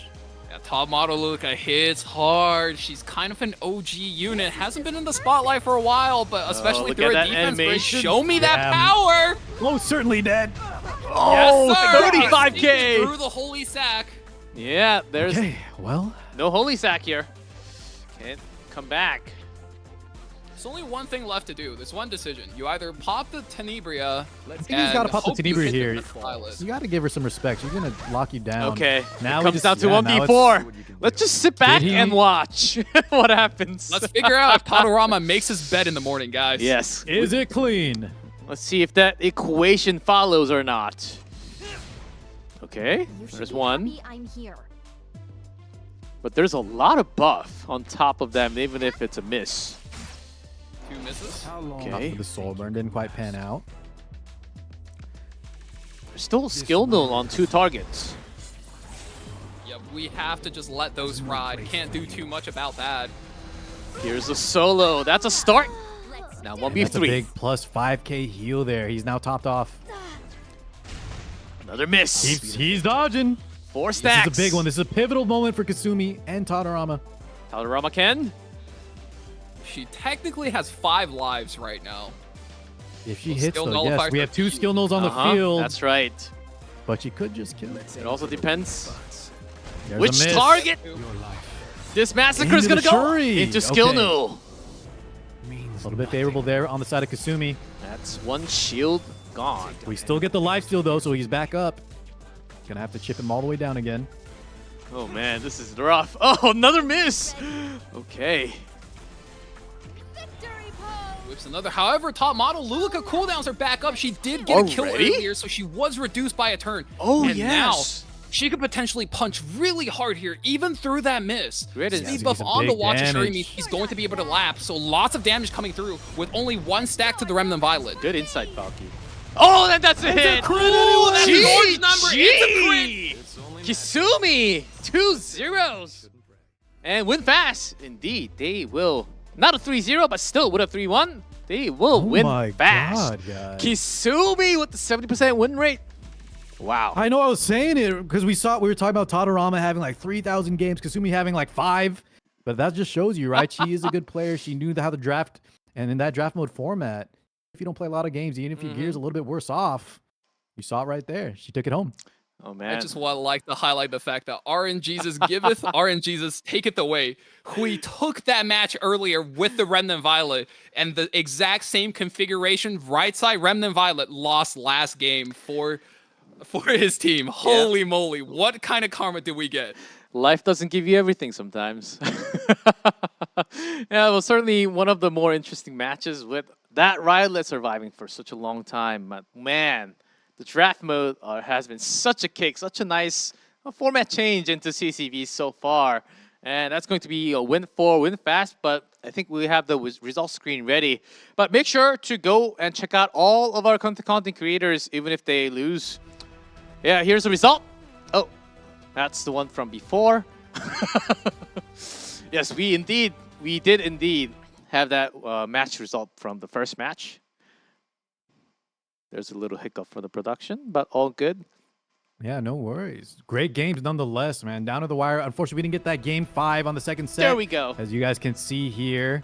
But it was still a great watch nonetheless. Yep, 3-1 victory We have for so Win many Fast. tight matches tonight that just came down to the wire. Yes, Valky. And this set as well. Oh man, what a good night to be an RTA viewer. I'm so happy I was able to be here tonight and cast some of these games with you boys. Yeah, no, you're also playing tomorrow. That's right, guys. In Make sure you root Attack for on Titan. Valky. Valky, you ready? Are you ready to defeat Turtle Player? I'm gonna be honest, no man, my opponent's really weird. He plays a lot of effect resist. I don't know what to do against him. Your I don't know opponent who to is... practice Do with. not listen to Valk at all. Cute Once again, Deska? I'll say it. He was one of my favorite players last year. This man is insane. He's going to do amazing, and I'll be rooting for him. Yeah, just I recapping. promise you guys, All I'm right. gonna try my best to make some fun content. All right. Of course, we'll be rooting for you. And also everyone who's going to be playing tomorrow. That's the next set of matchup. Total Player versus Team Attack on Titan. And the second match for tomorrow will be Hustling Baguette versus Lost Memory of Closer Charles. Oh. Great names. So that's it. And make sure to go check out all our content creators, as well as, of course, our official channel, of course. And also on top, give us a lot of likes for the CCB so we can have a lot more content like this in the future. And of course, if you haven't checked out like the face reading video, it was actually quite entertaining. It was actually kind of long, about 20 minutes. You guys can check out some information about the content creator who's going to be playing tomorrow. So that's also available on our official EpicSeven YouTube. Make sure to follow and subscribe. Thumbs up. I think, okay, I did my job there. Got him. Got him. Oh, and how'd you like, Valky? I know you already had your comment, but you're playing tomorrow. How do you think about the matches today? And also, give us some shout outs of what you would, maybe give us some hint what you would love to do tomorrow. So I guess I'll tease this, right? My opponent Cute Deska likes to play this effect resist Briar Witch Iceria. My plan is to not ban it, but to pick something interesting against it instead, and that's all you're getting from me. Okay, we'll keep that in mind. All right. Thanks, Valky, for what might happen, what might not happen tomorrow. As Car, of course, you're gonna be stuck with me. What do you think about first day? Maybe. We'll see. If I'm not there tomorrow, though, guys, it's been a pleasure casting for y'all. What I heard from Valky, though, is he's going to pick something fun, and he did his homework, which is what I want to see a lot of these other content creators do, and just give us all an entertaining show. Today was amazing. G-Clef Valky, Always a pleasure, gentlemen. And yeah, thank you so much, guys, for having me. Yeah, certainly. It's been such a fun time hanging out with you guys. Amazing matches, and you guys are such a vibe. I appreciate you guys. Thank you guys so much. I appreciate you two joining me, of course, for day one of Content Creator Battle, but that is only the first day out of the 4 days of 2 weekends that we have throughout. Make sure to follow the entire thing. You don't want to miss anything. Certainly, you do not want to miss everything. But that's going to be it for day number 1. Thank you guys all for watching. Have an epic day, and we'll see all of you guys tomorrow for day number 2 of Content Creator Battle 2024. See ya, see ya.